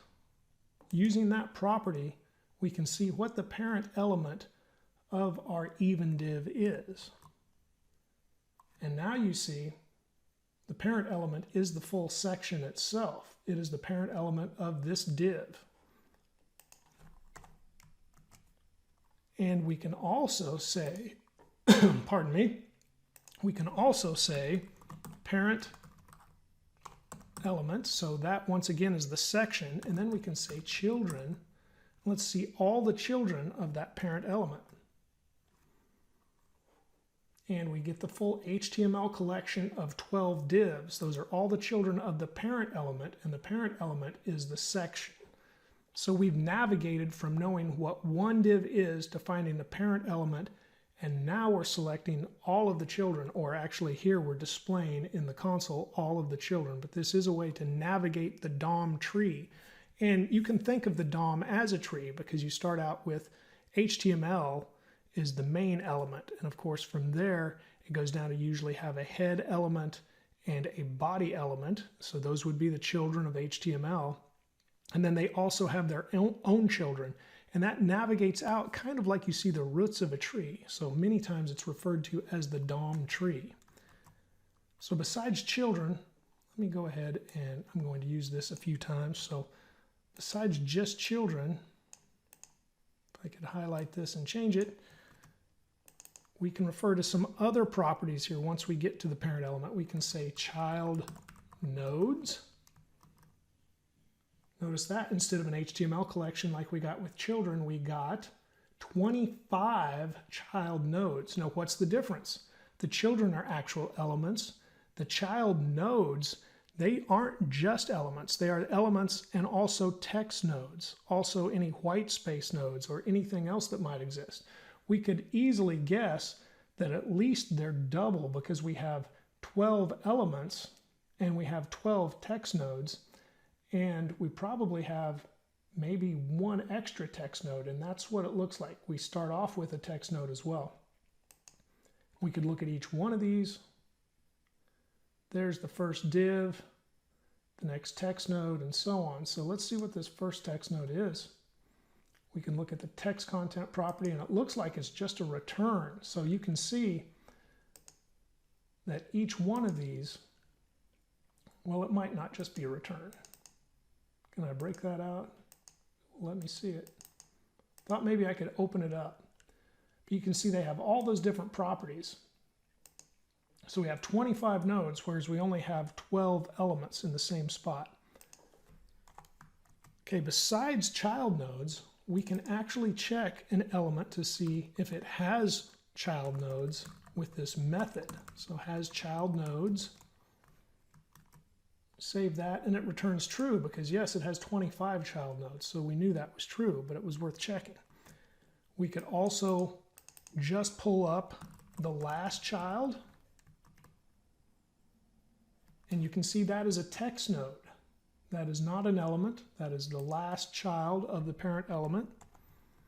As you might guess, we could also do last element child. And that pulls up the very last element of the parent element. And of course, since there's last child, there's first child. There is, did that wrong. There's first element child.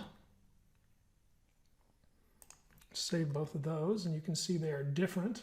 The first child is also a text node, but here's our first element, whereas before we pulled up our last element. And we could also just get a convenient, well, let's get rid of the parent element at this point. And we're up there at the very first even element. We're back at number 2, and let's just select the next sibling. This is a node, and you can see the text there. However, you can see the pattern I'm going for here. We could also pull up the next element sibling. We want to get to the next element. Ooh, and that says it's undefined because I put a K in there by a little typo. There we go. There's the next element sibling, and notice that is not an odd one. We had an odd. This went to the very next element, so now it selects number 3. And of course, with next element and next sibling and next element sibling, we could also change next to previous, and we get both of those as well. So now we got from number 3, previous, still a text node, but now it's number 1. And that is a way to navigate the DOM. So you could go crazy with this. Actually, you could choose next sibling or next element sibling and then chain another next element sibling and get different results. And you can chain all of these together with dot notation, so you can navigate the DOM in this manner. And of course, you try not to make it too complicated, but if you need to, you can certainly essentially crawl the page through these different nodes or elements as you navigate the DOM tree. Before we finish, we need to discuss adding to and taking away or removing from the DOM. We can create new elements that didn't exist, and we can remove elements from the page. Let's make a few tweaks here as we go, and we'll check into adding and removing. The first thing we're going to do is hide our first view, our view 1, so we'll set that display to none, and we're going to show our second view, so we'll set that display equal to flex, and we'll save that so you can see that in action. And now the second view is the view that is showing, and now we will take view 2 and add a couple of more styles to it that it needs. It needs a flex direction, and we're going to set that to row now instead of column where it has essentially been at. And we're also going to set the flex wrap style. And notice none of these styles have hyphens like they would in CSS. They go to camel case in JavaScript, so you need to remember that. You cannot refer to the hyphenated styles in the same way that you would in CSS. Setting that to wrap. And one more, we've got style, and we're going to set the margin equal to 10 pixels. And that should get us started.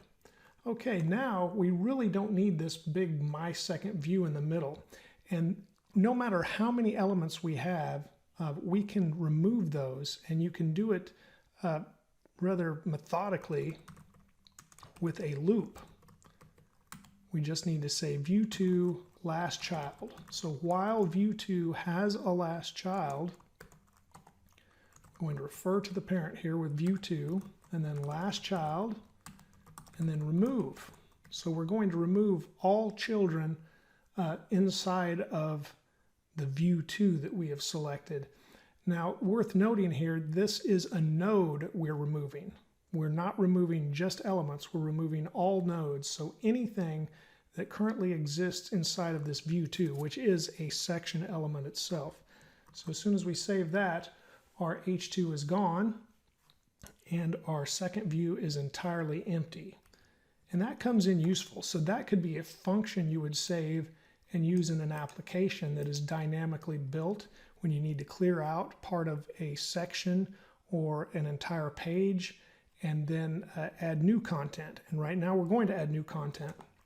And we should probably make a function when we do that. Let me scroll down and get a little more view here. Let's call this function create divs.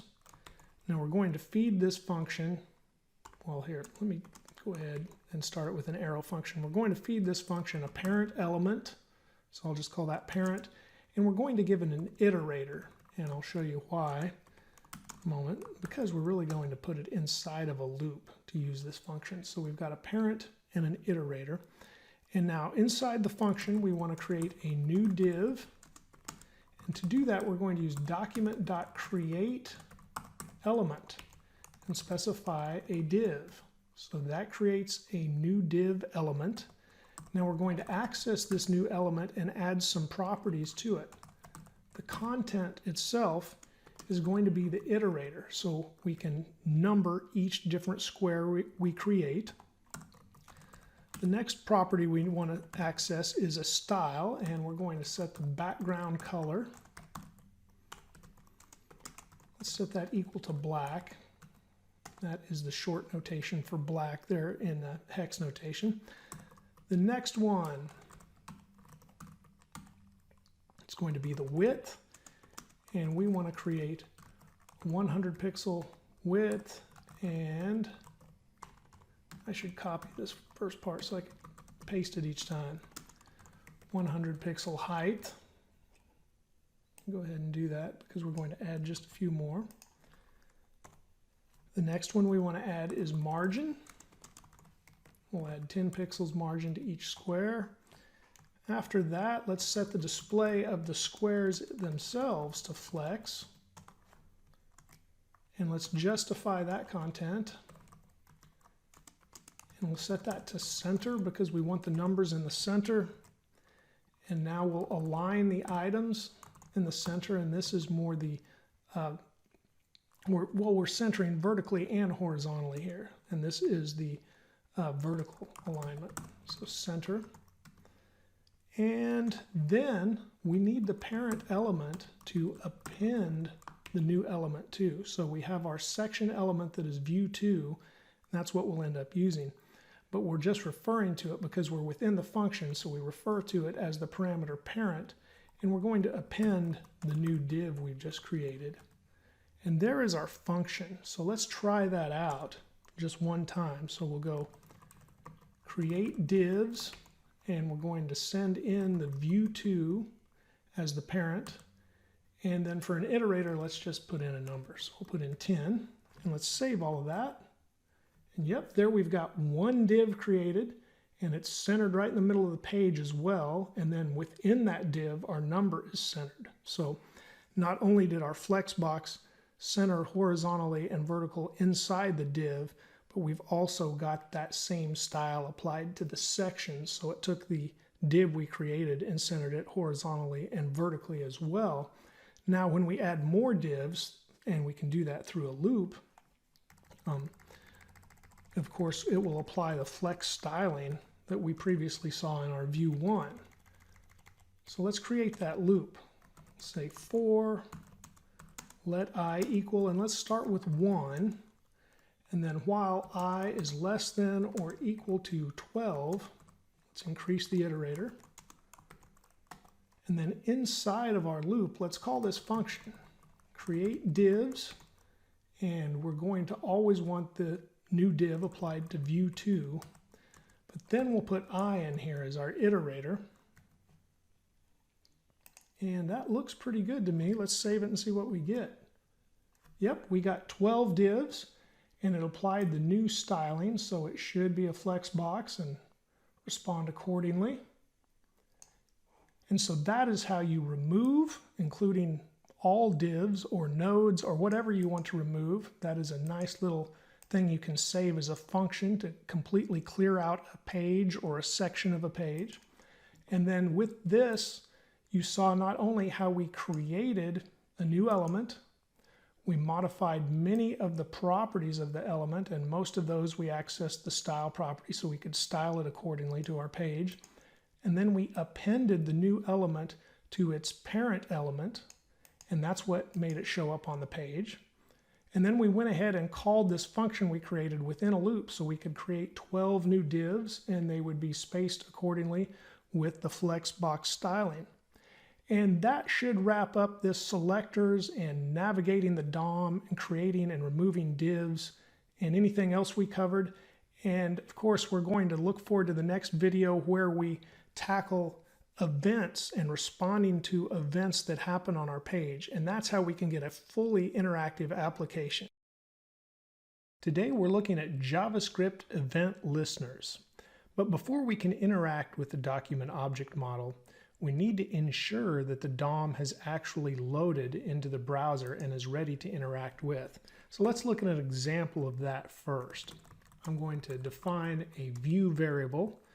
I'm going to set that equal to the Vue I have defined, use a query selector, and I'll look for the ID Vue 2. That's the one we're looking at here. And then I'm going to log to the console the view. I'll save this, and you can see in the console we get null. Now why is that? If I inspect the elements that I have on the page, you can see I have a Vue 1 section. Here's my Vue 2 section that we're looking at right now. And so it's there. So why in the console would that be null?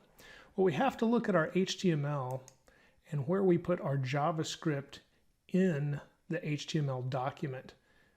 My script tag is in the head tag of the document, and you can see it doesn't have any extra information other than the script and the source attribute. And this is why we're getting null in the console, because the script is loading here, and then the tags, the document that I'm trying to interact with, load after that. So when my query selector tries to select the element, it really doesn't exist yet. So many times because of this, you'll see pages that have the script tag at the bottom right before the closing body tag. And if we save that Now we don't get null in the console, so that does work. But there is another method that is a little bit newer that you'll see with an attribute, and that is the defer word, the keyword defer, that you can put in the script tag and then leave the script tag in the head of your HTML document. And you can see that also works in the console. So that's the very first thing I wanted to draw attention to. We have to make sure those DOM elements and anything else, nodes that we're trying to interact with in the DOM, have actually loaded before we try to work with those. Okay, so we've defined a view and we logged that to the console. Let's move on from there and let's define something from the view. We could go ahead, I'll get rid of this console log, and we can define a div that we have inside the view. So we can start our query selector with view now. Say query selector and just select the div element that's inside of that view. And then inside of the div, I have an h2. So then we can start with div and use a query selector and select that h2 element. So now that we have all three of those defined, let's look at the syntax for an event listener, or adding an event listener. So here's the syntax. We'll have add event listener, and then for the parameters that we put the event we want. So this would be a click event, and then I'll put a comma, and then we would put a function, whatever kind of function we want to call. And then there is a use capture option as well that we'll talk about. So I should just put here, instead of click, since I'm just talking generically, this would be the event, whichever kind of event, a function, and use capture. And there are many types of events, not just clicks. In this first example, though, we will use a click. So let's define a function that we can go ahead and call when we have a click event. So let's call this function do something.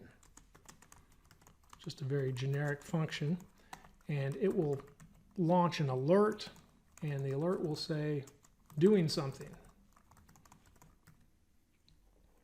Now to add this as an event listener, or actually as a response to an event listener, let's go ahead and add an event listener to our h2 element.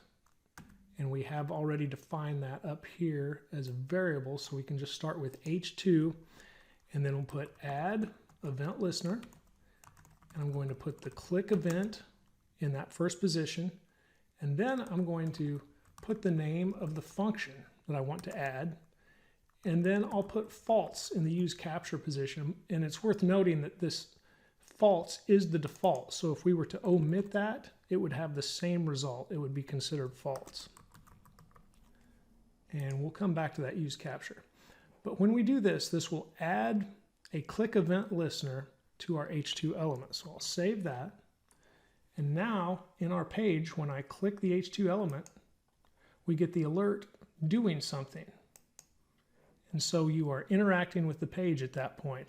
Now that's a very simple way, a very simple demonstration, but a very simple way to interact with the page. And a click event is something that is very typical because we click all over web pages. Now, if we didn't want this on here, or maybe we just wanted to remove it later on, we can also remove an event listener when we have a name of the event. And I mean, not the event, I'm sorry, the function. We can remove the event listener, and it's a click event again, and then we're removing the do something function. And again, it was false. So now when I load this, it added it, but then it immediately removed it. So it does no longer, it launches the alert, and it's just kind of a null prospect in that regard, because we added it and then we removed it immediately, and it's not going to work for us at that point. But if this was an anonymous function, we would not be able to remove that. So let's look at how we can add an anonymous function with an event listener as well. So I'll put the h2, and I'll say add event listener. It's a click again.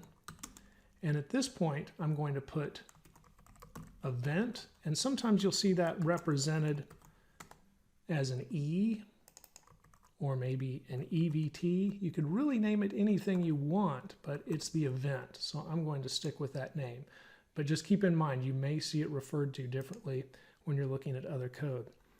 Okay, so what we've got here is a function. I'm using an arrow function, but it's an anonymous function. We didn't name the function, and now we can just put in what the function does. So I'm going to put a console log, and I'm going to log the event.target. And let's take a look at what that event target is. I've saved that, I'll click, and the event target is the actual element. So the target is what we clicked. We click that, and I logged the event target. And now, maybe let's change the text content of that event target. So the event target dot text content, and we'll just put clicked. I'll save that, and now when I click, we change the text to clicked, and we did log the event target once again. So that is how you can add an anonymous function. Also, this would work if you did not use an arrow function, but use the traditional function keyword.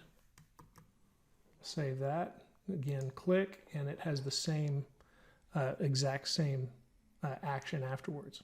Okay, now that we've been introduced to event listeners and the click event, let's look at a few more examples. And the first thing I want to do is look at an event that also makes it safer to start working with the document object model, the DOM, when you load the page. And that is the ready state change event. So I'm going to immediately say document add event listener, and I'm listening for the ready state change event. And it is an event. I'll put here again, I'm going to use an arrow function, and then I'll put an if statement. If the event.target.ready state, and the event target is the document itself at this point, equals complete, then we can log to the console, and I'm going to put ready state complete. The page is ready, in other words. It's kind of like saying the page is loaded, although it is not exactly the same as saying the page is loaded. And we could take a deeper dive beyond the introductory JavaScript videos as to the different stages of a page load. But if you look for the ready state being complete, you will know that your page is loaded enough that the DOM is loaded and you're ready to interact with. So let's go ahead and save this, and you can see we get ready state complete right away. It's just part of the page loading process. And at this point, you could now call another function like init app, and this is fairly common to have a function to kick off your web app, your program, that is called init or init app, something like that. So we'll call ours init app. And at this point, your init app could start loading other event listeners and start interacting with the DOM, because you would know your page is ready. The ready state is complete and you are ready to go. Let's define our init app function.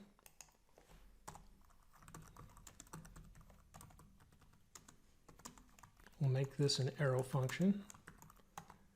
And the first thing I'm going to do are take these variables we have at the top, the view, div, and h2, and I'm going to put them inside of our init app function.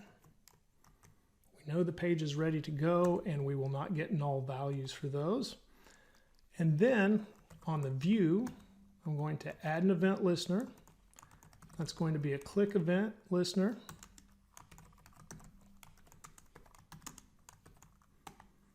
And inside this event listener, we're going to refer to the variable we have defined above within the scope of this init app, and we'll say view.style.background color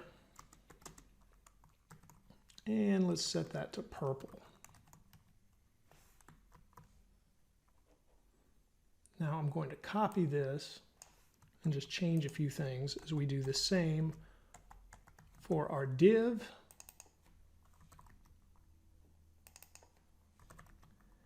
And our H2.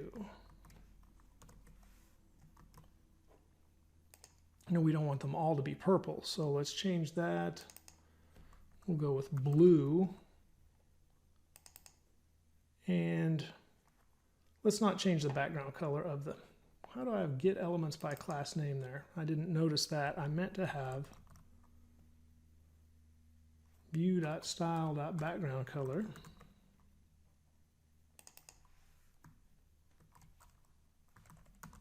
There. Oh, one more.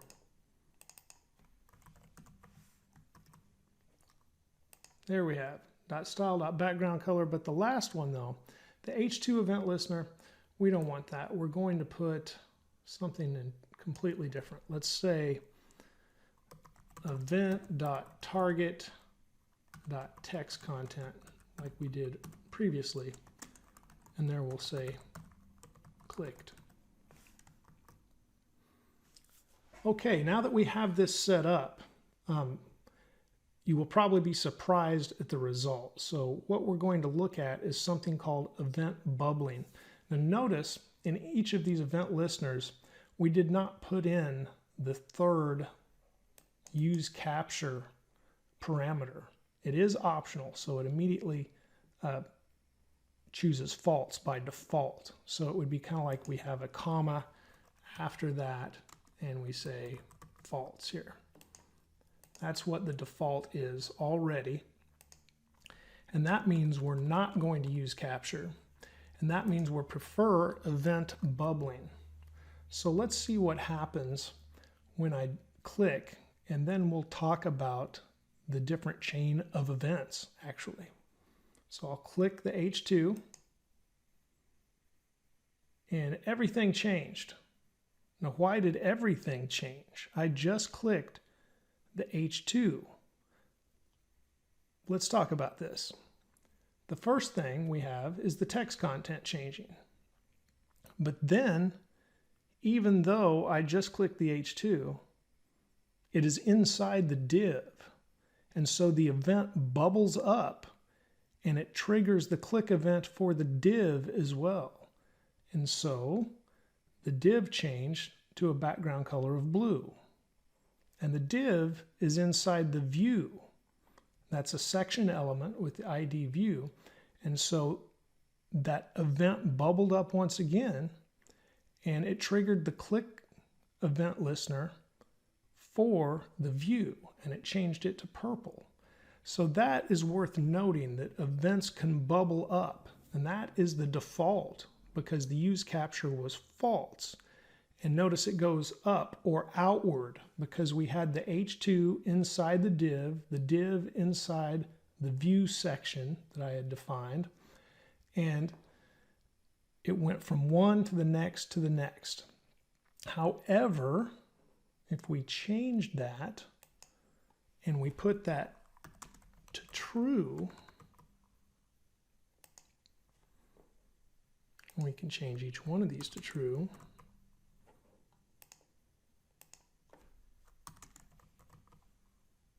Just so they behave in the same way. Now we're saying use capture is true. And notice Prettier reformatted my code for me when I saved the file, but it's the same thing. It's just formatted a little differently here. So the true is here on its new line. Now we are going to use the capture. Now I'll click again, and everything changed once again. But what happens is it starts from the outermost element and works its way inward. And we can visualize this even better if we use something called stop propagation. So I'll start with the outermost element, and I should be able to put, let's see, the click event and true. So here, where the purple is, I should be able to put, well, let's put it before changing.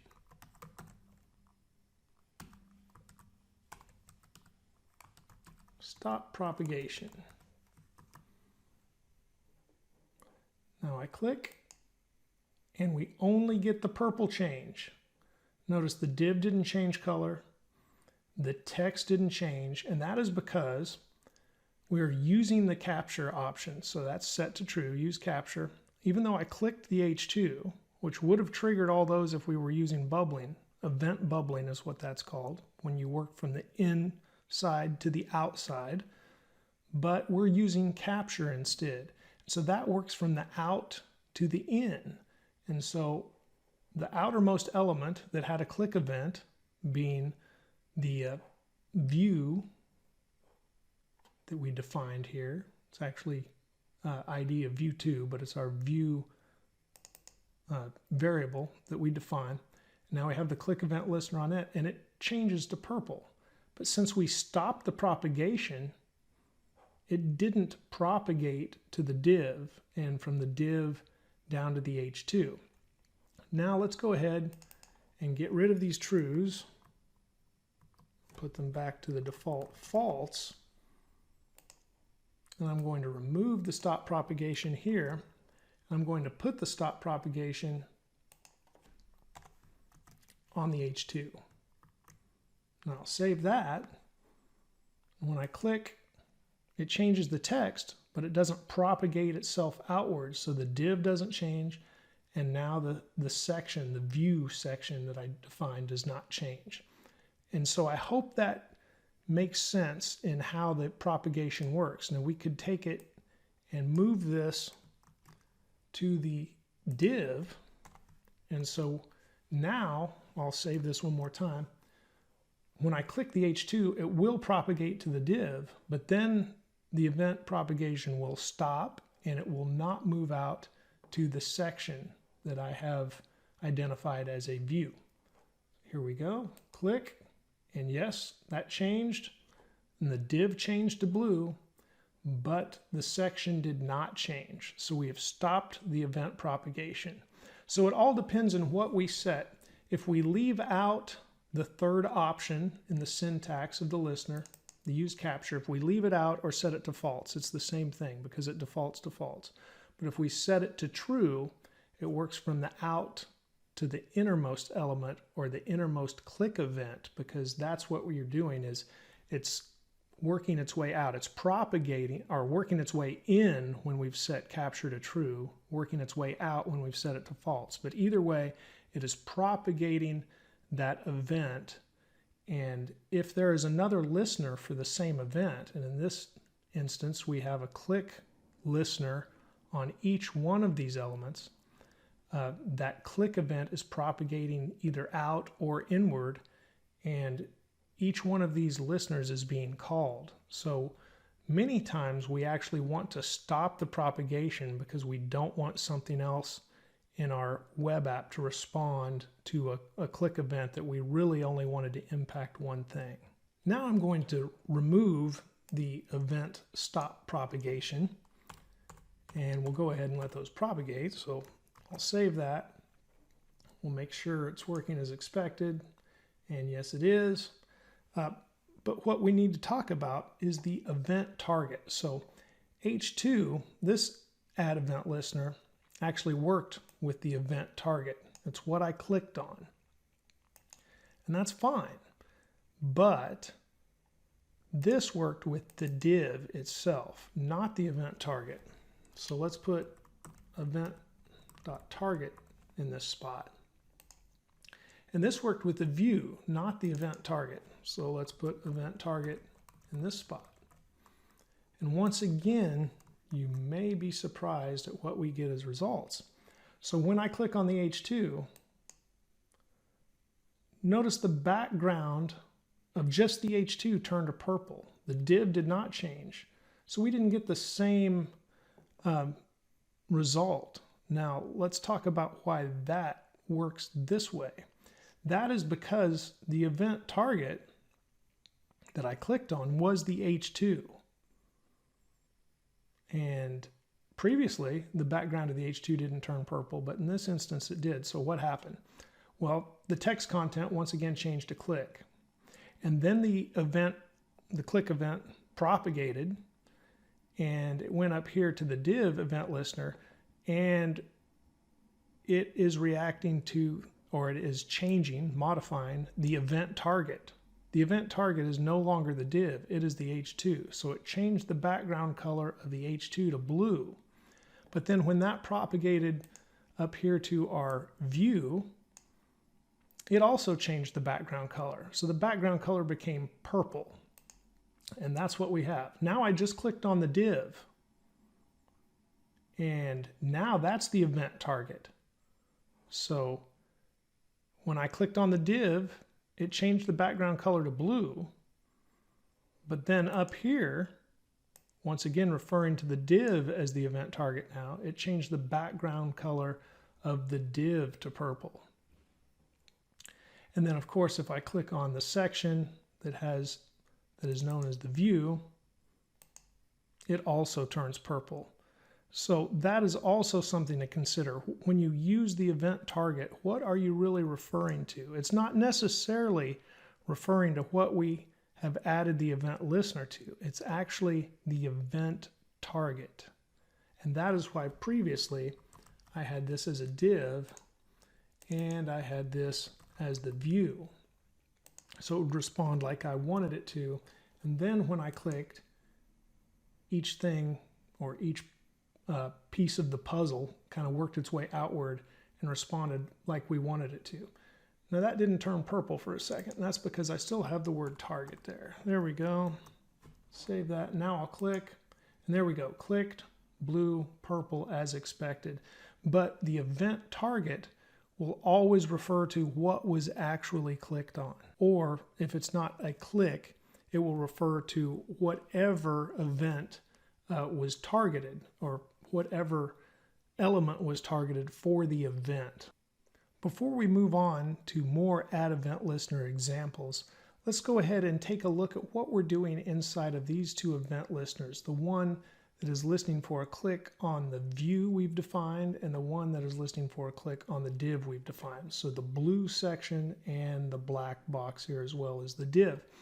What we want to do is consider the style property we're accessing to change the CSS background color. While I think it is important to know how to access each part of the style property, because there could always be a time you might need to do that. Never say never. What we do want to do is learn how to add classes, because typically you would apply your CSS styles, or in this case, Sass is what I'm using. It is still basically turns into CSS. We want to learn how to apply those styles by applying classes. And through JavaScript, you can do that as well. And this is a good time to look at that since we're changing colors. So what we have is a purple background when this happens. So let's go ahead, instead of having style background color, let's access the class list for the view. And we will say we want to add a class. And in this instance, I have a class named purple. I'm going to add that. But let's go ahead and look at our HTML, because if there is another class or color already defined, then adding this class will not overwrite what is already there. So let's take a look. And our view2 has a class view. It also has a class that is dark blue. So we need to consider removing that class at the same time if we actually want that to change to purple. So if we put view class list, remove, and then we need to remove the dark blue class as well as add the purple class. I'll save that. Now let's click and see what happens. Cannot read the add property of undefined. And that is because I left an S out of the class. There we go. One more time. And it changes purple like we expected it to. However, there's no going back. Once we're purple, we're stuck. We have the add and the remove. We've removed the dark blue class. We've added the purple class. JavaScript makes it easier than just this, because we can actually change the add and remove to the word toggle. And toggle will understand that if the purple class is not added, that it should add it. And if the purple class is added, it should remove it. And so it will do the same for dark blue. So we start out with dark blue being added and purple not. So when I click, and I'll just click the view instead of even worrying about the propagation, now it changes to purple. But if I click again, it's back to dark blue. And so that's a pretty cool way of changing something and changing it back. Remember, you can add and remove classes, but it's also possible to toggle classes. And that lets you add and remove in a smart way that lets you, of course, interact with the page instead of making a change and then not being able to change it back. Now, just because of that possibility, let's go ahead and do the same thing for our event listener on the div.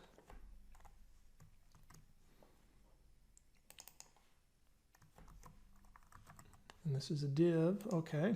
So we start out with the blue class that we will need to toggle or remove.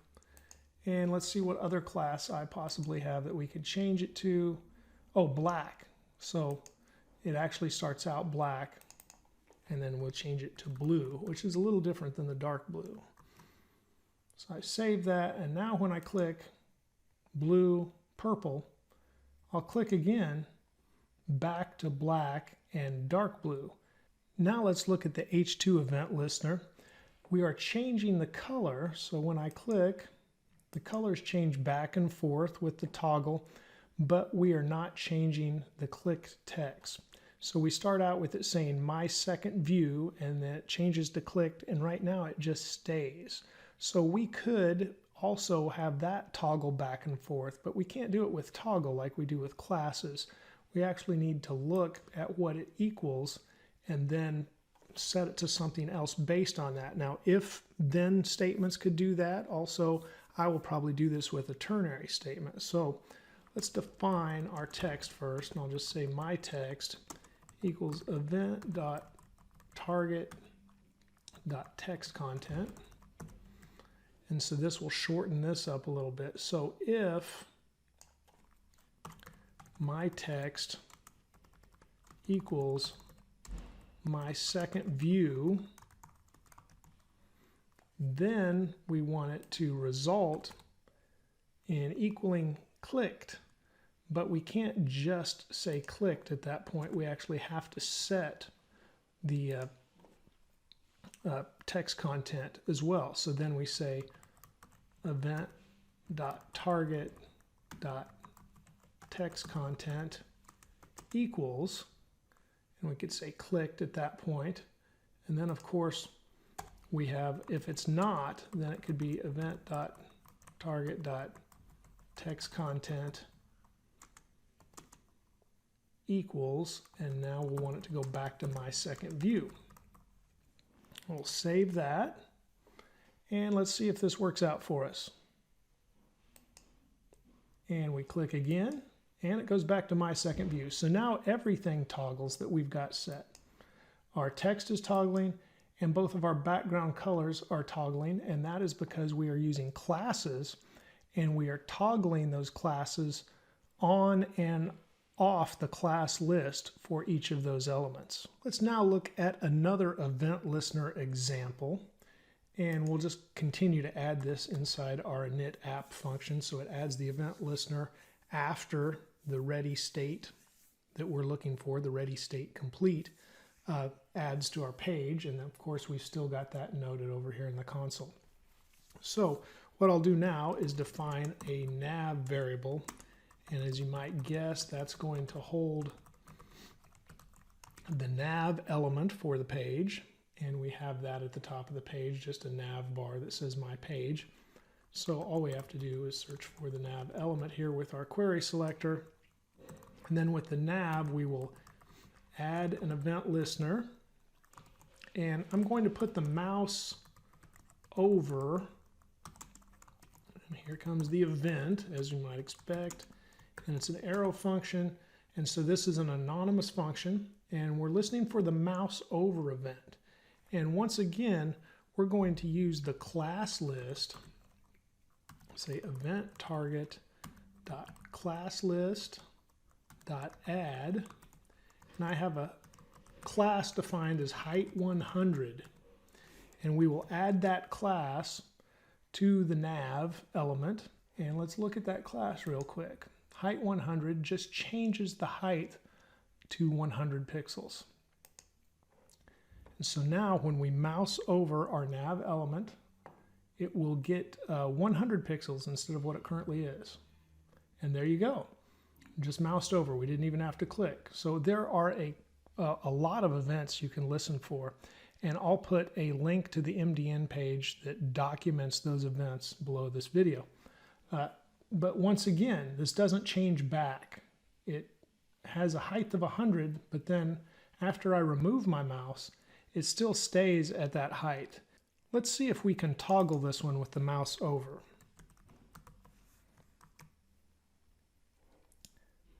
Now, I have moused over and it's got a height of 100, and I remove my mouse and it stays 100.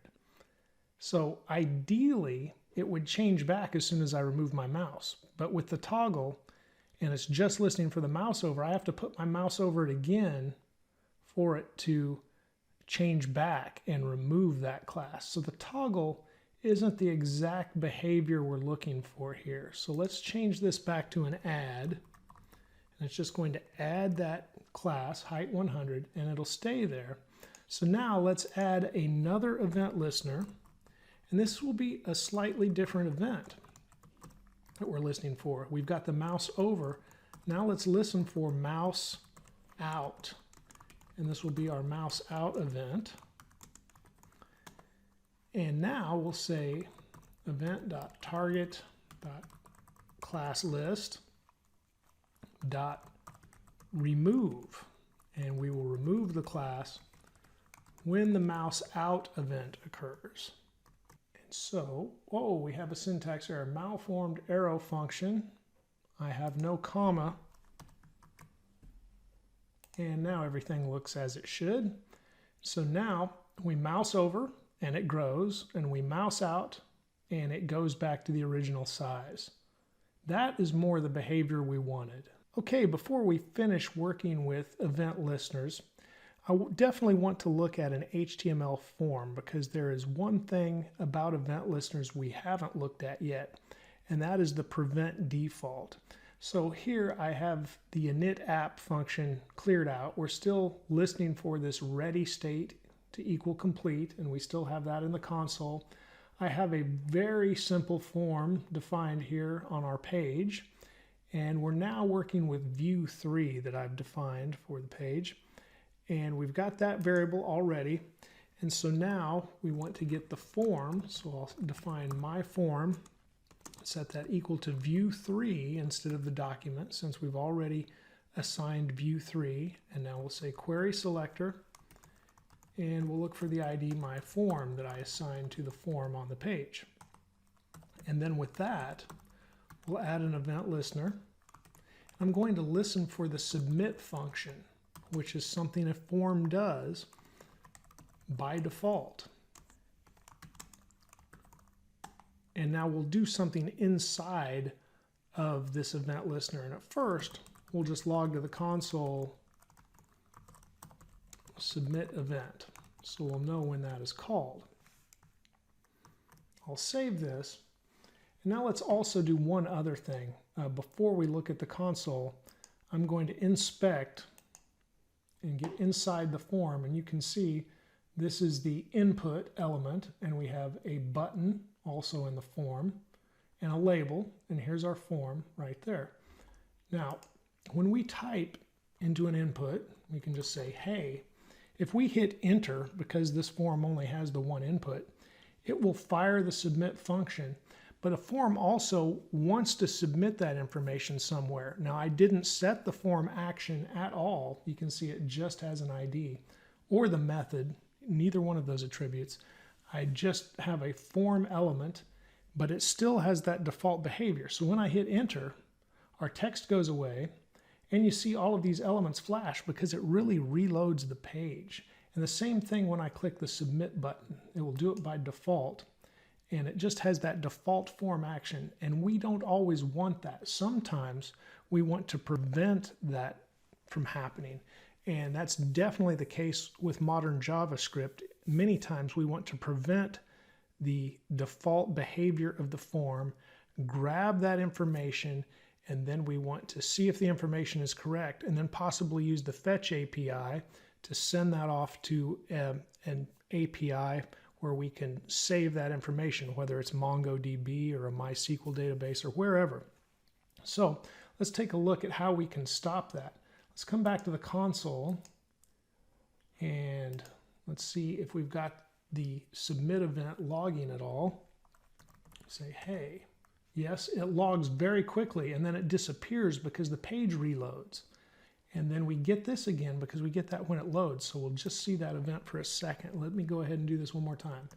I have hey, and I'll hit enter, and you see the submit event just flash over there, and then it's gone. So we really want to stop this from happening. And so we'll put event.prevent default. And now we'll save that. And I'll type 1, or I guess I've been typing hey, it doesn't really matter. I'll hit enter. Now you can see the submit event logs. It doesn't reload the page. Our words don't disappear. There we've got another submit event when I click the button, and then a third. And I can hit enter, and we get a fourth. But the default behavior no longer happens. We don't get a flash of the page. I'll go ahead and inspect. And we can once again look at the elements over here, and now when I hit enter, they don't flash either. So we have prevented that default behavior of the form, and that is good to know because that will come in handy in an upcoming project that we work on. Today we're learning about the Web Storage API. Now the Web Storage API is not part of the DOM. I'll highlight that here because it's important to know, and it's not the first thing we've actually worked with through this JavaScript playlist that is not part of the DOM. And instead, it refers to the window API. And I'll give you some examples. It's currently available to JavaScript via the global variable window. And really, we want to refer to window with lowercase, so I'm going to change that. We do not usually have to type window, though. It's implied, and therefore, when we have worked with it in the past, you haven't seen me type the word window. But let's look at an example of this. We could have a window.alert and say OK. And that is exactly the same as just typing alert and saying OK. They would both result in alert windows or alert pop-ups, and we can see that it's halfway hidden, so I'll just click on the browser. Now you can see the page I have open as well as the console, but here's the first alert, and then here's the second alert. We got the same result from both. And so that is essentially referring to the window global variable there, and we're accessing that alert just like we would with a prompt or a confirm through the window API. Now, we've also used location or window.location, and that returns the URL of a website. And likewise, we don't have to type window in front of it either. So I'll do one more example. I'll save that. We get the pop-ups and we get the URL. And again, I'm using live server here in VS Code, so we get the local IP address 127.0.0.1 and then the port number 5500 that we're viewing through our local live server serving our application. So that is an example of the window, and we're going to do the same thing with storage. When we access the Web Storage API, we're going to access session storage and local storage, and they could both start with if I could type local storage or window.session storage. So let's get started with that. The first thing we need to do is have some data to store. So I'll just define my object, And in my object, I'm going to have name, and I'll put my name. And then I'm going to go ahead and put a method in here, and I'm going to just call it log name. Put a function, and in this anonymous function that we put for the log name method, I'll put console.log, and we'll have this .name. And that should work for our object. Now let's go ahead and make an array too. So I'll have my array, and my array is going to hold eat, sleep, and code. Code, there we go. I'll save both of those. And so now we have some data to work with. Let's make sure for just a second that our method is working. Save that. And yes, we get Dave in the console. The method is working just fine. So when we go to store something, and let's use session storage first. Now for session storage, it only keeps the data during the session, and that is while we're on the website or possibly logged into a website. And once we close out of the browser and close our session, that data is no longer stored.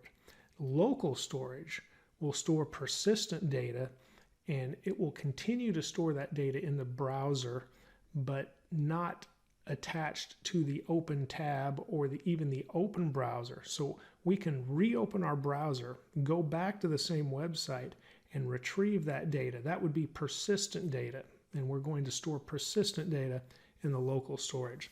So let's look at how this works. We'll start with the session storage, and the first method we would use is to store some data, and that's not get, it's the set item. Now we need to name the store, what we're going to store in there.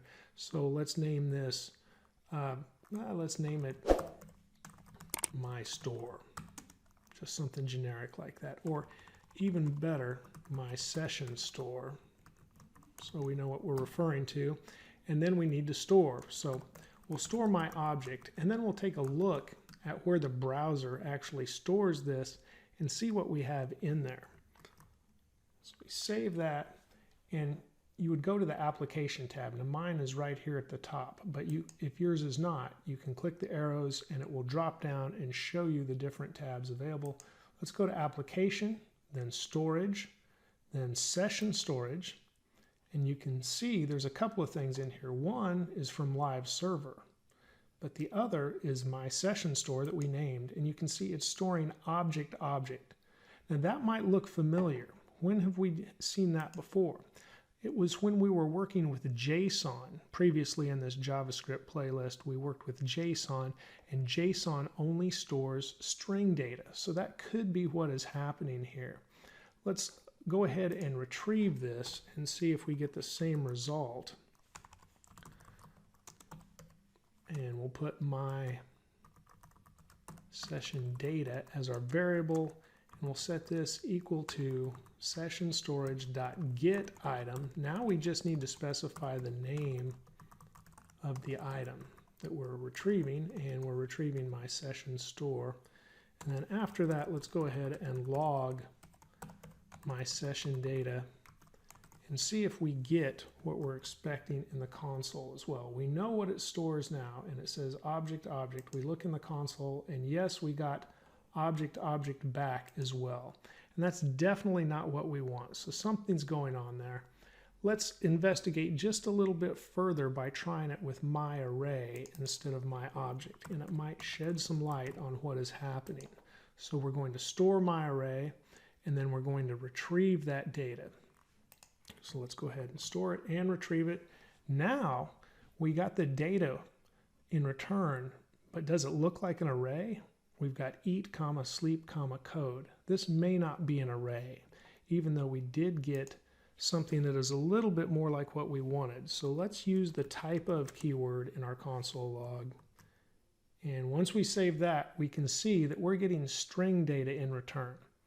And all of that is because that is how session storage and local storage in the web storage API work. They only store string data, and if it's not string data, it will attempt to convert it to string data. And that should sound familiar because that is much like working with JSON. And so that makes using the web storage API with JSON an ideal way of storing data. So let's backtrack here and we'll store our data as JSON, and that should make a little more sense.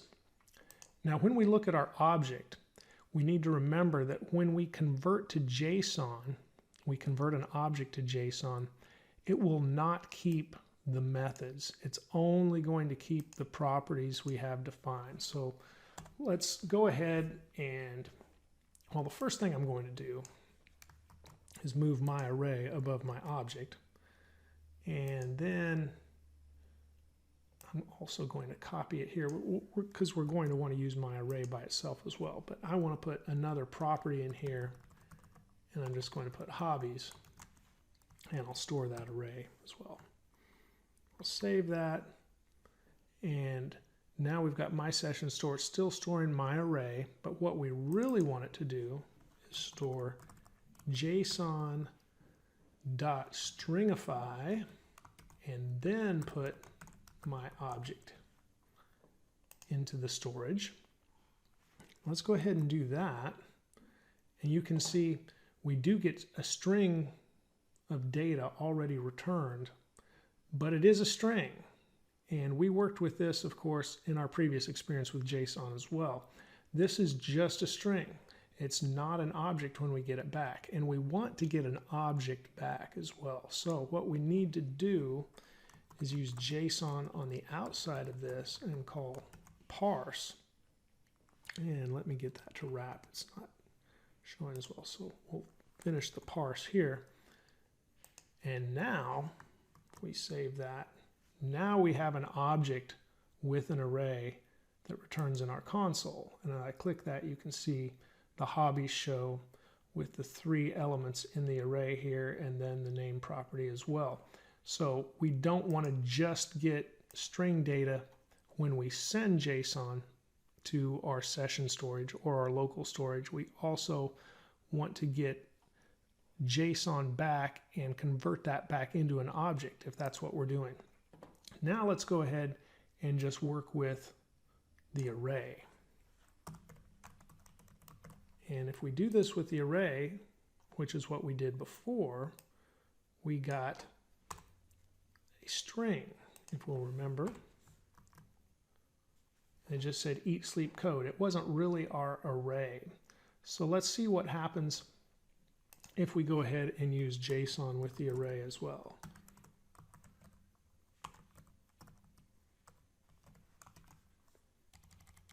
Attempt to stringify that. We got that. Okay. And now let's parse it when it comes back.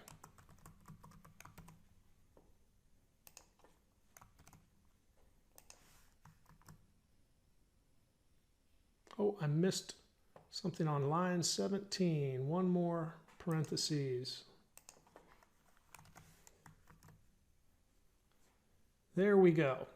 We got eat, sleep, code back, an array just like we wanted. And so using JSON stringify and JSON parse, as we use local storage or session storage, just the web storage API in general, that is what helps us get back and actually keep the data that we want to keep. So we store it as a string, but then we can retrieve it and it can turn back into the array or the object that we need it to be. Of course, JSON does lose methods through the conversion through stringify, so it does not keep methods in an object that we may have. All right, this is session storage. Now the only thing we need to change for local storage is the word session. And this is really my persistent data, if you will, because this data will stay even when we close the website and relaunch. So let's look at this application tab again. And now under local storage, we have a local store and it has the array in here. We can clear these out as well just to make it look like we had left the website if we wanted to. What I'm going to do is close this completely and then we'll reopen it. So we'll stop our live server And now I'll click Go Live again. And I need to bring the tab over. We'll open up DevTools. We're on the Application tab. Let's look at session storage. It's gone. We have the live server in here, but our other data is gone, and I did not clear it before, even though that was an option.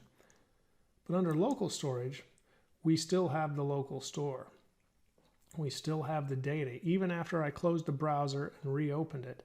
And that is how we have persistent data, even after we have left a website and maybe we don't revisit it for a few days. We come back and there the data is again. This might work in a web application for to-do list or a high score in a game, and of course many other options. But these are some projects we might want to consider as beginners, and we move forward with our local and session storage. Okay, before we stop working with the web storage API, there are just a few more methods and at least one property we need to cover. So let's look at some of those. And one of the very first ones, actually I'll put it before we log anything to the console so we know it has actually taken effect, is remove item. Much like get item, it is not too complicated. We just say local storage, and then we'll say remove item, and we need to name the item. So that would be my local store. And now when we try to log the my local data, well, I guess it grabs my local data before that. So let's change which line this is on.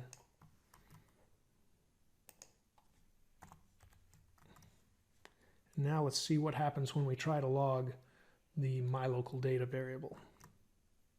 It is null.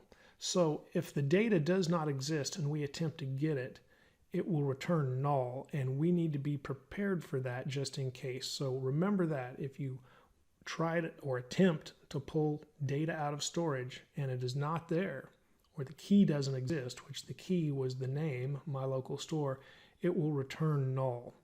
And so that is good to know. Now besides remove item, we could, instead of just removing one item, we could simply clear all of the local storage for the particular website or web app we are visiting. And of course the result of logging my local data when it doesn't exist is the same. It is just returns null. We've cleared out everything though. If there was more than one name of local data, say there were several items of local data, it would all be gone if it was all in that local storage, or if we did the same to session storage. These methods work with either one. Now we can also return the key. The key is the name, and so let's look at that. Local storage, and then we say key, and we have to give the position, the index, a number of where that is. So this is, if they had several items in local storage, we would say the first position would be 0, just like in an array. So that would be the key, and let's go ahead and just name that key for now. And I'll log key here. And I missed an initializer, and oh, yes, missed the equal sign. Save, and there's my local store, which was the name of our store when we saved it. There in the first parameter position of set item. And then once again, we refer to it when we get the item or we remove the item, but it is the key, and so we referred to that, and that was the first key in the local storage. If there were more items in local storage, we could of course send those index positions, and there is a way to find out how many items are in local storage, and that would be local storage.length. Now remember, there could be other items in local storage for other websites. This would be how many are in the local storage or the session storage, if we specified that, for this particular website or web app. And so I'm just going to change this to store length.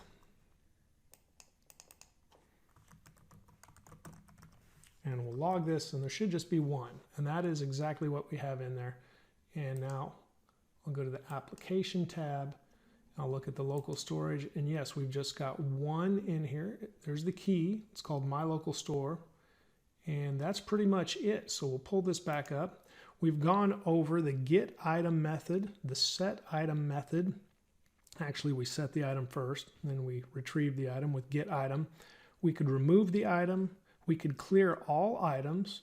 We can specify the key to get or we can specify the index position in local storage to get the key returned. And we can also use the length property to find out how many different keys are in the local storage for that particular site or web app. And I keep saying local storage, it's either local storage or session storage. Either one of those two, just depends on what you use. And we did use both throughout the tutorial. Hello and welcome. Today we're talking about JavaScript modules. JavaScript modules were introduced with ES6 in 2015. Before we start typing some code, we need to cover some basics about modules. They're usually used to export different sections of code from one file to another, and of course, after that code is exported, you import it into another file. And these sections are usually functions or classes, and we'll have examples of both today. And to do this in a dev environment, you need to have a local server running. You can't just load your files from, say, a Windows directory and have modules work. So let's look at an example of that. So I have the page open here, and you can see I have loaded it directly from a folder on Windows. And you will get an error like this. This is a CORS policy error, and that is cross-origin requests. And they're only supported for protocol schemes like HTTP. And really that just means we need to have a server running. So you can see I have a server running here, and this has our local IP address 127.0.0.1 and the port number and then the HTML file. And I'm doing that with the live server extension in Visual Studio Code, and you can see right here it's running on port 5500.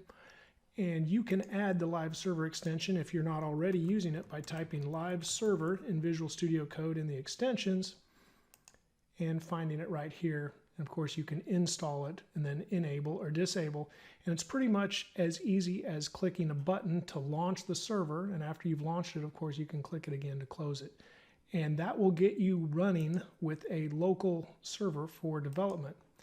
And so that is what you need to do to use modules. Also, looking at the HTML file, in your script tag, here we go, where we load our main JS file, you also need to have the type attribute, type equals module. And that lets JavaScript know we're going to be using modules. Now, when you enable this type for module, it does a couple of things. One, it automatically applies the defer keyword. So you don't need the defer keyword. This is when you say go ahead and load the DOM and then go ahead and load the JavaScript. So in the past we have loaded our script tag maybe right below or right before the closing body tag, and that would let the rest of the page load first, or we have put it up here, and instead of having this module type, we have had the keyword defer, which accomplishes the same thing. But what you want to do now is just have type equals module. That will not only tell JavaScript that we're going to use modules, but it will also say use defer at the same time without you having to add the defer keyword. The other thing using modules does is immediately applies strict mode to your JavaScript. And you could do that by typing use strict in quotes at the top of your file like this anytime you wanted. However, by using modules, even without typing this in your file, strict mode is applied in your JavaScript. Okay, with that housekeeping out of the way, let's go ahead and make a module. So what we want to do is create another JavaScript file. And I'm going to create one called guitars.js. And in guitars.js, I'm going to add a few functions. Very quickly, we'll have a play guitar function, and I'll create arrow functions here. And this one's just going to return playing guitar. After the play guitar function, we'll have one called shredding. This would be like loud rock guitar. And we'll return shredding some licks. When you're playing cool stuff on guitar, they're called guitar licks. And then, at least in rock guitar, there's country licks too, probably some other styles as well. And then we'll go with plucking, which is kind of the opposite of shredding. This would be more like plucking the strings with your fingers or something like that. And we'll say plucking the strings. So now we have 3 functions in our guitar.js, and we can export these functions for use in another JavaScript file. And every file can have, or every module can have, one default export. So we can say export default, and we'll choose our play guitar function. And now it is the default export for this guitars.js file. But we can also export the other functions, and we can do that by using curly braces, saying shredding and plucking. And this will export all the functions that we've just created. But this is just one way of exporting those functions. We can also do this inline when we create the functions. And that would be done, go ahead and comment these exports out. That would be done by adding it directly in line with where we export the function. Now here I'm going to use the function keyword. I have export default function, and I'll go ahead and put that back because that's how JavaScript likes to do it when you have the default export. However, here I can just say export and go ahead and have const and export plucking. Now we have exported all of those in line and we get the same result. Again, play guitar is the default export for this file, and then shredding and plucking are also exported. So now that we've shown how to export different functions, let's go ahead and import those into our main.js file. Now we can import the default that we set in our previous guitars.js file simply by doing this, typing import and then name the default function. Let's play guitar from, now I have /, and then you can see guitars pops up as an example here in VS Code. So I'll just choose that, put JS after it, and that is a relative path. If we eliminated the dot, that would be an absolute path. I always do it with the dot for the relative path. Okay, so we're importing play guitar from our guitars.js file, and then I can log to the console our function, play guitar. I'll save that, and we get playing guitar in the console. That is the default export. Now, what about the other exports? We have shredding and plucking. So we can import and then use curly braces. And I can specify shredding, and I can specify plucking, and then say from, once again, /, there's the guitars file. I'll save that now. We'll do a couple of more console logs just to make sure those functions work as expected. And we'll change this to shredding. Whoops, didn't type shredding correctly. There we go. And then, of course, plucking, fingerstyle guitar. Save that. And now we've got all 3 in the console. Now we can rename these functions. And this is important because say you're working on a team and 2 of you create functions with the same name. Well, you wouldn't want to import those into the same project. There would definitely be confusion. So let's import shredding as shred. And let's import plucking as finger picking. Kind of a longer name, but it's descriptive at least. So we'll put shred here. And then here we'll put finger picking. We save, and we get the same result. So you can rename those functions as you import them. You can actually rename them as you export them, but doing it as you import them is probably much more common. Now let's look at another way to import these functions. I'll get rid of the 2 imports we have, and we're going to import all. And then we have to name all. So I'm going to name that guitars. And then it will be from, of course, the guitars.js file. Now what happens when we import all as guitars? Well, you have to treat that whole namespace, guitars, more like you would a class. So in that instance, I guess to call this function, we kind of call it like we do a method. We're going to use dot notation, and we'll say guitars dot play guitar. But we're going to have a problem, and I'll show you what that is too. Let me save this and just apply it to these others. Now, of course, we haven't renamed the others, and therein lies part of the problem. And this problem is, this was plucking. This problem is we can't name these things. We just imported all. So they have the names they're given in the previous file. And we did name this play guitar, but watch what happens when I save this. We got an error. Guitars.playGuitar is not a function. Why is that? Let's look. It's actually named default. That's what we've exported. So if we do it this way and we have a default function we're exporting, you would have to name default to call that default function. And now they all work. And that seems kind of weird, doesn't it? So I would recommend, if you're doing this, import all with a namespace, maybe just not having a default. And then we'll save this, and of course we'll have an error again. We could come back and name our play guitar function. And now it works as intended. So you don't want to have a default unless you're ready to just name the default. And that's kind of confusing, because what if you imported two files and they both had a default, for example? Of course, that would be differentiated by the namespace, but you would still be calling two things named default, which could kind of get confusing. So think about all of those things as you export and import and rename things. It is oftentimes easier to import all, but then the names in the other file that you're exporting from really have to line up, because you're not renaming them when you import all.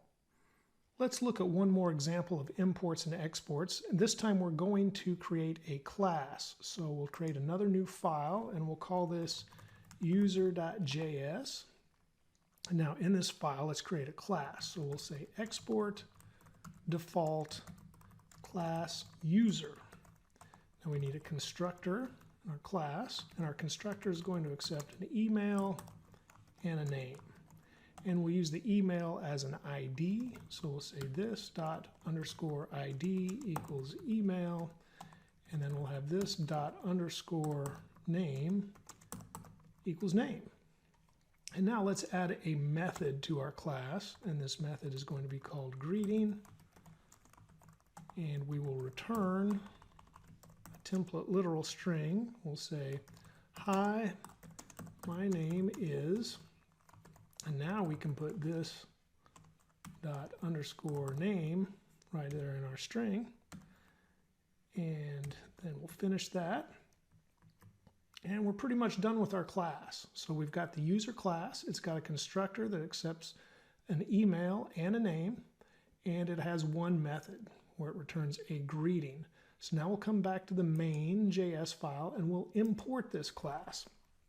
And we'll say import user, because it's the default. We don't need to use curly braces, from /, and I've got user.js. Okay, now that we've imported that, let's go ahead and create an instance of the class. So I'll start a variable called me, and I'll say me equals new user. And, oh yeah, we need to pass in, I'll just say email at email.com, and pass in my name Dave. And now we've passed in the parameters, and we've got our new user, so we can log to the console. Let's take a look at that new object we've created, the new user object named me. And you can see it here in the console. It's user as the underscore ID equals email at email.com, and the underscore name equals Dave. Why do we use the underscores? If you've watched my video on classes, you know the underscores used in the constructor mean, hey, don't access these properties without a getter and a setter. Usually that's what that means. They're intended to be private, even though, of course, in JavaScript, they're not really private. However, private properties are being added to JavaScript as we speak. So that may change very shortly. So we've logged that. Let's go ahead and log the greeting as well. There we would need me.greeting. And we can see we've imported our class just fine, and we've created a new object with it. And that object, we can log the whole object to the console, and we've logged the method greeting that works as intended. As I mentioned, imports and exports became available in JavaScript with ES6 in 2015. So let's look at what support we have for that at caniuse.com. I'll close DevTools. And let's type in module. And there we go, JavaScript modules, dynamic import, loading JavaScript modules dynamically using the import syntax. And you can see there's good support at 92% or even almost 92.5% in the US. Now that's not 100%, but that's pretty good. It doesn't go clear back to Internet Explorer, and I hope you never have to do that, although occasionally some of us have to for job requirements. Also, this UC browser for Android has about 1%, 1.24 globally, and it doesn't support it. But overall, 92% is pretty good. However, usually modules are used in a project, and I can go back to where we were with our live server. Here we go, back to DevTools. And that's as expected. Okay, so usually modules would be used in a project with a tool called Babel that can transfer JavaScript, like the newer code, the newer modern JavaScript can essentially translate that over or transpile that into older JavaScript syntax that will work in older browsers. And this is oftentimes used along with a bundler like Webpack or Parcel. And those things bundle your code and can use Babel along the way to make it into older JavaScript that older browsers can read. And we'll bundle it all into one file. So they'll read all of your modules and package it all together in a big bundle. Today we are looking at higher order functions. Hopefully at this point you know what a regular function is. We've worked with functions in this JavaScript playlist. Higher order functions, or a higher order function, is a function that does at least one of the following. It takes one or more functions as an argument, which is synonymous with parameter, or it returns a function as its result. And it looks like there is a typo here, as its result. So it returns a function as the result. Let me put that as the result. Or it takes one or more functions as an argument. It doesn't have to do both. So we're going to look at several functions today in JavaScript that are higher order functions. And let's start with the easiest one first, and probably the one that I use the most often.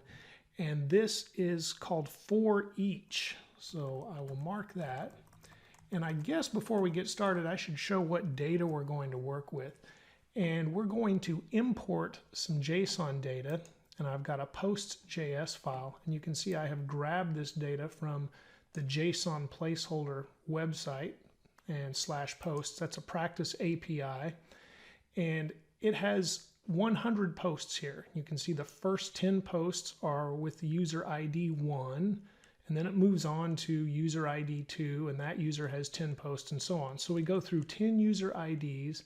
Each one of those users has 10 posts of their own. So we have a total of 100 posts. And you can see it starts out as an array. Oftentimes when we receive JSON, it does. So we've got this array started, and then inside the array, each one of these posts is an object. And that is what we're going to use as data for these examples. So we need to import that first. So we'll start with, and I should do that maybe even before we start with the for each marker. Let me go ahead and import this. And we're going to import posts from posts.js. There we go. I'll save that and let's look at an example of for each with our posts. And posts is an array, and we can call for each on an array. And now for each post, this is easy when we start out with a name that's plural, and then we move to a single. So in posts we have post, and we can loop through those. This essentially replaces a for loop. And let me just log to the console each post.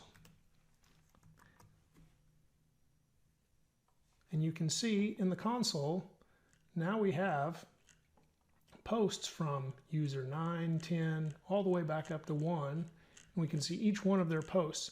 Now, this works just like a for loop, but see how much easier. We just said for each post and log the post to the console. And we didn't need to define the iterator as we start with a for loop, or we didn't need to increment that iterator. And I often do this with HTML collections when I'm selecting elements from the DOM, or node lists when I'm selecting nodes from the DOM with the query selector, and then also just in an array. If I don't need that iterator, if I don't need to say define a number and refer to that each time the loop iterates, I can just use for each on an array, and then we can carry out whatever we want to with this anonymous function inside the for each loop. Okay, let me clear the console. And then we will move on to the next higher order function. And that next higher order function is filter.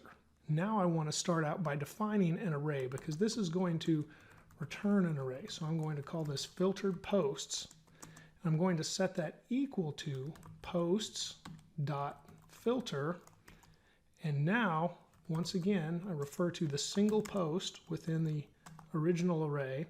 And we're going to filter these posts. So this is going to return an array, and each time it loops through the array, it's going to return a value. So I only want to return the posts where the post user ID, as we can see we have user IDs in each one of the objects here, where the post user ID is equal to 1. And I can save that, but we're not logging it to the console yet. So I'll just need to come over here and say console.log filtered posts. There we go. And now when I log this to the console, you can see we get 10 results back. And I'll go ahead and click over here so I can open this up and expand it. And you can see our user ID is 1 in each one of these objects returned. And we have an array with 10 elements. And we can change that in our JavaScript. We could say we just want the user ID of 5 with this filter call. And now, as I open this up, you can see the user ID is 5 in each one of these. So this is a way to filter results or filter data that we get. And this higher order function is very useful. That is way better than writing all the code that it would require manually to filter without this option being available. Okay, we can move on from filtered posts, and we'll apply the next higher order function, which is map. So I'll once again start out with a array, because this is going to return an array, and I'll say mapped posts, and I'm going to set that equal to filtered posts dot map. Once again, refer to each post inside the function, and then when we map these posts, we're going to take, say, each value of the ID, let's take it times 10. And this will return an array with the post ID. So we've got 41, 42, 43. If we take it times 10, we should get 410, 420, 430. And we should return an array with just those values. So I'll log this to the console. We can see if I'm right. Yes, we've got an array here, our mapped posts array, that has 410, 420, 430, and we could once again change the ID that is filtering the array that we're using. And now, of course, we've got 10, 20, 30, 40, 50, and of course we could do that again and get different results. So you see how that works. We are first filtering all of the 100 posts down to, at this point, just the user ID of 3. And then we're taking those results, those 10 posts, and we're mapping that. So then we're just taking the post ID and taking it times 10 and saving those values into our mapped posts array. So at this point we have an array that has 10 separate values here. Let me change this back to 10. We'll get nice bigger numbers to work with here. So 91 through 100 would have been the original post IDs, and we took it times 10, so we've got 910 through 1000. Now let's look at our final higher order function, and this is called reduce. So I'm going to once again define an array, and I'll call this reduced posts. And I'll start with the mapped posts, and then reduce. Now reduce is different. We're not just going to refer to the individual value post. We're also going to use what's called an accumulator. I'll call this sum, where we're going to total the values that we have. So we have 910 through 1000, and I'm going to return the sum plus the post value. And then we'll have an array. Actually, we won't have an array. We'll just have a value, because this accumulates when we reduce, and we will log that value. So I'll put reduced, probably be more accurate if I put reduced posts value. Let me change that here too, just because I like to have descriptive names. And now you can see that total value is 9,550. So we've reduced the values within the mapped posts array. And of course, each one of these will change if we come back and just change the user ID we're working with. So let's see, if we started with the user ID 5, the total value would be 4,550.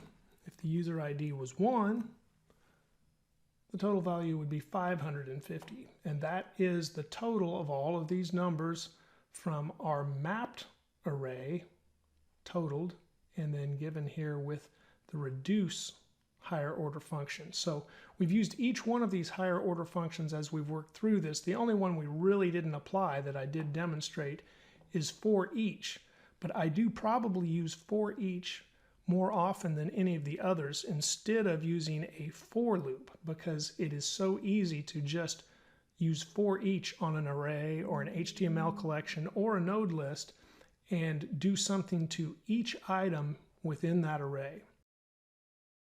Today our main topic is the Fetch API, but that also requires a discussion of callbacks, promises, thenables, and async await. So we'll start with callbacks. Callbacks are just functions really that are passed to other functions as parameters. So they will call that function after they finish doing their other stuff. So a quick example of defining a function with a callback, we'd have the word function, and then let's just call this first function, and we might have a parameter or however many parameters we want.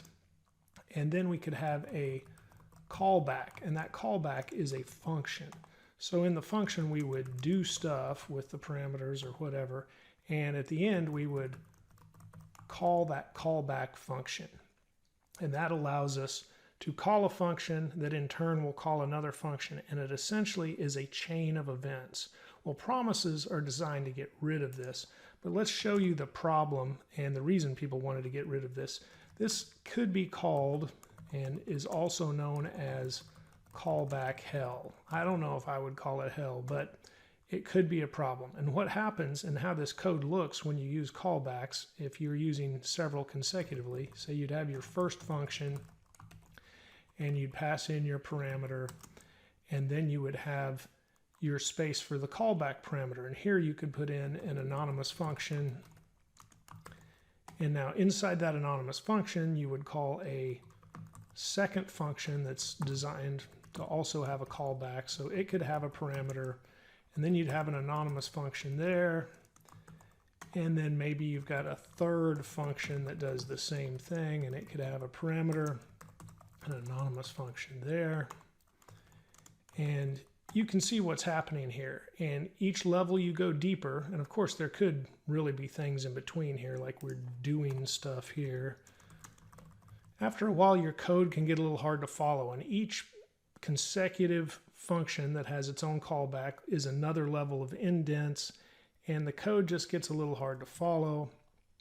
And you probably see this in some legacy code before promises existed, because this was a common way of doing things, but it is also called callback hell, and promises are a way to get rid of that. So now let's look at a structure without callbacks, because we won't be using those, but at least you understand why we've moved on to promises.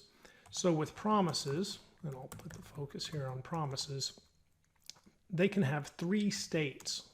So we need to understand each state of promises. One is pending, another is fulfilled, and a third is rejected. Now, promises will deliver async code. JavaScript is usually synchronous, meaning doing one thing at a time. But a promise is kind of like, hey man, I promise I'll pay you back tomorrow if you loan me the money today. Or you go ahead and I'll catch up once I'm finished with my task over here. So a promise could be pending while some other JavaScript code goes ahead and executes. Promise, it can be working on it, in other words. So you're actually executing 2 different blocks of code at once in that regard. So let's look at a promise. I'll just define it as my promise. And there is a promise object, so we'll use that for this example. We'll say new promise, and promises can resolve or reject. And then pass this along. We see that's in an anonymous function. And in this resolve or reject, I'm just going to define, say, an error variable. Right now I'll set it to, well, let's set it to false to start out with. Then we'll say if the error is false, we're going to resolve, and in this we'll say yes, resolved the promise. And then else we'll reject. There we go. And we'll say no, rejected the promise.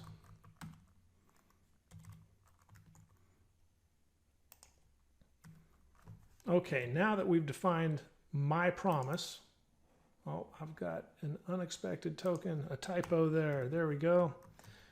Okay, now that we have defined my promise, we can use my promise. And I'm going to show you an example here. You'll be tempted to do this, but it won't work. But this will let me display the state of the promise though. And then I'll show you why this won't work. We'll just go console log my promise. Now we would expect to get the resolve value here because promise is false. And if promise, well, if the error is false, this value is false.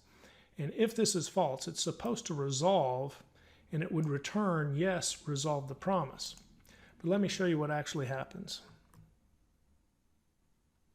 We get promise fulfilled, and then you see, yes, resolve the promise. But this is the state of the promise. This is not actually returning the value like we would work with the value in our program. Instead, to get the value out of a promise, we need to chain. Remember how callbacks in that example were chaining, because the first function that had a callback would call the second function in its callback position, and the second function would call the third function. They were chained together. So promises can also be chained together. And with ES6, when promises first came about around 2015, I believe, we did that through chaining thenables, and that's the next word up here is the focus is a thenable. So let me show you an example of that before we get to async await, which async await, of course, will replace the thenables that we used at first with promises. But let's look at the thenables first. So here's my promise. Now, instead of logging and just trying to get that information, and of course that didn't work as you see here in the console, we saw the state, but we didn't really get the information. We need to go dot then, and then let's look at the value that the promise delivers. And this is an anonymous function, and we can log the value. Now I'm going to save this and we can compare. Now you see in the console, instead of getting the state of the promise, which is fulfilled, we actually got what the resolve returns from the promise, and that is yes, resolve the promise. And then with a thenable, you can add another then and do something else. Let's call this new value. And let's look here. This of course is another anonymous function. So here we can just return value plus 1, whatever. We just modify the data. And then that will be the new value passed here, because new value is the parameter for this anonymous function. And then we'll console log new value. And you can see now it has the number 1 after the exclamation mark here, because we returned value plus 1 and it went down to the next then. And sometimes you'll see it with the then on not on the same line as the promise, or you could have it all in one line actually, because these are just chained together as we do with methods as well. So we've got the promise and it resolves, and then we return the value from the promise plus 1, then we log the new value.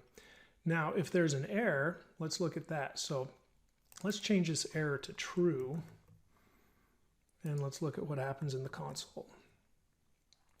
Now the promise state is rejected, and this says uncaught in promise. We didn't really catch this error, and then we see no, rejected the promise. But we can catch an error in chain thenables. What we do at the very end is chain a catch, and this catch can also have an anonymous function, and it passes in the error object, and we just say console dot, let's go with error, and pass in that error. And now when I save this, you can see on line 27, which is where we logged the error, we caught that error. And if an error happens anywhere along the way in here, including in the promise itself, it goes through the chain, and at the very end it just logs that error. So it could skip the rest of the chain actually. Whenever it encounters that first error, it goes straight to the catch, and you've got no, rejected the promise. So that is how a promise works. You've got, I'll give you an example, of course, of pending here very soon. We've looked at the state of fulfilled, we've looked at the state of rejected, and this is a promise. Now the fetch API returns a promise on its own. We don't have to create a new promise, and I'll show you that here in just a minute. But this gives you an idea of promises, and the fetch API does return a promise. Okay, before giving you an example of a pending promise, let's look at a reason we have these promises, just like replacing the callbacks we mentioned. Another reason, and a big reason, of course, for using the fetch API, is requesting data from another server or another site out there on the web. And what can happen is we can have to wait. We need to wait for that data to come back before we can work with it. So we need to tell our code, hey, wait for this and then do this after we get it. And that kind of makes sense when you look at the chain of thenables. But before we work with fetch, let me give you another example. And one way to kind of, I guess, simulate how fetch works is to use a timeout in JavaScript, and that is to delay the execution of some code. So I'm going to create a second promise here, and I'll call it my next promise. And this is going to equal a new promise, and it will also have resolve and reject as our first one did in that anonymous function. Okay, but inside this one, I'm going to use the set timeout function in JavaScript. And this is part of the window object, so you could have window.setTimeout, but of course you can omit the window. Now this is an anonymous function, and to spell that out, I'll use the keyword function, and whoops, put the operator there, and then I'm missing that. There we go. So that is a callback right there for the set timeout, and then it accepts this function, and then we can put in exactly how long we want to wait. And I'm going to tell it 3 seconds, so it'll be very obvious that, hey, there's a delay before this code executes. Now inside here, we'll just put resolve, and then we can put my next promise resolved. And so after 3 seconds, we should get that return from this promise. And now we can call both of these promises in much the same way. So let's say we're going to call my next promise first in our code, and then we'll take the value from that and we'll log the value.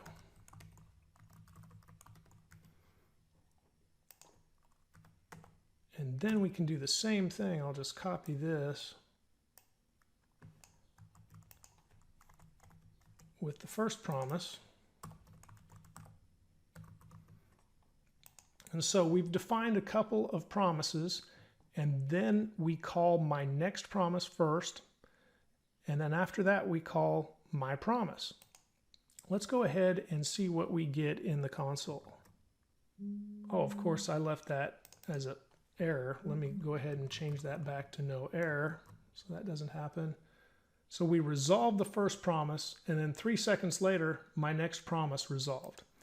Even though we called my next promise first, we called this into action right here, of course we saw the result from my promise first because of the 3-second delay, which here's the 3-second delay, which is a pretty big delay as far as JavaScript goes. But I just wanted to make it clear that that delay happens, and maybe we need to wait on some code coming back from another server before we can move on. And this is an example also that shows you that JavaScript really doesn't wait. It's not built into waiting. But this is an example of my next promise going, you go ahead and run the rest of the code and I'll catch up. And that's exactly what happens because we see the result from my promise before we see it from my next promise. Okay, now that we've explored promises completely and we're ready to look at an example of the third state that I haven't shown, and that is the pending state of promises.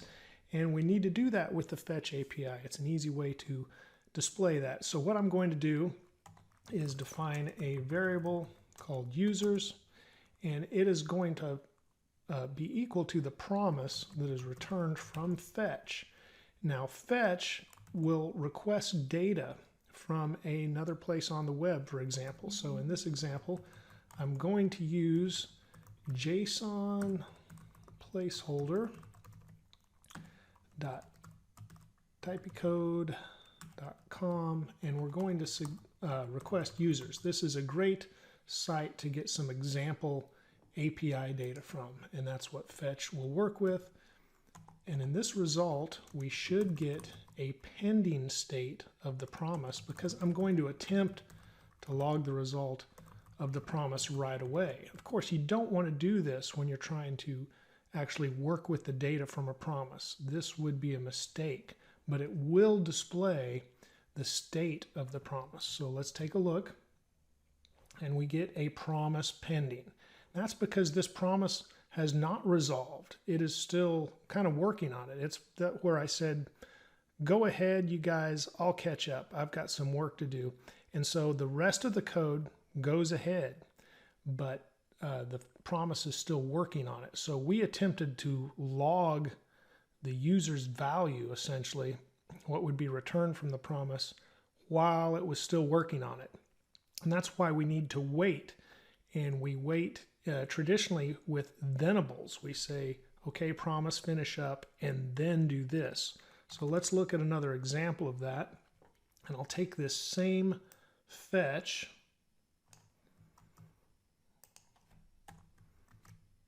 and after the fetch, instead of just ending right there with the semicolon, I'll put then, and we get our response from the API. once we get that response, it's not really ready to work with yet. And we could log that, I guess. But I also want to show you why it's not ready to work with. I guess I'll save this first. We'll log that response. And here you see the response. But once again, it's not ready to work with. We really want JSON. You can even see that in the name of this API, JSON placeholder. But we want JSON to work with. And this is a readable stream. So we'll look at the body we get. And we see this right here. And it says readable stream. It's not data we can work with quite yet. So what we need to do is call the JSON method of that readable stream that's available here. The body, that's actually a body mixin is how it's referred to in MDN. So what we'll do is take the response and then call the JSON method for that. And we'll return this response here. So instead of logging that, I'm going to return that. And now we'll have JSON. So then we need to go to the next den. Now we have our JSON data. I'll just call it data. And here, let's log the data we get from the API. And you can see we get 10 objects back from the API, these 10 user objects. And we can expand that. And you can see each one of these has information about the user from the API. So once we've got the data, we can work with it. But we need to remember that it's within this block of this anonymous function. We can't just suddenly take the data out into the global area here, because that's not executing the code in the same order. This is saying grab the data from the API with fetch, then turn it into JSON, and then work with it here. But outside of this, in the global space, it will go ahead and execute code below the fetch in our file before this is complete. And we could look at an example of that as well. But first, we'll go ahead and say data for each, and now I'll put, user, and let's just log each user. And this is an example of working with the data in this chain. And now we've got in our console a log of each user. We pulled that data right out of the JSON and pulled each user instead of returning 10 at once. So like I was talking about, the example of not trying to refer to this data, if we had this, let's call this users again. We can get rid of this, what we have up here. And I'll just say users equals fetch. We're going to kind of run into the same problem we had before, because if I think I'm going to get that data from users and just log the data here, or whatever is in users, we're going to run into the same problem. You see, users logged first, and it's that pending promise on line 18. Then we get everything on line 14, because this has to actually go get the data and come back, and it's waiting, but it's a promise, and it says, hey, JavaScript, go ahead and execute the rest of the code while I'm doing this. And that is why line 18 is executing, and we see the promise pending before we get these results. This line does not wait on this code. And that is the main thing you kind of want to understand at first about how promises work. And fetch returns a promise. So we're working with promises. Also, this method here, the JSON method of the body mixin, returns a promise. So each one of these is returning a promise as we go through the thenables chain. So we have to consider that and say, okay, this is going to happen, and then after it happens, this will happen, and then after this happens, this will happen. But this, or anything else that we just output that's outside of this thenable chain for the promise is not going to happen in that order. It's going to go ahead and execute and not wait on this. Now, what can happen also with data that we get in this manner, we could continue to work with it, and although it's not callback hell as we previously described, we have then and then dot then and dot then, and this can kind of get out of hand too, and you can have a huge chain of thenables, and that is also not desirable. And about, I believe, ES 2017, maybe 2018, but I think it's 2017, is when async and await came about. They're keywords, kind of syntactic sugar that hides what's going on. It's another way of telling your code, wait for this to happen before I do this. But it lets us write the code in a much cleaner manner in how we're used to writing code without chaining these thenables. So let's take a look at that. Okay, moving on from thenables to async await. So I'll put that up here as the focus. Async, if I could spell, await, there we go. I won't get rid of all of this code, but I'm going to show a couple of examples for sure. And so I'm going to start out with an object defined in the global space, and we'll have my users be the object, and then we'll have a user list. And that user list is going to equal a blank array at first, at least. And so there is our my users object in the global space. And then I want to define a function. Now, when we define a function that is going to use async await, we need to tell the function right at the beginning. So we can say async function and then just name the function. I'll call it my cool function. And then we would have our function as we normally define it. Now, I like to use arrow functions, and so that looks just a little different than this syntax, but you could see it this way.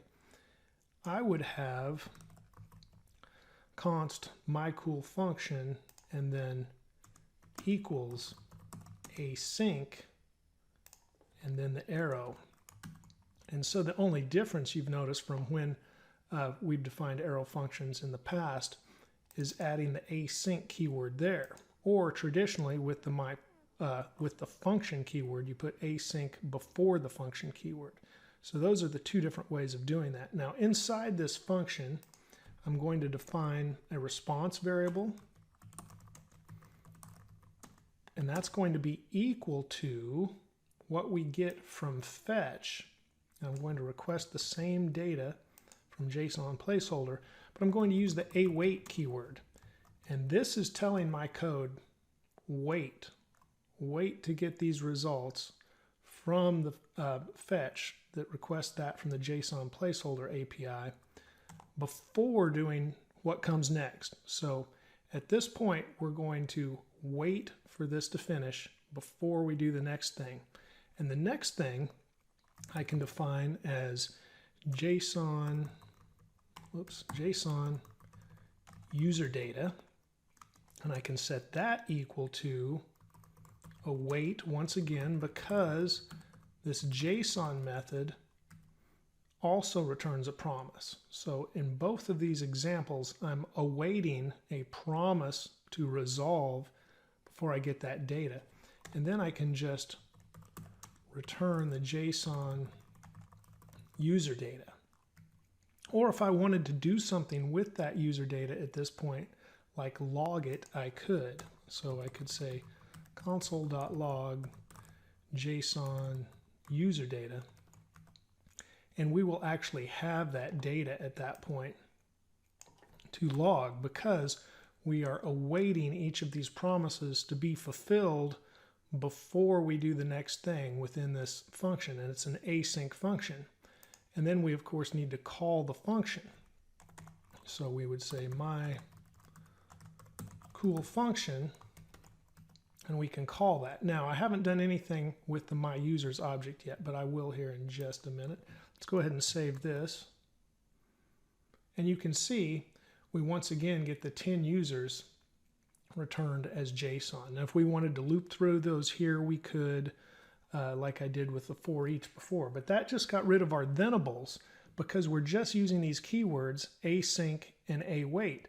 Now, to use the keyword await, it must be within an async function.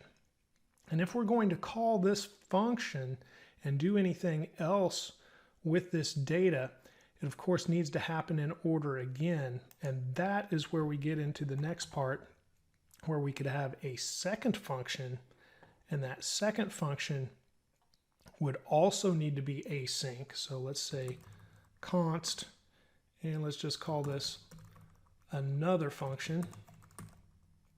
Now let's call func just so I don't use that word in there too much. Okay, and then equals async once again. So our another func is an async function, and this function can await for my cool function to complete, because it's returning essentially data that is coming from promises. That's an async function. And then we could log whatever we get there. So instead of logging that JSON user data within that function, we can go ahead and log it within this function. And we'll need to set this to data at least, so we can call it something, and we'll log that here in another func. So instead of calling this function right here, let's call another func here and see what we get. And once again, we get the same result. So these are chained together in that regard. And in this function, we call my cool function, and we await the results from this async function before we attempt to log the data that we get from it or work with it in any other way. Now, the reason I have this my users object up here is because this is where mistakes can happen. Mistakes can be made. And we'll take this same data, and let's say we're going to go ahead with this second function in this data. And instead of logging it, we're going to say my users dot user list equals data, because that's already an array that we've seen. And that should work. We would get that. But let's say, okay, we've called all of this, and we want to go ahead and do something with the user list in my users. And let's just try to log it right here. My users dot user list. Let's see what we get. We're not logging anything in these functions, so this should be the only log statement. We still get an empty array, just like we defined it here. Now let's think about why this happened. We waited for these functions to execute. Another func is waiting for my cool func to get that data, and we call another func before we attempt to log to the console. But here's the problem. We need to remember that these promises are like, hey, I'm going to do my work, but you go ahead. And there's nothing about this console log statement that is waiting for anything else. It is not within these functions. It is not going to await anything. So when this script executes, sure, these are defined, and sure, we call this function that calls the others, but this function essentially has things inside of it that are saying, hey, JavaScript, go ahead and do what you need to do, and we'll get back to you. And that is a reason that this is still empty. We need to do it within this chain. So if we wanted to go ahead and put this same log statement inside our function after we set it, set the data here, then we should probably get the result we expect because it's inside the function. We've waited for these other things to complete. Then we have set the user list equal to the data, and then we're logging the user list. And I'll go ahead and I'll leave this console log statement here as well. And let's see what we get. And as expected, we do get that array of 10 users for our user list, but it only is delivered to the console after the empty array is delivered, because we log this, and this is actually happening first, even though we called this function here. So we have to kind of be aware of this chain of events that is happening. And if we want to work with the data we're getting from an async function that is awaiting data from an API at another website, and then of course we're calling that function within another async function, we need to have our expectations lined up to where we're going to work with the data inside that function, or we're going to pass that data to another function. Say at this point where this console log is on line 21, we could pass the data to another function, and that function could then work with that data because it's only called after these things have completed.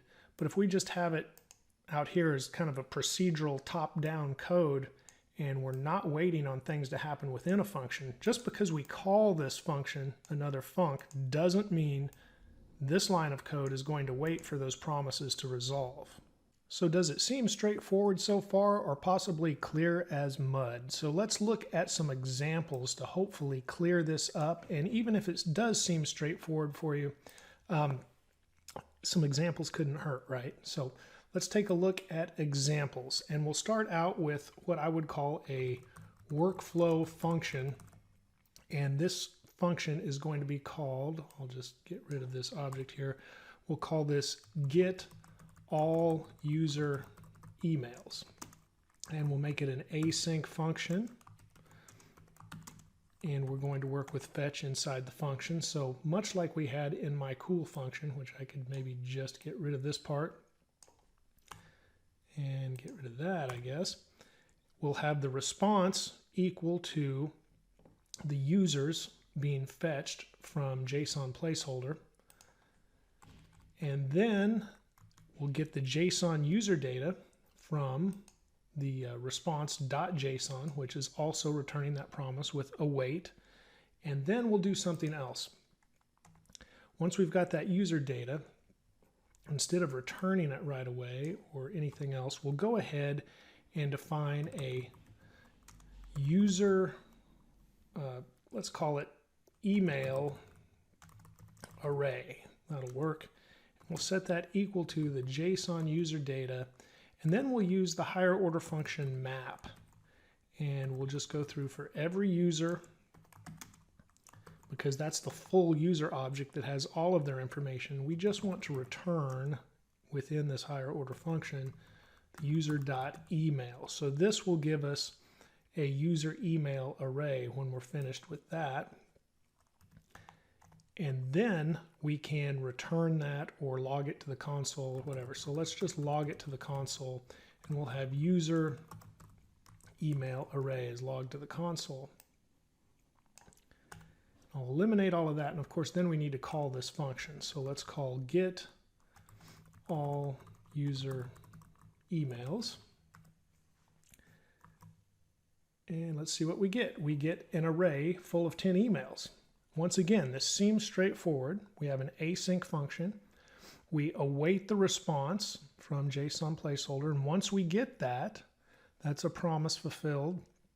We have the readable stream, and so we take that response and use the JSON method on it, and we await that promise to fulfill, and then we have the user data, and then we take that JSON user data and run the map higher order function and create a new array that just has the user emails. We just peeled that out of all that other user data. And we call the function, and it logs it to the console. And it logs it to the console within the function. Let's go ahead and comment that out. Now, what we've done in the past with traditional functions, we can't do here. We would go console log and attempt to get that information, say, returned. If we had return user email array. And this function would return that data, and we would attempt to log it right here. Let's see what happens. It's a promise pending. This console log statement is not within the function, and therefore it is not awaiting these promises to fulfill. So it is still pending, and that won't work. We can call the function after we've defined it, and within the function, these things will happen in the order we expect them to. It's an async function, and we're using the await keyword to await the data we need before we filter it or map it, create this new array. We've waited to receive that data. And so inside the function, logging to the console will work. We can return this data. However, it would be more likely passed to another function. Console log is a function. We're actually logging that right there. So let's say we had another function, and in this function, it would be, well, let's say it's doing something to the DOM. So we'll say post to web page. Then we could pass in that user email array. Wow, I can't type. User email array, and post to web page could do something with that. Well, let's define our post to web page function, and it's going to receive data as the parameter, and it is called within our async function, but it is called after we have awaited this data already. So we're not awaiting anything in this function. It doesn't need to be async because we have already waited for this data to arrive. We're calling the function after we've received the data. We've already even worked with the data with our higher order map function here. And so we can just do whatever within this function, and it's not really an async await function. It's just put into place within the get all user emails function after we have waited to receive this data. So this one does not need to be async or await.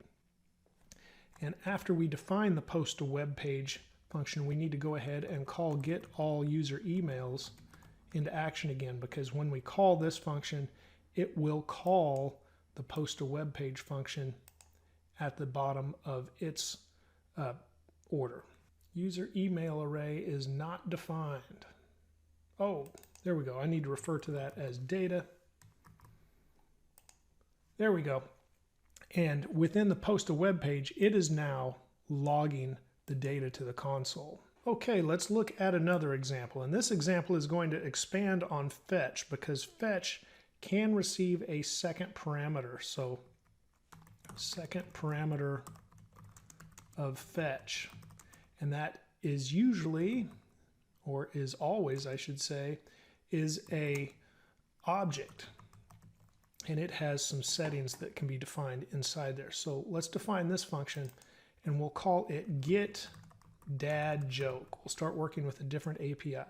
It's an async function. It's going to get a response from fetch, and this will be from the URL icanhasdadjoke.com.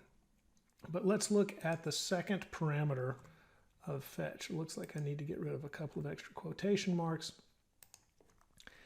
So we'll put a comma, and then we start to define our object.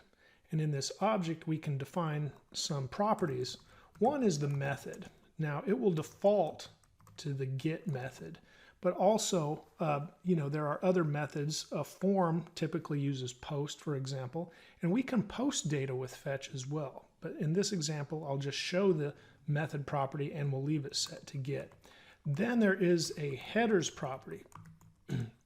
This is a nested object, and in this example, we'll set accept, and this is the type of data we plan to receive in return, and that is application/JSON data. And then after that, I think we're finished with the header, and we're finished with this second parameter of fetch, which I've highlighted there as you see. MDN shows many other parameters, and I will have a link to that in the description below this video. Okay, so we've defined our fetch, and we expect to await that response. Once again, we get the response, and instead of JSON user data, this is going to be JSON joke data, and we will await the response.json as we have before. And now, instead of calling other functions or anything we were doing there, we'll go ahead and eliminate that stuff, and we'll add a console.log for the JSON joke data so we can see what that is. And let me save this, and we'll call this function get dad joke. We'll call that into action. And there you can see in the console we got a dad joke. It has a really weird ID value, and here's the joke. And then we see the status, and status is 200, which also would be response.ok. We could say if response.ok do something, but in this regard we're just bypassing that and getting the response, turning it into JSON data, and then we log that. So if we just want to log the joke instead of the full JSON data, I guess I can leave that, we just refer to the property. So I would say JSON data.joke, and now we won't get the status, we don't get the ID, we just get the joke. And of course this is returning a random joke, so every time I save it, it's going to be a different dad joke. You can see it takes just a few milliseconds or a second to get that joke returned from the server. And there you see the best time on a clock is 6:30, hands down. Ha, dad joke. Okay, this API also can deliver data that is not JSON. So let's think about that for a second. And instead of JSON joke data, we will switch this to text plain. So we expect to get text plain. Notice I'm not changing anything else. It's actually the root URL, which is a little different. It's not a different endpoint. By defining what type of data we accept from this API, it's changing what they deliver. So if we say text plain, and then instead of JSON joke data, I'm going to turn this to text joke data, and instead of awaiting response.json, there is actually a text method as well. So we'll await the response.text, and now I'm just going to log the full text here, and there we go, and we get our joke. What has ears but cannot hear? A field of corn. Ha, another dad joke for sure. But that's an example of not really changing anything except the type of data we expect to receive, and then the API responds differently. Okay, let's switch this back to JSON or application/JSON, which is typically what we do want to receive from an API. We like to work with JSON most of the time. And we put our JSON joke data, and we're awaiting response.json. And let's go ahead and log the full object one more time and get a joke. All right, now I want to go ahead and copy this full object here. And for our next example, we're going to look at using post. And that will also use the second parameter area of fetch, as we did here with this joke API, but this will actually post something instead of requesting data. We're requesting to send new data to the API that can be recorded. The API will send us a confirmation back. So let's just call this function post data, and we're going to send in a joke object. And so I need to define this joke object.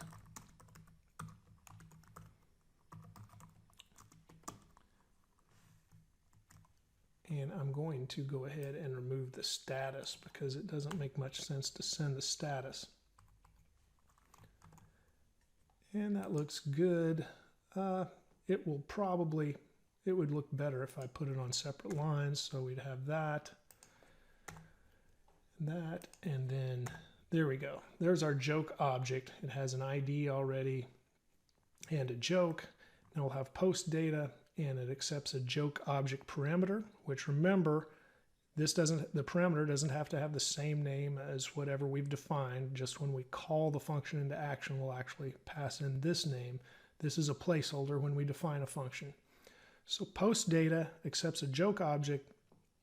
The response will be defined, and we're going to send this to a different address. I'll get that address quickly.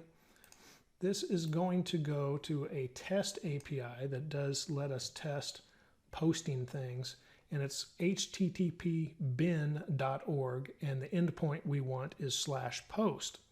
Now the method that we're going to use instead of get is post, and then instead of accept, we're going to tell the API what content type we are sending. So this would be content-type, and we are going to send JSON, so that's fine. And now we need to specify what we're sending in the body parameter of this. When we post, it has a body parameter. It's not sent as get does in the URL as a parameter. It's actually in a separate body parameter. And we want to send JSON, so we need to use JSON stringify, and here we'll take that joke object that is the parameter we're defining in the function, and we'll pass that in. That looks good.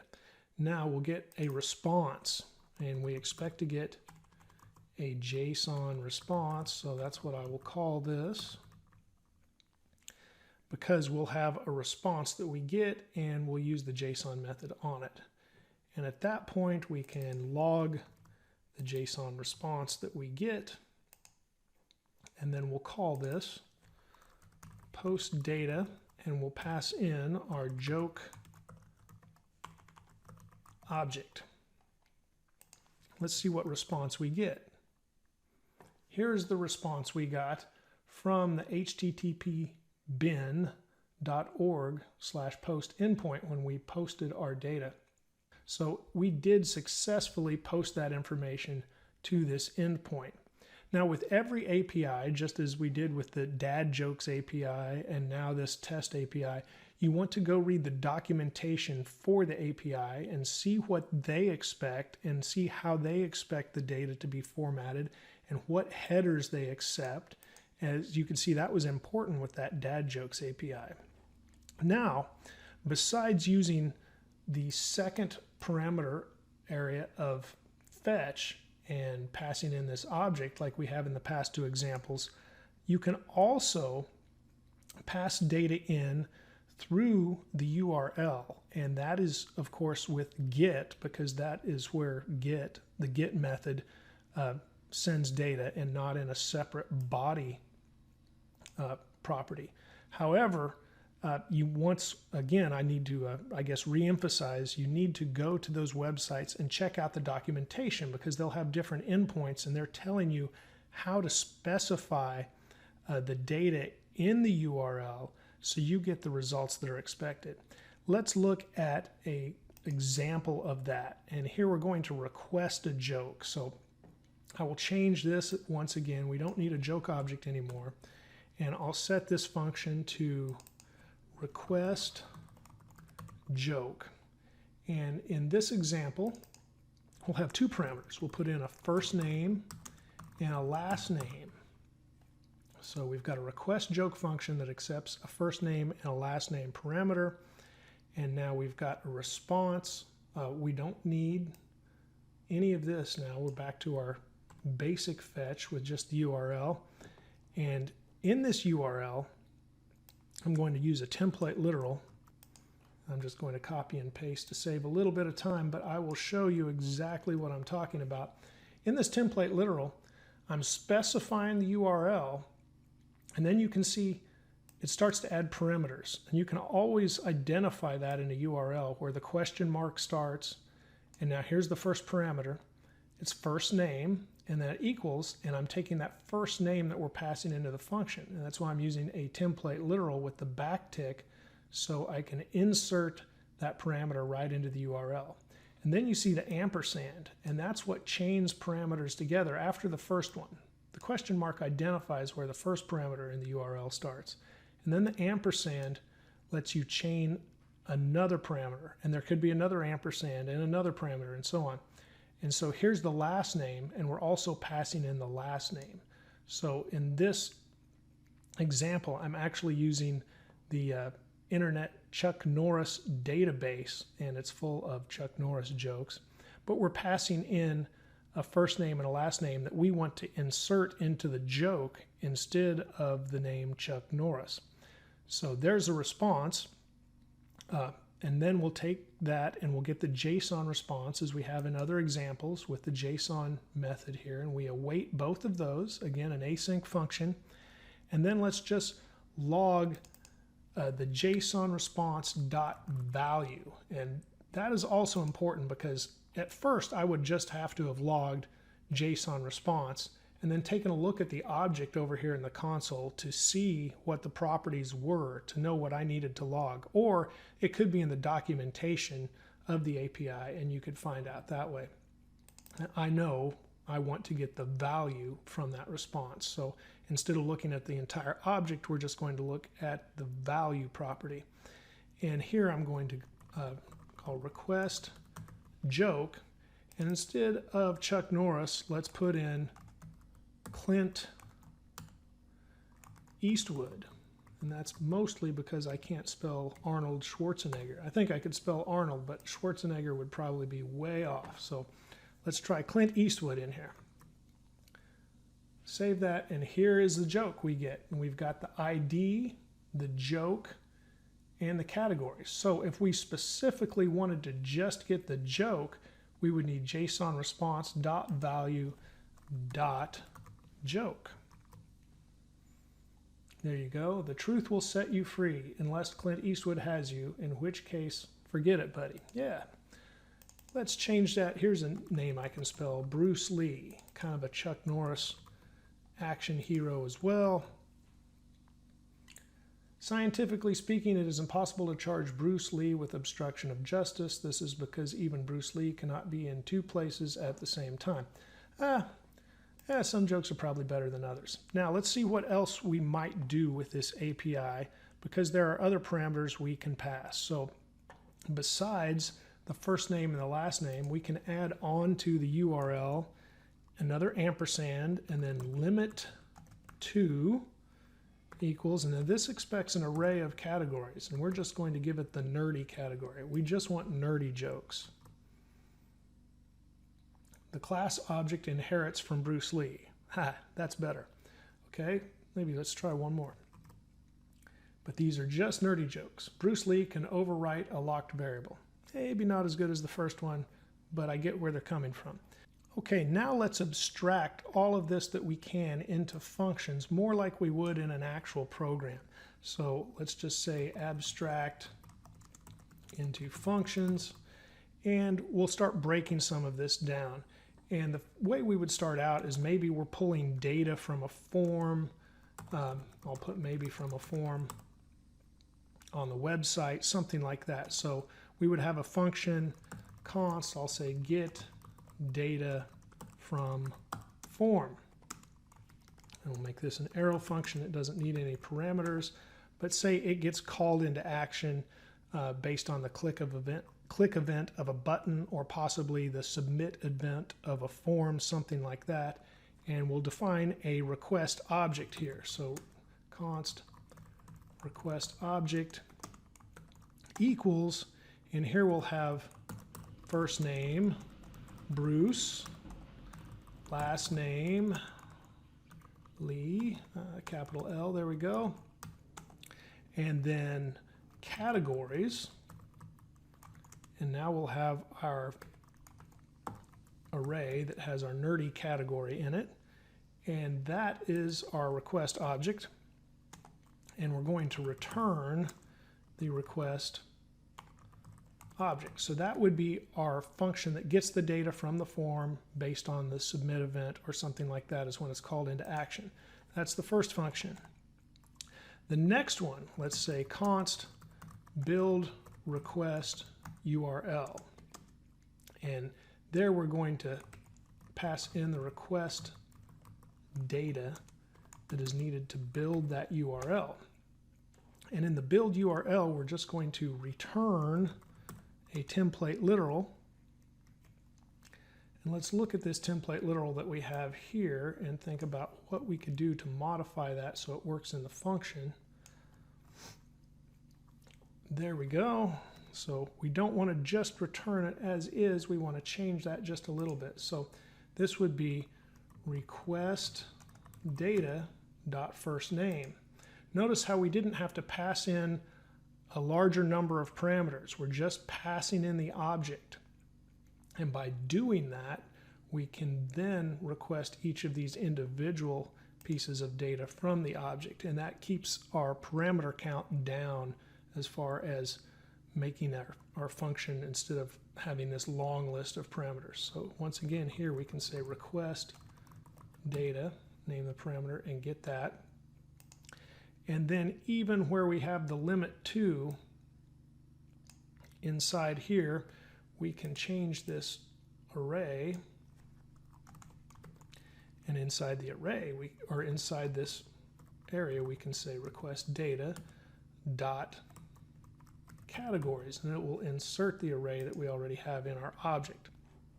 And we're returning that, and that is the build request URL function. It's just going to return the URL based on the object we pass in. So that is another simple function as we would make in a program. And then we'll have our request joke function. And this will be just a little different now. It won't take the first name and last name. It's just going to accept a URL. And then notice this is an async function once again. Our others aren't, but at this point, this is an async function. And this makes this a lot easier because instead of await fetch with this long URL here, we're just saying await fetch URL.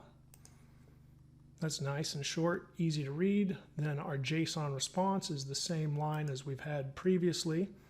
And then from here, we can get a joke array, and we can have that set equal to JSON response dot value.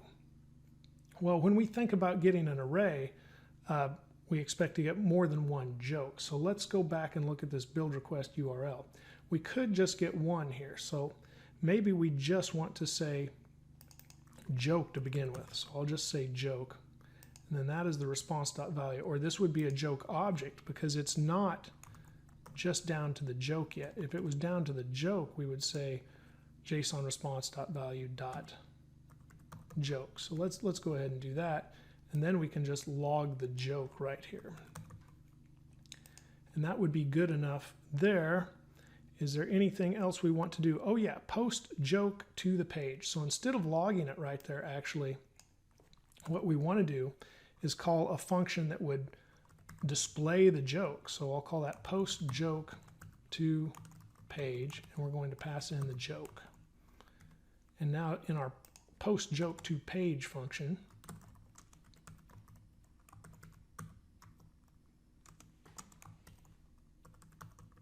we'll accept a joke, and here is where we will go ahead and just log to the console because we don't have a DOM set up to work with right now. Now we won't call that request joke. We have to call all of these functions into action. See, we've got our get data from form that might be called with an event listener, and then we've got the build request URL, the request joke, and the post joke to page, but they're not pulled together in any fashion yet. So we need kind of a procedural workflow function, and I'll just put that here again, procedural workflow function, that's how I look at them, that does all of these things. Now notice we do have an async function that needs to be in this procedural workflow. So when we define this function, we'll call it process joke request. This is actually the function that would be called by an event listener instead of the get data from form. Say there was a click on the submit button, or the submit value, or this, I guess just the submit event is triggered by pressing enter sometimes from a form. It would call this function into action, process joke request. And it needs to be an async function because it's going to call an async function into action. So here we'll have const request data, and we'll set that equal to our get data from form function, and then we'll const request URL, and we'll set that equal to build request URL, and of course that function needs the request data that we just defined, and then we will await request joke, and we'll pass in the request URL, and then we could just pretty much be done at that point. Or we could log finished, just so we know we're done here in this example.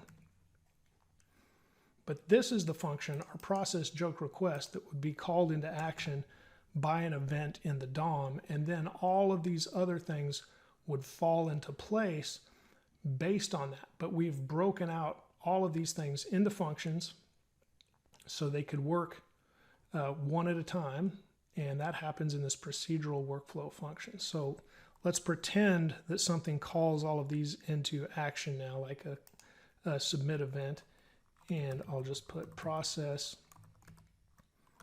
joke request, and we'll call it here. Save that, and here we get our joke. Bruce Lee can write to an output stream, and then we get finished.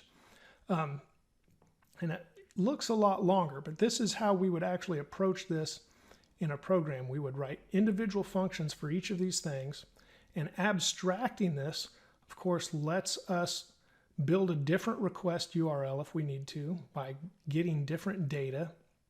And of course, we wouldn't always assign Bruce Lee as the name. Possibly there's something else built into our program that would let us assign different names or pick different categories. And then we end up requesting the joke, and here's where we might work with the DOM to actually post the joke to the page, and instead we're just logging it to the console. And this procedural workflow function pulls it all together. And you can see that I just called the function right here instead of actually setting it up with some button in the DOM to do so. But you need to remember this function needs to be async because we're using await when we call the request joke function, and that request joke function is async, which is why we can use await with it. And it's saying, let all of this finish before we do anything else. Let's get started exploring RegEx today. You can see I'm at the regexr.com website, and I have pasted in some text from a classic song from Neil Young called Heart of Gold, and we're going to explore the text just a little bit with RegEx. First, let's look at character sets. We can put in a bracket and then specify some characters. I'll do E, an N, an L, and another bracket.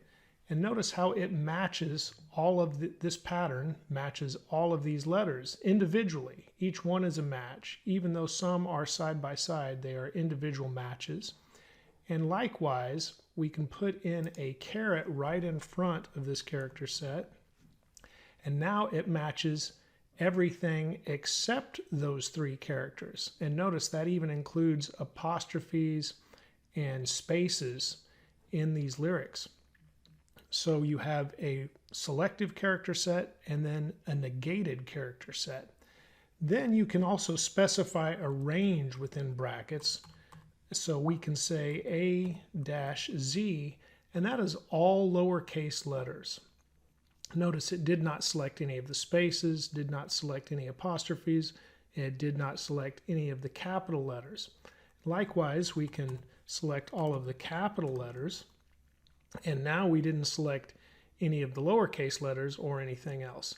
This is a good time to point out flags as well. Notice this website, and typically when you define a regex definition, starts with a slash, you have your definition, it ends with a slash, and then there are flags, and we have the G right here, which is a global flag.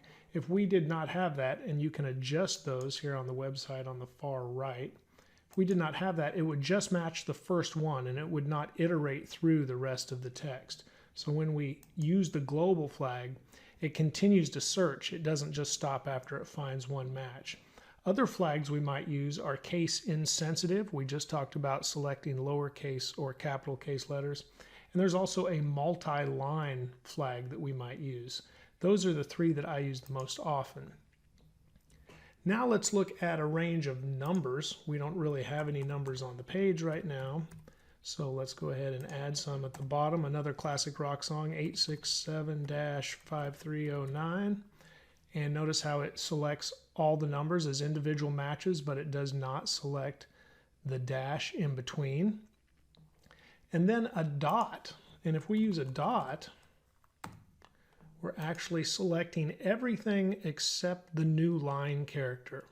If we were to select the new line character as well, it's identified with a backward slash and a lowercase n. And on some operating systems, it's a return, which is a backward slash and an R.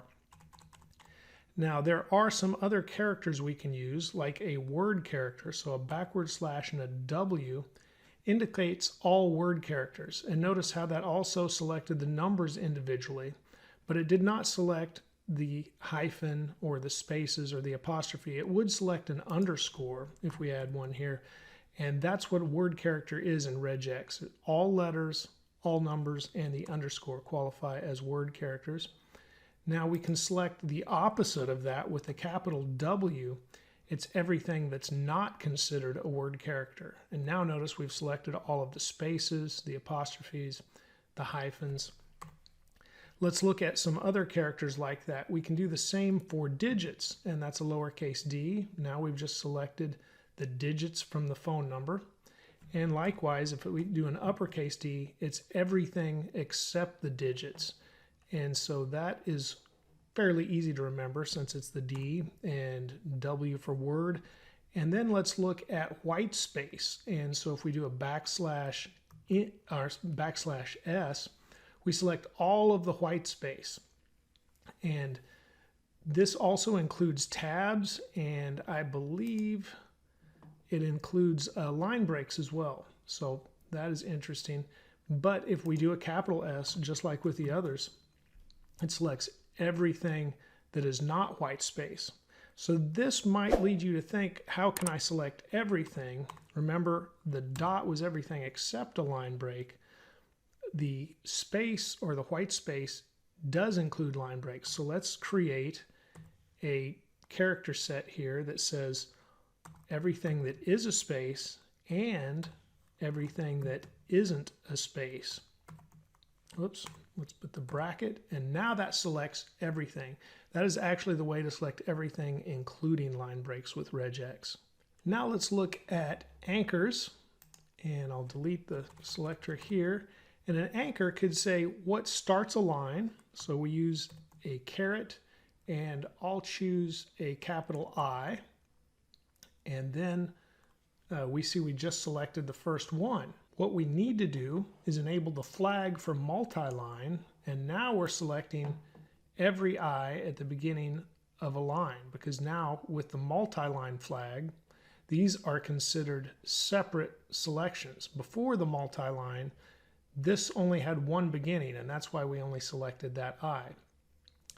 Just like a beginning can be selected, we can also select an N. So I'll choose the letter D and then the $sign. And now we've only selected the letter D's that end a line. So we can choose the beginning and the end. You can escape characters. I'll get rid of that selector. And let's say this line had a period to end. Now remember, a period was a special character. So if we used it up here, it selected everything. So we need to escape that character if we just want to select a period. And there we have to do that backward slash. And now we've only selected the period. So that is a way to escape special characters. And you would do that with a plus symbol, an asterisk, and several other special characters that RegEx uses. We can create a capture group where you might extract a string from RegEx. And here I'll just specify a few letters like OLD. And you can see we have captured the OLD in gold as well as the word old. And we have specified that we're going to possibly extract these strings. We can also specify a non-capturing group by putting in a question mark and a colon.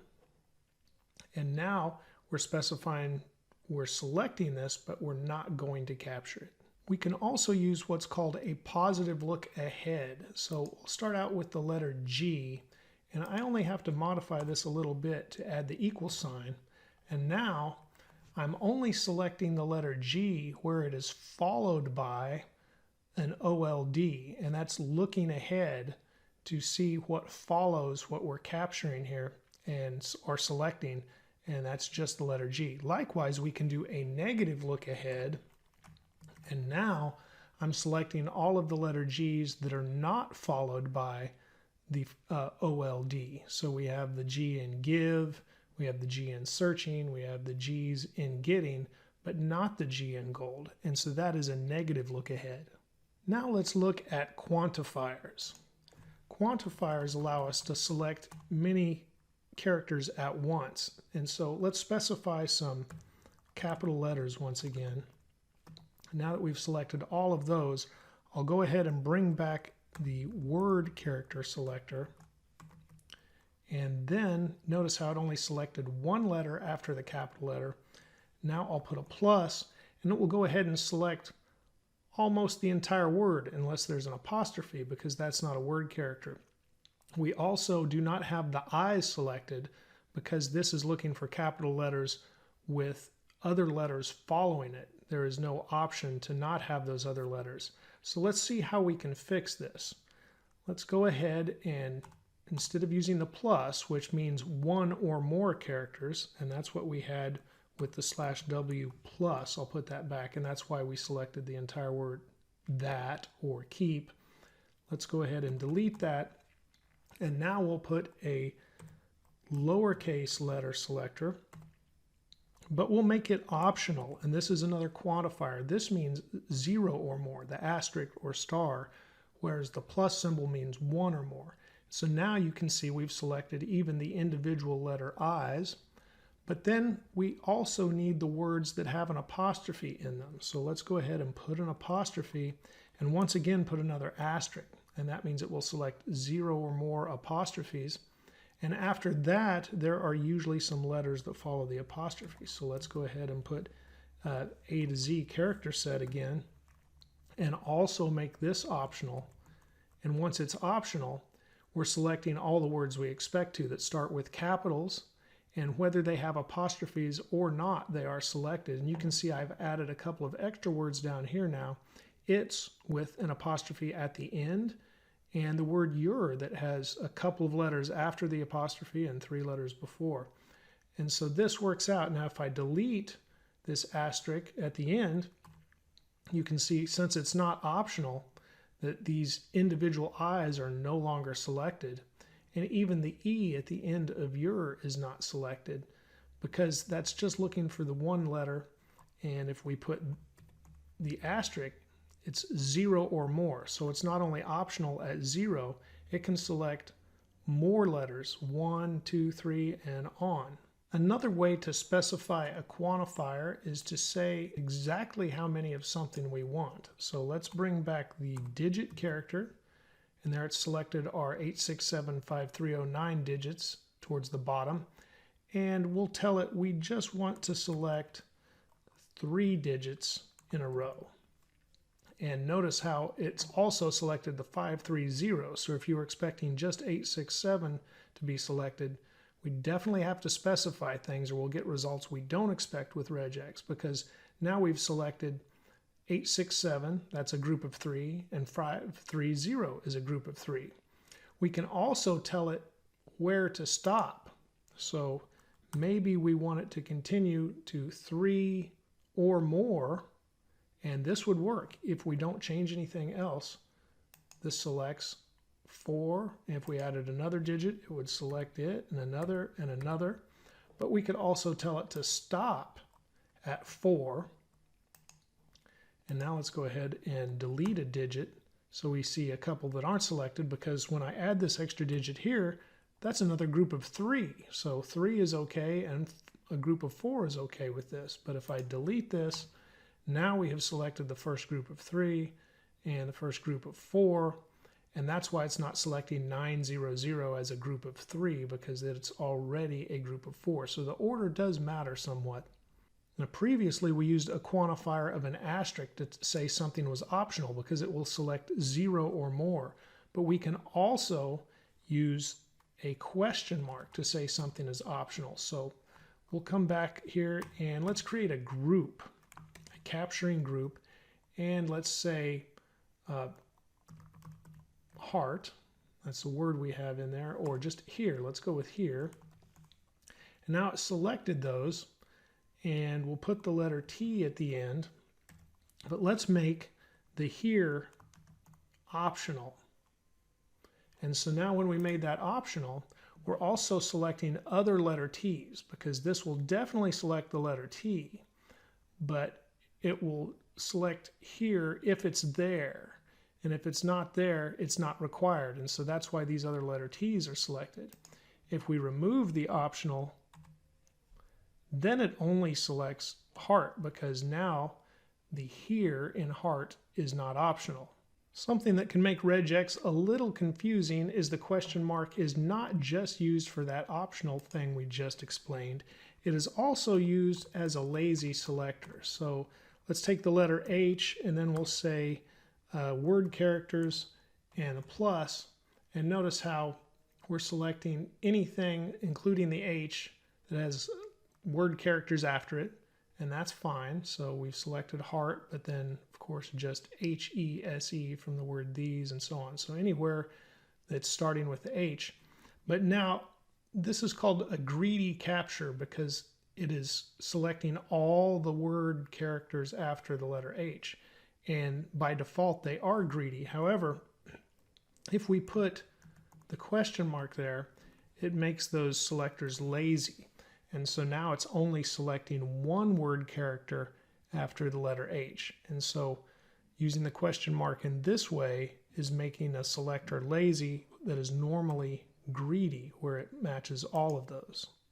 Let's look at alternation. This is something that is very useful with regex, and we can create a capturing group, and let's put a G, and then we'll put a pipe, which is the or, if you can look at it as the word or, and then I'll put an L, and afterwards, notice it already selected all of the G's and all of the L's. Afterwards, I'll put IVE.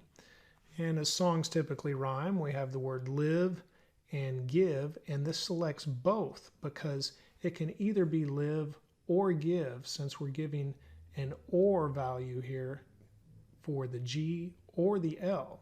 And so this is alternation in regex. Now that we've reviewed regex selectors quickly, let's go ahead and look at a few practical examples before we stop today. The first one, let's just put in a zip code for New York, one of many I am sure, and we know it's going to start with a number, so we can give the caret for the starting symbol, and then we want digits for sure, and there we've selected the first digit already, but now we can tell it we could just say plus, which would be a greedy selector, but that could select more digits, even if that zip code had an extra digit entered, and that would be wrong. At least in the United States, we have 5-digit zip codes. So let's specifically tell it 5, and from there, we could also say this is where the zip code ends. Now we can make all of that a capture group by putting parentheses around it. And now you can see when I mouse over, it will say group number 1, and it shows the zip code, so we have captured that.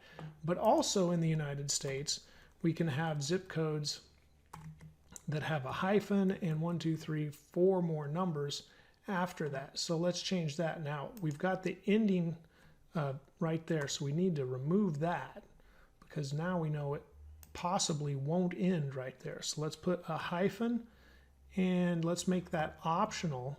So notice without the optional tag, we're not selecting our first one anymore. So let's add optional.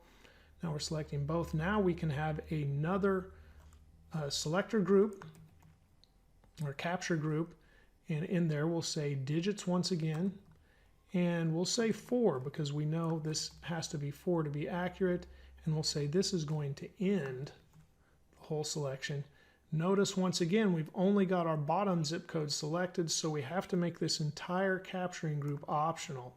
And now we're selecting both the 5-digit zip and the zip code with the 5 digits, the hyphen, followed by 4 more digits. Another practical example, something would be possibly a user input from a search box or something like that. Let's put in Kansas and several spaces and then city. Programmatically in JavaScript, for sure, we have a method where we can call trim, and it will trim the white space from the beginning and the end. But what about in the middle? Let's see how to select that white space. Now, as we discussed earlier, white space is selected with a backward slash and a lowercase s. Let's see, we've got that. That also selects tabs and line breaks. What we need to do, though, is we really want a space in Kansas City. So if we were selecting this to eliminate it, we would need to specify maybe we want 2 or more instances of that white space. So we wouldn't be selecting Kansas City if it was accurate. And one more example, let's put that number in from the other classic rock song, 867-5309, and it might also be 867.5309, or somebody put a space, 867 space 5309, and we could imagine an area code, and then 867.5309, and then we could also imagine an international number, maybe all spaces between this time. And we need to verify or select, possibly from a form, to make sure we've got an accurate phone number. So what will we do to select that? Maybe we should work backwards towards the front or vice versa. Let's start at the back where we know we're going to end with 4 digits. So, and we always need those 4 digits. So let's create a capturing group.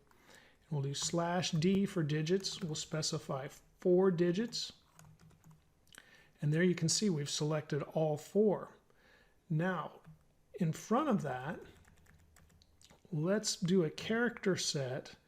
And first we'll specify the hyphen because that is the most normal thing to see there. But it could be optional because it might not be a hyphen. But if it is a hyphen, it will select it. So we need to go ahead and put these other characters in our character set, possibly a period, and then possibly a space. And so now we have all of those. In front of that, once again, not optional would be, oh, and a good reason to make this optional, what if somebody didn't put in hyphens at all? So I don't think I put that version of the phone number in. So we've got 867-5309, but you can see now we're selecting the first 4. We need to get these other 3 in here. This will be very similar to what we did with the 4. We've got digits. We know it's going to be 3 digits, and we need those. They're not optional. So there we have 867-5309, the hyphenated version, the other separators as well, and it's even selecting down here. So now we really need to take this same optional group and put it in front of the 3 again. So now we have the hyphen selected here, the space selected here, and now we have an optional group of 3. So let's go ahead and put that in place and put the option. And that looks good. Now we could once again use this same optional group as we work towards our international connection. And here we will have a +1, which is the only thing we expect it to be. And let's make it optional as well. Oh, we need to escape the plus symbol. That's one of those special characters. If we didn't make this optional, none of the other numbers would be selected though. That definitely has to be there. Today we're going to look at some practical examples of using RegEx with JavaScript. You can see I have a basic project started here with an index.html file. I've got a main.css file inside of a CSS folder, and I have a main.js file for our JavaScript. I've already put the code into the index.html and the main.css, but I have not added any JavaScript yet. Let's take a quick look. I've got this HTML set up with a section, and this section has a form that asks for a phone number, and you can see it over here in the dev tools of Chrome, and I'm running this already with live server. You can see the local extension. Use your VS Code extensions to add live server if you don't have it, and that will allow you to run a live local server that will show your updates right away. I'll go ahead and hide the file tree again. And you can see this is a basic form. It has a label for the one text input, and this text input is expecting a phone. It's also got some hints here that will get to show up when the user starts typing to help them type in the correct information. So let's look at that real quick. We'll open up the main.js and start with a blank JavaScript file, and we're going to add an event listener. We'll say document, whoops, I need to spell right away, get element by ID, and we're looking for the phone num ID, which is assigned to that text input. Then we'll say add event listener. I need to get the text to wrap here, not listeners, but listener. And now we're going to listen for the input. User will input into the field, and that's the input event. Man, I've got typos all over today. There we go. We'll take the event. This is an arrow function. Now we're ready to type in our event listener. And the first thing we're going to do inside this event is put in our RegEx pattern. So I'll define a variable named RegEx. You know, I'm just going to make this the whole screen for now so we can see a little bit better. Our RegEx pattern. Now this does not go inside quotes like a string would. We just put it in between the slashes. And we're looking for a phone number. So we want it to start out with, and now we're not going to look for an international phone number in this example, but we could. We're going to start out with possibly a parentheses. And I say possibly because we won't make it required. So with the question mark, we make that optional. And now we'll have our first grouping, and that looks for digits, and we're looking for 3 digits like an area code. And now we'll also escape and put a possible closing parentheses. So we may just start with 3 digits, or we may start with 3 digits inside of parentheses. Now let's put a character set between brackets, and this will hold possibly a, or this could be possibly a dash, a period, or a space. And these special characters like the dash and the period do not need escaped inside the character set. And again, we'll make those optional. So it could be 555 dash and then the next set of numbers. And that's what we need to put here. So we'll put, this is not looking for parentheses, but this is starting another group that we could be selecting. So this will be digits again, and we once again expect 3. And now we'll once again have an optional dash, period, or space, because people could enter their phone number with no dashes, periods, or spaces. It could just all be numbers as well. So we're going to expect any of that. And then we'll end with 4 digits. And now after the 4th digit, and this is once again a capture group, we'll put the ending character because that's how it needs to end. We'll put the last slash. That indicates now that this is a regx, and we need to put the global flag. And there we have defined our regx that we will search our input string for. Now let's select the input, and this will need to be get element by ID, and we're getting phone num, just like we did to add the event listener. And then we'll have format. And here we're going to use a query selector because we're going to select by class.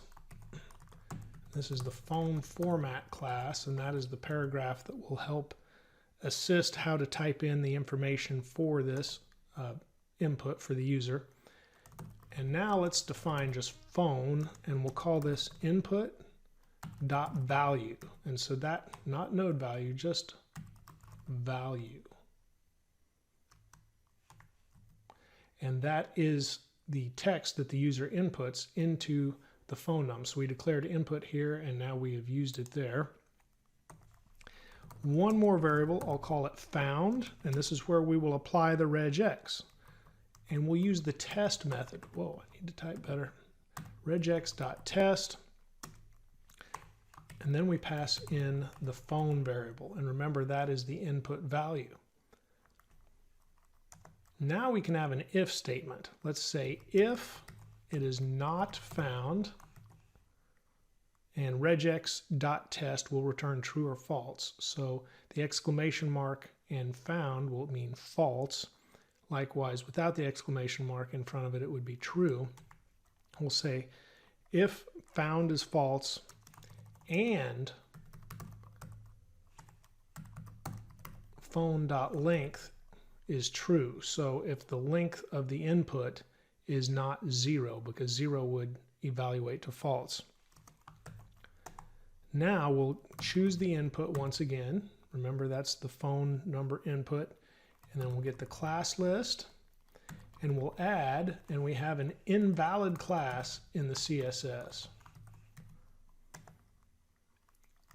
And then we'll get the format, and we'll go class list again. And remember, this is the paragraph that assists the user in knowing what to type, and we'll put block. So that paragraph shows up. So this means if it does not match the RegEx that we're testing for, and there is data in the input field, we're going to apply the invalid class, and we're going to give the user some hints as to what they need to type. Now let's put else, and this means if there could be no input in the input field, or 2, we've matched the regex pattern and everything is valid. So let's put input.classList.remove invalid, and then we'll do the same for format.classList.remove block. So we once again hide those hints. And just so you know, let's look at these classes real quick. In the CSS, we have got block, which is just display block, and invalid will just turn the text red. That's what we're going for. And once again, we're working with this section that has the form, and here's the input, phone num, and now here are the tips that the user will see if they have invalid input at the time. So let's look at this in Chrome. And now we've got enter the phone number, and I'll go 555. Now see, we have red text because it does not match the regex pattern at this point, and the tips for the user showed up. If I delete the text, they hide, and the cursor is not red, so this text is not red. But let's go ahead and enter in a number, 555-555-1234. It matches our regex pattern, and the tips for the user have now gone away. Likewise, we could do 555-123 space 1234, and that works. Or we could put periods between everything, and that matches. Spaces would also work. So our pattern is working, and our feedback for the user is also working. Now let's look at adding some JavaScript for when this is submitted. They say the user has entered in their information and it matches the regex pattern, and they attempt to submit it. So let's go ahead and add a listener to the form as well. So we'll say document.getElementById, phone form is the ID it has. We'll go add event listener. Now we're listening for the submit event, especially when a form just has one input, like a text input, and the user presses enter, it automatically fires the submit event. We don't need to add anything else.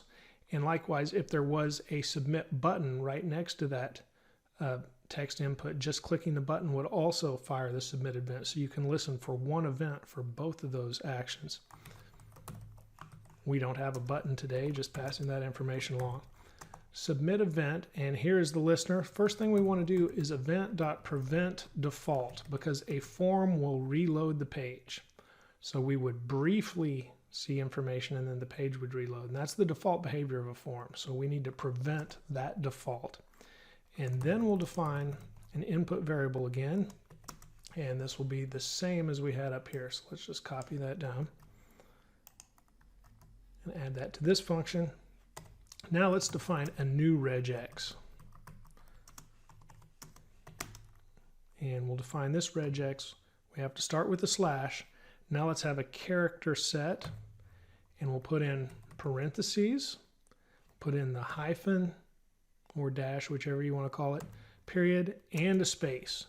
Any of those could have been entered into an accepted phone number that met our previous pattern. And then we'll once again put the global flag. And now let's define a variable called saved phone num. And we'll set that equal to the input.value. And now I'm going to call a different method than test. I'm going to call replace all to use with this RegEx. And we'll pass in the RegEx, and then I'm going to pass in well, basically nothing, an empty string. So any of those will be replaced with an empty string. After passing in the empty string, let's just log this saved phone number to the console so we can see what happens. The plan is to remove any of these extra characters, because all we would want to store possibly in our database or send to an API or whatever, after we get the phone number out of the form, we just want to send in the numbers once we have validated them. So we'll save that, go back to Chrome, and now let's type in a number once again. Let's say 123-123 space 1234. Looks good. I'll press enter. And now you can see we've removed the dash, we've removed the space, and we just get the numbers. Let's do it again, and we'll go 555-123-1234. And we just get the number. So our RegEx is working. It's eliminating those characters we don't want, and then it's just passing along the numbers for us to work with. One more practical example. I have a second form in a second section of this index.html file, and you can see this form is almost identical. It has a text entry, but we just want the user to enter some text. This could be a field, possibly say a weather app, where the user is entering in a city name to look up the weather for a specific city, or it could be just a message field or a search field or something like that. This is just a text entry. So we're going to apply a RegEx to it that makes sense for most things a user would enter. And now we'll just come back here to the main.js. I want to go ahead and scroll to the right part of the page. So we'll just scroll on up, and here is our second form. It says, please enter some text. Now we're not trying to validate this in any way. We just want the user to enter some text. And you can see it works just fine. But the function we want to add, we'll go ahead and add an event listener, and then we'll put a function inside that listener. So let's say document.getElementById, and this is the text form. We're going to listen for submit event. Once again, and there's the event. It's an arrow function. I'm going to scroll up just a little bit. There we go. And now the first thing we want to do with the submit event in a form, once again, is the event.prevent default. We don't want the page to reload on us. And now we're going to define our input once again, but this is a different input. It's document.getElementById, and this is our text entry ID. Now let's define a RegEx. And I'll tell you what we're looking for. We are looking for occurrences of more than one space. And so I'm just going to put a space. Now, with regex, you could put a backslash and a lowercase s, and that indicates spaces. It also indicates tabs, and it indicates line breaks. We just want the spaces, so I'm just going to type a space. And then we're looking for 2, and then I put a comma because 2 or more. If we were just looking for 2 to 4, I could put 4 here, but we want 2 on up to infinity probably, however many there are. We just want more, so 2 or more. And then we'll put the global flag. And this will find any occurrence of 2 spaces or more that are in a row within the string that the user enters. Now I'll define new text. And this new text is the input value. And then I'm going to call replace all. Pass in the regex once again. And I'm going to put in 1 space. We don't need 2 spaces. We'll just put in 1. And then on top of that, I'm going to chain the trim method. And this trims the white space from the beginning and the end. Because if the user put 2 or 3 spaces at the beginning, our current regex would just replace those 2 or 3 with 1 white space, and we would still have 1 space at the beginning or possibly the end of our string. So I want to trim any white space from the beginning or the end after we've applied the regex. We can do that all in the same line. Now let's go ahead and log this new text. And we'll stop there for now. And once again, this is when the user submits. I put next text there. It needs to be new text. This is when the user submits the form. Let's go back to Chrome. And I'm going to type, I'm in the wrong spot. It scrolled back because I saved the file. So there we go. I'm going to type Kansas. Matter of fact, let's go ahead, space, space, space, and then type Kansas City. That is a city with 2 words and some space in between. Now I add a few extra spaces and press enter. And you can see we just get Kansas City with the 1 space between the 2 words. And that cleans that text right up. We could do New York. And we just get New York like we expect. Now, I mentioned possibly sending a city name to a weather API, which is just one example. When you do that, you would build a URL to submit because they would have an endpoint that you would need to send this data to. So you'd probably be building a URL inside of your code. Let's look at what we might do there and look at the difference. I'm going to define a variable called encoded input text. And I'm going to set that equal to encode URI and then put the input value. This is a method you could call in JavaScript, and it encodes your URL that you're making, that you're sending along. So you don't send a space. You know, URLs, web addresses don't have spaces in them, so you need to encode it first. Now let's also look at encoded, and I'll call this clean text. Whoa, got a space I didn't need. Clean text. And I'll call encode URI again, and now I'll pass in the new text we created. Now let's log both of these and look at the difference. So encoded input text, and then we'll also log, whoa, encoded clean text. There it is. I'll save that, and we'll still be able to see what we were looking before, so we'll also look at the new text. But let's look at what, if we didn't clean the text, basically what would be added to a URL. So I'll put, once again, like 3 or 4 spaces, Kansas, a lot more space, and some more space at the end. I'll press enter. You can see this is what we had to begin with. It's cleaned up the text, Kansas City. But this is the text if it wasn't clean. Each one of these %20s represents a space. So we had about 5 spaces before the word Kansas, many more spaces before the word city, and many after.